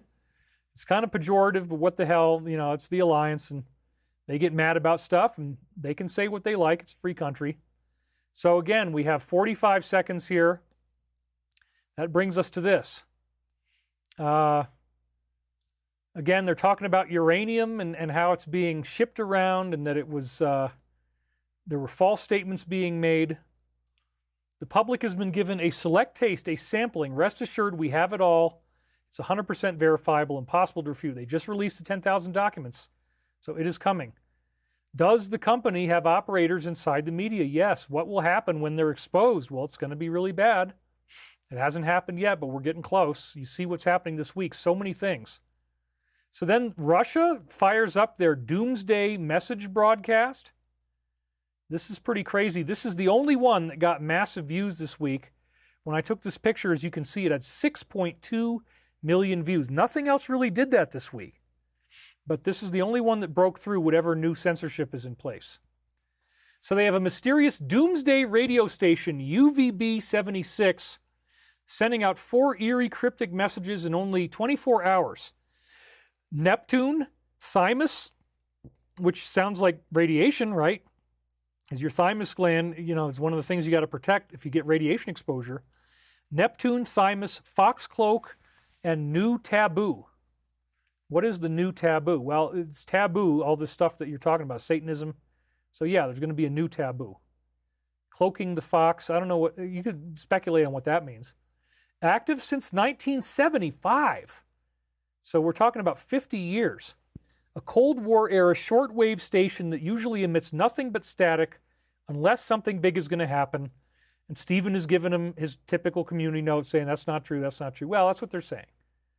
Its true purpose remains a mystery, but many believe it's linked to secret military operations or even nuclear protocols. So yeah, this is another sign that things are not normal, something's ready to happen. And probably what happened is that these 4 things represent different programs that they're working on. We got Neptune, Thymus, Foxcloak, and New Taboo. So we're definitely in the final stages. So again, this is not normal. This is not a typical thing. It's very, very exciting, actually. I don't think anything bad is going to happen. Again, 6.2 million views, and then we got 133 seconds, which is this. This one I don't know if we've seen before. No, we have. Okay. It's hard to swallow, but you have to learn this to progress. So again, people have a really hard time with this. Who are the puppet masters? House of Saud, 6+++, 4 trillion plus dollars of wealth. Roth, 6++, 2 trillion. Soros, 1 trillion. Focus on the above. Public disclosures that they make are false. Many governments of the world are feeding the eye. Yep, so these are the puppet masters. And again, the strings were cut, and now they're on their own. Think environmental pacts that feeds them the money. The triangle has 3 sides. The eye, the all-seeing eye. Follow these bloodlines. And then they say, this is very interesting, does Satan exist? Or does the thought of Satan exist? Well, yeah. And who worships? And then they're talking about the temples, the temple on top of the mountain, how many levels below. Everybody's going to have to learn this, and they're not going to like it. So as Michael was saying in the reading, you're going to need to be there to help people get off their knees. You are going to be the one who God sent to help them get off the ground. And so this is very serious, you guys. We're really near the end here. They're giving us a time frame of 2 or 3 weeks now before the cause of autism is going to be revealed, the environmental cause. And then we've got the trials, the music industry trials coming up next month. It's going to expose everybody. The list will probably come out around the same time. So May could be it. I mean, we might be okay through the end of April. But yeah, I don't think we're going to be, ignoring this for very much longer. This is going to be something everybody talks about. I'm so excited. I can't tell you. This is some foul play that's probably against the alliance. The defense advisor was escorted out of his office. His name is Dan Caldwell, the top advisor to the chief of defense, escorted out of the Pentagon after he was named in an investigation about leaks. So first they're going to say the negatives, but then they're going to go into the positive. He didn't toe the usual line on foreign policy. He openly challenged the typical consensus on the small country. Ooh, you don't want to do that. Says that we haven't had an honest conversation about this in over 2 decades. Well, they're doing it now through these posts. He also opposed dragging us into a war with Iran. Oh, you can't do that. Famously stated that when they're attacked, it's them, not us, it's under fire. So yeah, you can see that he made them really mad. So all of a sudden, he mysteriously gets this investigation. Tucker called him a man of genuine integrity, high intelligence and principle, praising his deep commitment to the country and described him as a wonderful person. What's really going on here? I think you can figure it out. And again, I totally support this country. It's just a few bad apples at the top. No big deal. We can solve this. So post number 334 is another new one. which shows the sign of the seal of the President of the United States, and it says Merry Christmas. So yeah, they're getting ready to give us a big Christmas gift here really soon. It's very exciting. So when he did make that public appearance, he was slurring his words. And it says right here, he made a disability advocate conference. He was shouting, it's crazy, watch the video, shouting at the audience about how they deserve to be treated with dignity, senior citizens. And he's back to slurring again. It's just really, really crazy. And again, notice how low the views are, only 53,000 at the time I took this picture. Something has changed, 25 seconds, post 25. And it says right here, everything that we're telling you has meaning. It's big picture stuff. Few positions allow for this direct knowledge. The proof is going to begin. And 11.3 again means the arrest, basically. We sincerely appreciate the work you do. Keep up the good fight. This flow of information is vital. And he also starts to take stabs at our supporters and says they have no heart. 30% of them have no heart, blaming them for the nation's division. Right, sure. The country's never been this divided in all his years, and he points the finger squarely at these supporters. We can't go on like this with the nation as divided as we are. 24, and notice again, low view count. It's going to become common. Something has changed. 24 seconds, post 24. Any person making statements they're not going to seek re-election, which is what happened with him, was put in submission. For the betterment of our country, not all will be prosecuted, but everyone will do what they are told. Then we have this company about making some sunsets. We know what's really going on. They're even admitting it. It's pretty freaking crazy. The EPA has launched an investigation into this company accused of tampering through unauthorized acts.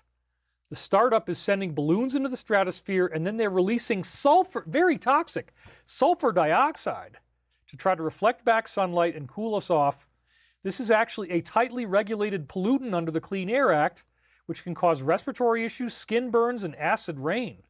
Should this company be shut down immediately? Well, at the very least, let's have them not do this anymore. I don't know if you need to kill the company, but yeah, definitely we don't want sulfur dioxide in the atmosphere. Again, the low view count, 53 seconds. List all of those who have foundations. Why is this relevant? How can the donations be used personally? And again, right here at the bottom, the corruption in our country and most others is so severe that the military is the only way. And so again, this Make Sunset is just doing more of what they're already doing. So this is the one we heard about at the beginning. He's blowing the whistle on these skyrocketing autism rates. The upcoming release, remember we saw it was going to be in 2 or 3 weeks, of a groundbreaking series of studies aiming at identifying quote-unquote environmental toxins contributing to this, something he says never been done before. They are expected within weeks, and they will investigate toxins found in everyday sources like air, water, food, soil. Maybe we'll add so-called medicine. I think you can read between the lines here. But there could be other toxins as well that are doing this.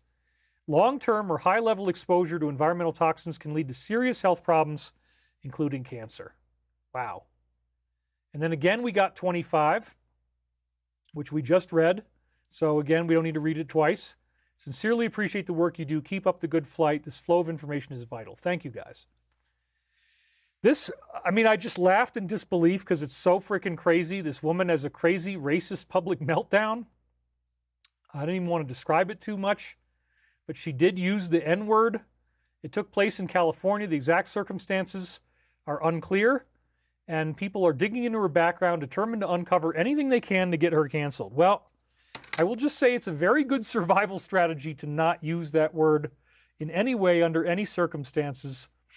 And we'll talk a little bit later about how that word was presented to me and why in that case I'm like, okay, that's cool, but we'll get to that in a second. If somebody calls you that, it's an honor. Actually, if it happens in a certain way, and in my case it was honorable, but we'll get to that. All right. So again, only 100,000 views, very, very low view count. What the heck is going on here? 13 seconds. I guess I missed that one. Sorry, guys.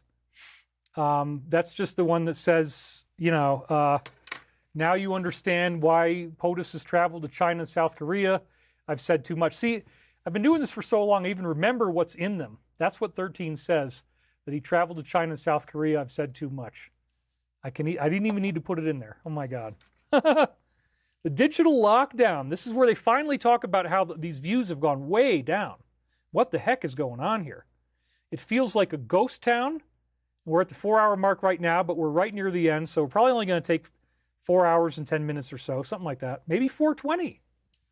Ah, okay. Feels like a ghost town around here. The algorithm has sucked the life out of the place. It's like we're all under a digital lockdown. We have no interaction, no visibility. Do you agree or am I crazy? And everybody's agreeing. And in my own case, I can confirm that when I posted the link to last week's show on a Saturday night before Sunday, it was much slower than usual. And so I'm now doing the paid promotion just to get the views up. But yeah, I can definitely confirm from my own experience that something has radically changed. It's very much harder to get views now than before. And I would actually rank, because I read all the comments on this, 90% of the people are actually having the same issue. So Gloria Gomez says, black people use the word all the time. We don't know the whole story of what the other woman did to the Indian woman. Exactly. But still, if you want to survive, don't ever use this word in public under any circumstances. If somebody calls you that because he's your friend, okay, great. And he said it with A at the end, that's one thing. We'll talk about who that was in a minute. I was honored, but that's about the only way it could happen. So, Florida State, there it is, right on schedule, just like they told us. We need a distraction. We need something big and dangerous. Terrifying scene is unfolding where an active shooter was reported. Chilling footage from inside the classroom captures a tense moment. Voices are heard outside. Police are pounding, let us in, and nobody wanted to do it. Multiple injured individuals loaded into ambulances right on time. And again, notice 607,000 views, so it's lower than usual. Post number 27, again, the one that says, not everything can be publicly disclosed because so much ties back to foreign heads of state. We will reveal much, but not at a cost we can't recover from. Then we had also post number 10, and it says right here at the bottom, good people were forced into bed with this evil under personal and family threats. Could you live with yourself if you were helping to cover up such evil, despicable acts if you were given a safe way out? I know the answer. I get to look at myself in the mirror and feel proud that I'm one of those people that God sent to help. These people worship Satan, and some of them openly show it. Wow. Post number 32, here we go. How many days? Well, right now, they're not saying 10 days. The latest, greatest estimate is the arrests will only take maybe 1 day, and it will not go slow.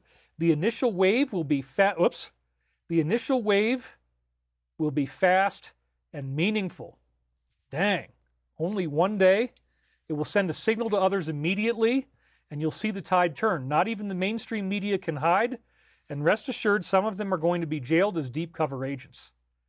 So then we see that this shooter was actually the son of a sheriff's deputy. He does look kind of disabled, I gotta say. Not to be judgmental, but when people smile like that, it's kind of like, ooh, maybe there's some autism or something, but he was mind controlled. I mean, that's the whole point. Like, we know what's going on. We already know. Somebody programmed him to do this. I feel sorry for the guy. He probably doesn't even remember anything, and he's not talking.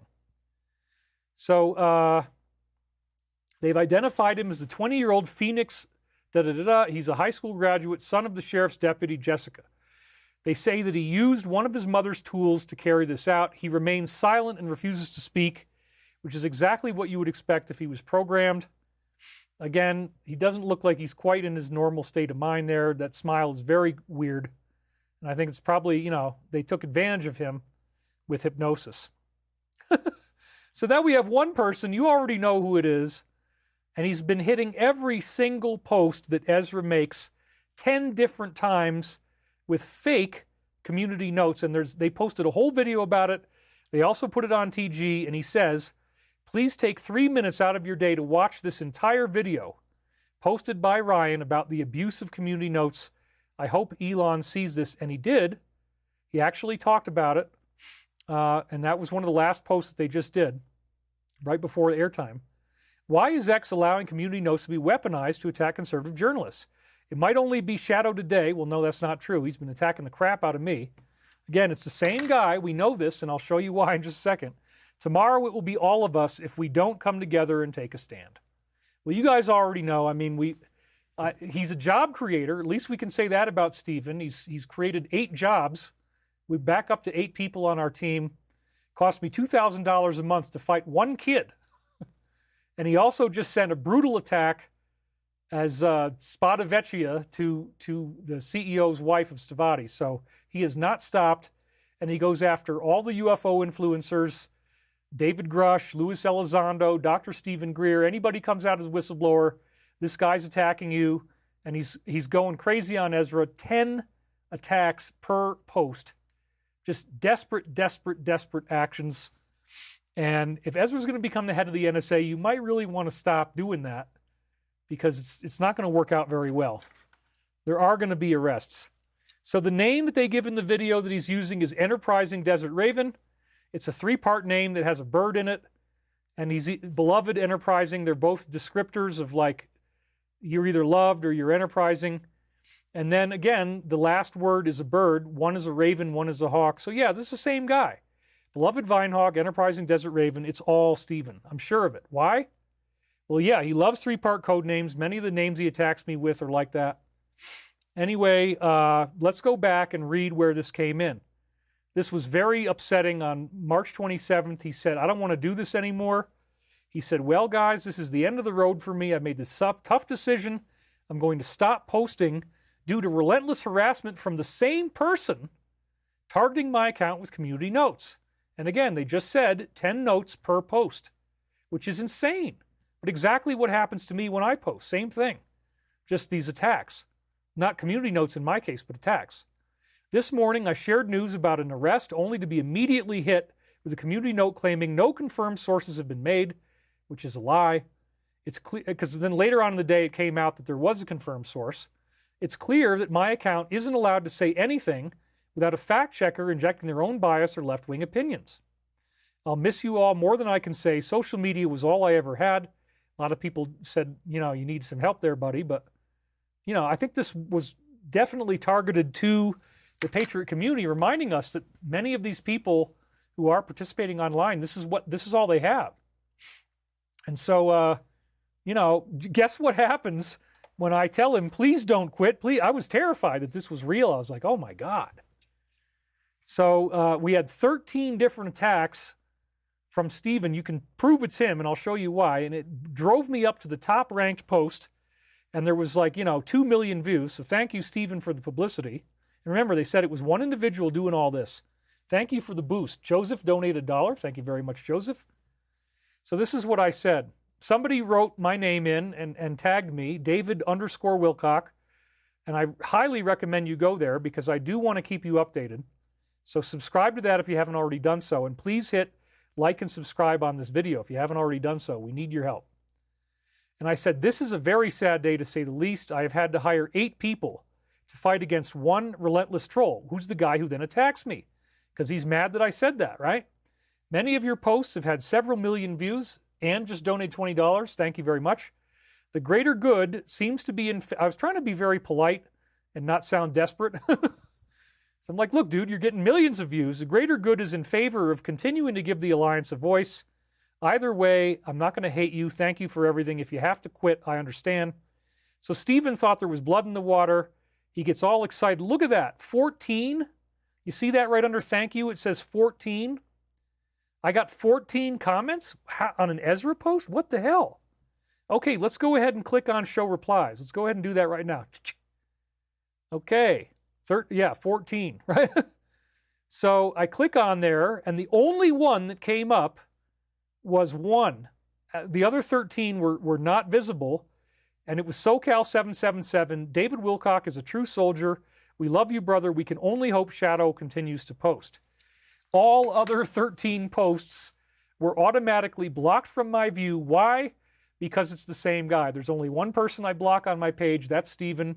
He creates thousands of aliases. 5 aliases per post typically is what I was getting.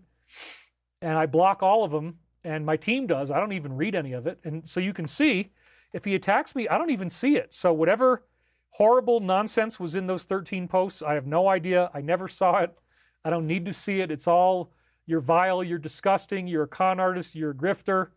I mean, it's amazing that one person can be so angry that he just continues to spew this every day. And no matter when I post, man, he's on it instantaneously, within minutes usually, or even seconds. Ezra has the same problem. 10 community notes per post. He was ready to quit over it, so they said. And then I called this guy out. I said I had to hire 8 people to fight one relentless troll. I get 14 comments. 13 of them were blocked because it was him. So that's how I know it's him. Because if there was another troll, then why wouldn't I see his comments? In other words, if somebody else was going after Ezra, this somebody else would be very upset, and then when he saw me get pushed up to the top of the list, he would attack me. But I didn't get any attacks from anybody else. I got 13 blocked attacks. Nobody attacked me. Why? Because it's all one kid. And I guarantee you somebody is paying him, and I guarantee you we're going to find out who it is, and I guarantee you they're going to Cuba, especially if he's about to become the head of the NSA. So the best thing you could do is cease and desist, back off. We are going to be suing this guy. It doesn't matter if he stops, but the more he attacks us, the more he incriminates himself. And then he did it again. He did it again. So yes, this implies it's him, because if it was somebody else, why wouldn't that person have attacked me? He didn't. Not one other account showed up to troll me, just him. Then he makes the epic comeback the next day. Again, I think the whole thing was a fake out just to flush out Stephen, which it did. He said, I never expected such an overwhelming flood of messages, comments, and support. I have to be honest, most of you are right and I was wrong. It's truly inspiring to see so many people deeply committed to this movement. I can only hope real change comes to stop the constant misuse of community notes by, as he said, one individual. The show goes on. Thank you for your support, encouragement, reminders. We all need them now and then. And again, back then he's getting more views, 500,000. Something has changed. And then I again responded. So Ann Darnell calls me out by name. I'm like, yeah, I'll respond to that. That's awesome. Do not stop, Ezra. You are recognized as the reliable, authentic voice among all the noise. One of the top accounts on X, gets millions of views. Very few of them do this. David Wilcock, ooh, there's yours truly, even does a weekly show reading your posts to his thousands of viewers and ties them back to 17. If you stop, where will we go for reputable information? And then I say, you know, I truly wish I wasn't the only one reading all these posts every week, but I am. Nobody else said anything to anybody. I've never seen anybody else doing this. Nobody else seems to be brave enough, honestly. This is very dangerous. So she had 7,000 views, right? I truly wish I wasn't the only one doing this. I just said on Wednesday that I am only as good as my information, and Ez has the best information, so thank you, Ann. Now you'll notice again, right below, that what? Wait a minute. And I got a little pentagram there for you. 5 posts. Okay, so he's going to attack me again, right? You can figure it out. So let's click on show replies, because again, we hit that, and there were 4 more attacks that were from blocked accounts, which means it's got to be him. The only one that came up when I clicked show more is Galactic Zoo. And he's trolling me. David, you genuinely still believe in this? I've seen people waste thousands of hours on hopium. So this is actually a real troll. But then all of the other 4 were blocked, which means, yeah, it's the same guy. We know it's all one guy because he always does the same formatting. He always says the same stuff, and he routinely ties back to his own video on his YouTube channel. It's hilarious. I mean, honestly, it doesn't bother me. He doesn't make me sad. He doesn't make me angry. It's just something that we have to do. And yeah, I've had to hire 8 people to fight against, I call him a kid, because he behaves like a child, one kid. And every time I talk about him, he makes new videos about it. He posts it on there. You know who he is. I mean, I've blocked his name. You can't type in his last name on the sidebar anymore because I'd rather him not promote himself all the time. Why is Edge of Wonder off YouTube? That happened a long time ago. Gregory Leon Watson, David is giving the troll too much life by talking about it. I wouldn't give him any life by talking about him. Karma is a female dog, bow wow. Well, the reason I'm talking about it is because the Alliance is calling him out, and I want to be very clear. When they called him out before for abusing community notes, I got attacked by one person. We got a $200 donation. When did that happen? Let's see. Oh, that's It's now had 79 thumbs up. I think I already got that one. Yeah, I already did. So anyway, that's great. Thank you guys for the donations. I'm not trying to give him energy, but I want you to understand how crazy it is. I don't just casually post on social media at all. This guy, I have to be ready for World War III every time I post. I have to write a letter to my customer service team in advance, tell them I just posted. I write it before I post. I hit post and I immediately hit send on the letter, and we immediately start attacking him and taking him down. And he just keeps going and going. And you saw he had 13 comments when I tried to tell Ezra, don't give up. 13 comments that were blocked. So again, there's going to be a spectacular defeat of this guy in the future. Everybody's going to know who he is. He's going to be in Corey's show, Alien Mania. He is going to become famous. So he's got that much. He's going to be famous or infamous. But anyway, no, I don't want to give him a whole lot of energy, but I'm helping the Alliance so you know who this is. And again, please go watch this video. All of this stuff that he's talking about is this one guy who's doing it all. It's amazing that he would be so fearless. I got to give him courage. He's very brave to stand up to the Alliance like this because he obviously doesn't care what's going to happen to him. That's all I can say. He doesn't care. So then they say, keyhole happy hunting. So clearly this is important, and they wanted me to talk about this, is why they said happy hunting, so I obliged.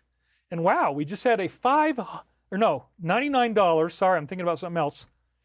$99 donation, $100, Marlene Bola. God bless you, David, on your Easter sacred celebration. Stay strong and vigilant, like 47, in the fight for disclosure. USA, USA, USA. Let's get on with serious information. This is serious. You guys, this is very, very serious. This person has been attacking our company. He's stolen my money off my credit card. He's made death threats. He's made terrorism threats. He tried to blackmail us out of money. He says he's the devil. He says he summons demons. It's a very serious situation. He wants me to think that he's going to kill me. He's made multiple death threats. And now we find out that anytime somebody's mentioning our aerospace company online, he's going in there and making death threats. We've had 6 different parties contact us saying, what the hell is up? We start talking about Stavati, we get death threats. Yeah. It's all one guy, and he's just undyingly angry. So sorry if you guys don't think this is relevant or that it's self-indulgence, but you try what it's like if every time you post, somebody's immediately making threats of your life. See how much you would like it. It's not fun. So Terrence Howard is talking about losing your man card, and he was a friend of mine. Still is. I mean, I don't have his new number, but Terrence says he's ready to pull back the curtain on the dark side of H in his upcoming podcast. He's going to go public with explosive claims about powerful figures operating behind the scenes of major studios. This comes shortly after he went viral for claiming nearly every celebrity who attended such and such had lost their man card. So I hope he doesn't mind me saying this, but when we were hanging out together, there was a moment of extreme shock because he called me his N-word ending in A. And I'm like, well, what the hell do you say? Like, I can't say it back to him. Well, you're mine too. So I just kind of like, it was like this record scratching. Wow. Okay, I'm really honored. I've never expected anybody would think that I was down enough to call me that. But yeah, Terrence called me his ... So I was deeply honored. That's about the only way something like that could happen that was positive. But that really did happen. So I'm really, really happy to see my friend out there on the front lines. And no, nothing at all gay happened when we were hanging out. He's very, very straight dude. And that's fine with me because I would have been freaked out if anything happened. Not with him. I've had others try to do stuff, but not with him. So post number 210, check my last post. So that one's kind of a throwaway, but whatever. So then Tulsi, wow, this was huge that she released 10,000 documents on RFK. Incredible. And she made a bombshell move, officially releasing over 10,000 unredacted documents tied to this 1968 assassination. She revealed her team has uncovered an additional, wow, this is incredible, 50,000 hidden files long kept out of public view. Oh my God, I can't wait to read all this stuff, you guys. She says the evidence raises serious questions about the official narrative, including the involvement of multiple individuals. And so these are some of the newly found 50,000 documents They show you right at the beginning. The video is totally awesome, very well produced, well worth watching. And then we got Post 245, which is another new one. Hussein, and here they're talking about BO, not anybody from Iraq. He is evil and he is a real loser. No special treatment. So apparently these documents are going to reflect on that whole evil background. Shopping around for a new handler and new protection is fun to watch on our satellite spy communications. They are all morons. So interesting. We finally got a new one. So then he's staging a pretend amount of worry about children being stolen. We don't really think this is true. But, you know, he's calling on Russia to return all of them by Easter, making it clear that until they're brought home, the war won't end. And according to him, hundreds of thousands have been taken and are being held, and his blue shirt reads, "Thousands have been stolen." Well, is that not the pot calling the kettle black? If you understand what's really going on. So yeah, anyone miss me yet? Me! And then that explains this. Accuse the other side of that which you are guilty. Perfect. So then they say, who won this debate on said event with Charlie Kirk? Obviously, they think the random man did. And you can see right there in the subtitle, I let it be on the critical part where it says blank and blank. So apparently, again, Charlie is compromised and he's attacking this guy and saying, you're full of it. But they know who won. The Alliance did, and it certainly apparently wasn't Shirley. So then we got, I guess I missed that one because I got these in just this morning. 2 minutes, 11 seconds would be post 131. Should we look at that? Yeah, what the hell? Let's go ahead. I think we got time. So let's go ahead and we'll pop in 131 now because I'm actually curious about what it says. So this is only going to take me a second, you guys, so just bear with me. But I'm sorry that I didn't get that in there, so we're going to do it right now. It's so fast, I can do it in a matter of seconds. Oh, wow. A national security briefing is coming. Please stand by. Dang, dude. Okay, so here we go. Let's go back into the show now, because that was the one I missed. Boom. Here we go. POTUS National Security Briefing at 3:02 a.m., and Maria Ahern Rosalis just donated. Happy Easter, everyone. Love and blessings. National Security Briefing, 3:02 a.m. Please stand by. So yeah, dude, something is coming. 2 or 3 weeks is probably the window we're looking at based on everything else we see. This is a freakish coincidence. Could you imagine getting caught in 2 different of these events? Well, this is what happened to her. What bad luck, but maybe she was there. Again, God sends those to get people off their knees. That's what she was doing. The same girl who survived in 2018, along then student and now DNC Vice Chair David, also survived yesterday's shooting. She says the trauma resurfaced after years of recovery. She's once again in fear of her life. Drawing from her experience, she was able to stay calm and guide her fellow students to safety during the chaos. Man, what weird bad luck, huh? But maybe God sent her. Maybe that's what she was for. She was helping everybody out, just like Michael was saying in the reading. So that's very time-looped. Again, notice the views are a lot lower. 1 minute, 38 seconds is 98. And this again is reminding me, please build the graphic. This is all the posts up until then, the first 100 or so. Please update, continue to log. This is more important than you know. Important to review each sentence after things happen. Big picture, signatures have necessary meaning. I don't think there's anything wrong with Tucker, but this is kind of creepy, and they pointed it out. It's in a Masonic lodge. He's meeting with the infamous fighter, Conor McGregor. Seems to have taken place inside a lodge, the black and white checkerboard floor, ornate wooden chairs, and pipe organ in the background. This setting matches the classic features of Masonic interiors, and the one they didn't mention is the little triangles over the doors and the fact that there's 2 pillars in the background. It's absolutely a lodge. There's no question. All the symbolism is there. So, oops, you know, I would never do a shoot in a lodge, okay? I'm just being clear. You couldn't force me to do that at this point. So then 2 suspicious protests just popped up, kicking off at the exact same time in the same Texas city on the same day. It's almost too perfect to be a coincidence. It feels engineered to spark confrontation, amplify division, and stir unrest like a powder keg waiting for a spark. Well, they're desperate. They're trying anything they can to try to get that spark, but it won't happen. And now we find out today, as I'm doing the show, They've got 50 of these running at the same time. At least 50 of them are set to erupt across all 50 states, targeting both individuals, and they claim they're protesting fascism. At the same time, many of those same voices are defending satanic individuals, some of the most violent criminals locked up in the highest security prisons.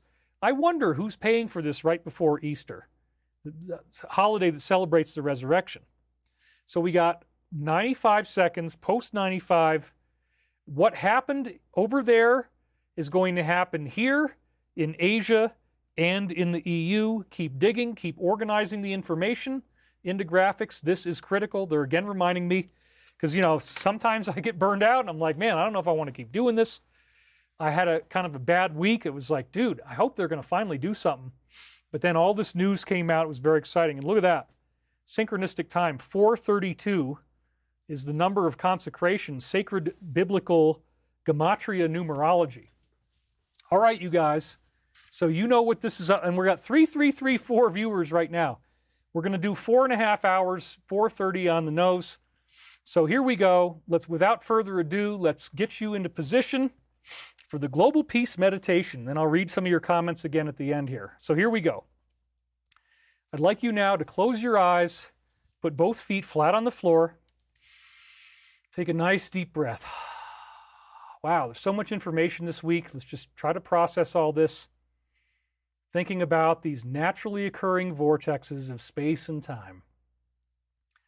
Imagine now, from the center of your pineal gland, the center of your brain, visualizing the activation of this tiny little portal like we saw in ball lightning happening inside you. You have a portal generator in your mind. And as you breathe, and as you relax, and as you allow love to flow into your mind and body, imagine that this tiny point of light inside your pineal gland is expanding until it becomes a halo, a sphere of protective white light surrounding your whole body, screening out all negative influences, giving you your own portal through space and time, like Toad in the Hole or fish and frogs falling from the air, eventually to the point where people can see the halo at the top of the sphere, and you can travel through the universe at will by the loving consciousness centered in your pineal gland. Letting yourself breathe, breathing deeply, deeply into relaxation. Letting yourself feel more and more tingly and peaceful and at ease, knowing that all of this chaos is going to come to an end. We're not going to be trapped this way forever. Yes, it was a very difficult full moon. We had a huge geomagnetic storm this week. Breathing out the pain, inhaling peace, inhaling love, inhaling happiness and satisfaction. Just letting yourself ease and drift and glide in those most beautiful ocean currents of love flowing through your body, feeling more and more self-realized, more and more your own true Christ or Buddha nature coming to the forefront as you learn how you can distract yourself from the negative and focus on the positive. Go in touch with your higher self. Breathe into patience. Breathe into being a good listener. Breathe into compassion. Breathe into that space of healing and forgiveness and patience and trust. So many things are happening right now. It's very obvious that we're getting very, very close to the final stages of what's going on. Taking that breath, feeling that energy rising through your body, knowing that in the grandest sense, you are the light, you are the love, you are the one infinite creator. And this is as it was, as it is now, and as it always shall be. Sending this energy into the earth, strengthening all those in need of prayer and healing. And so it is. In the name of Jesus Christ, we seal this work. Amen and Adonai. Thank you for being here with all of us. Woo! And now I'd like you to start to breathe back into the room. Wiggle your fingers, wiggle your toes. I got 1 minute left, you guys. 4 hours and 30 minutes. It's kind of short for me, right? Like, wow, David did a short show. It's only 4.5 hours. It wasn't 5.5 hours or 6 hours. Anyway, So we've got a lot of interesting things going on here. Thank you guys for being here. Much love. I think you missed my $99 rant within the first hour, David B. Sorry, but thank you, David, for the donation. I really appreciate that. If you're trying to say, oh my God, you know, Google gets some of the money, that's okay. I'm happy that these donations are paying for the massive bandwidth that we use.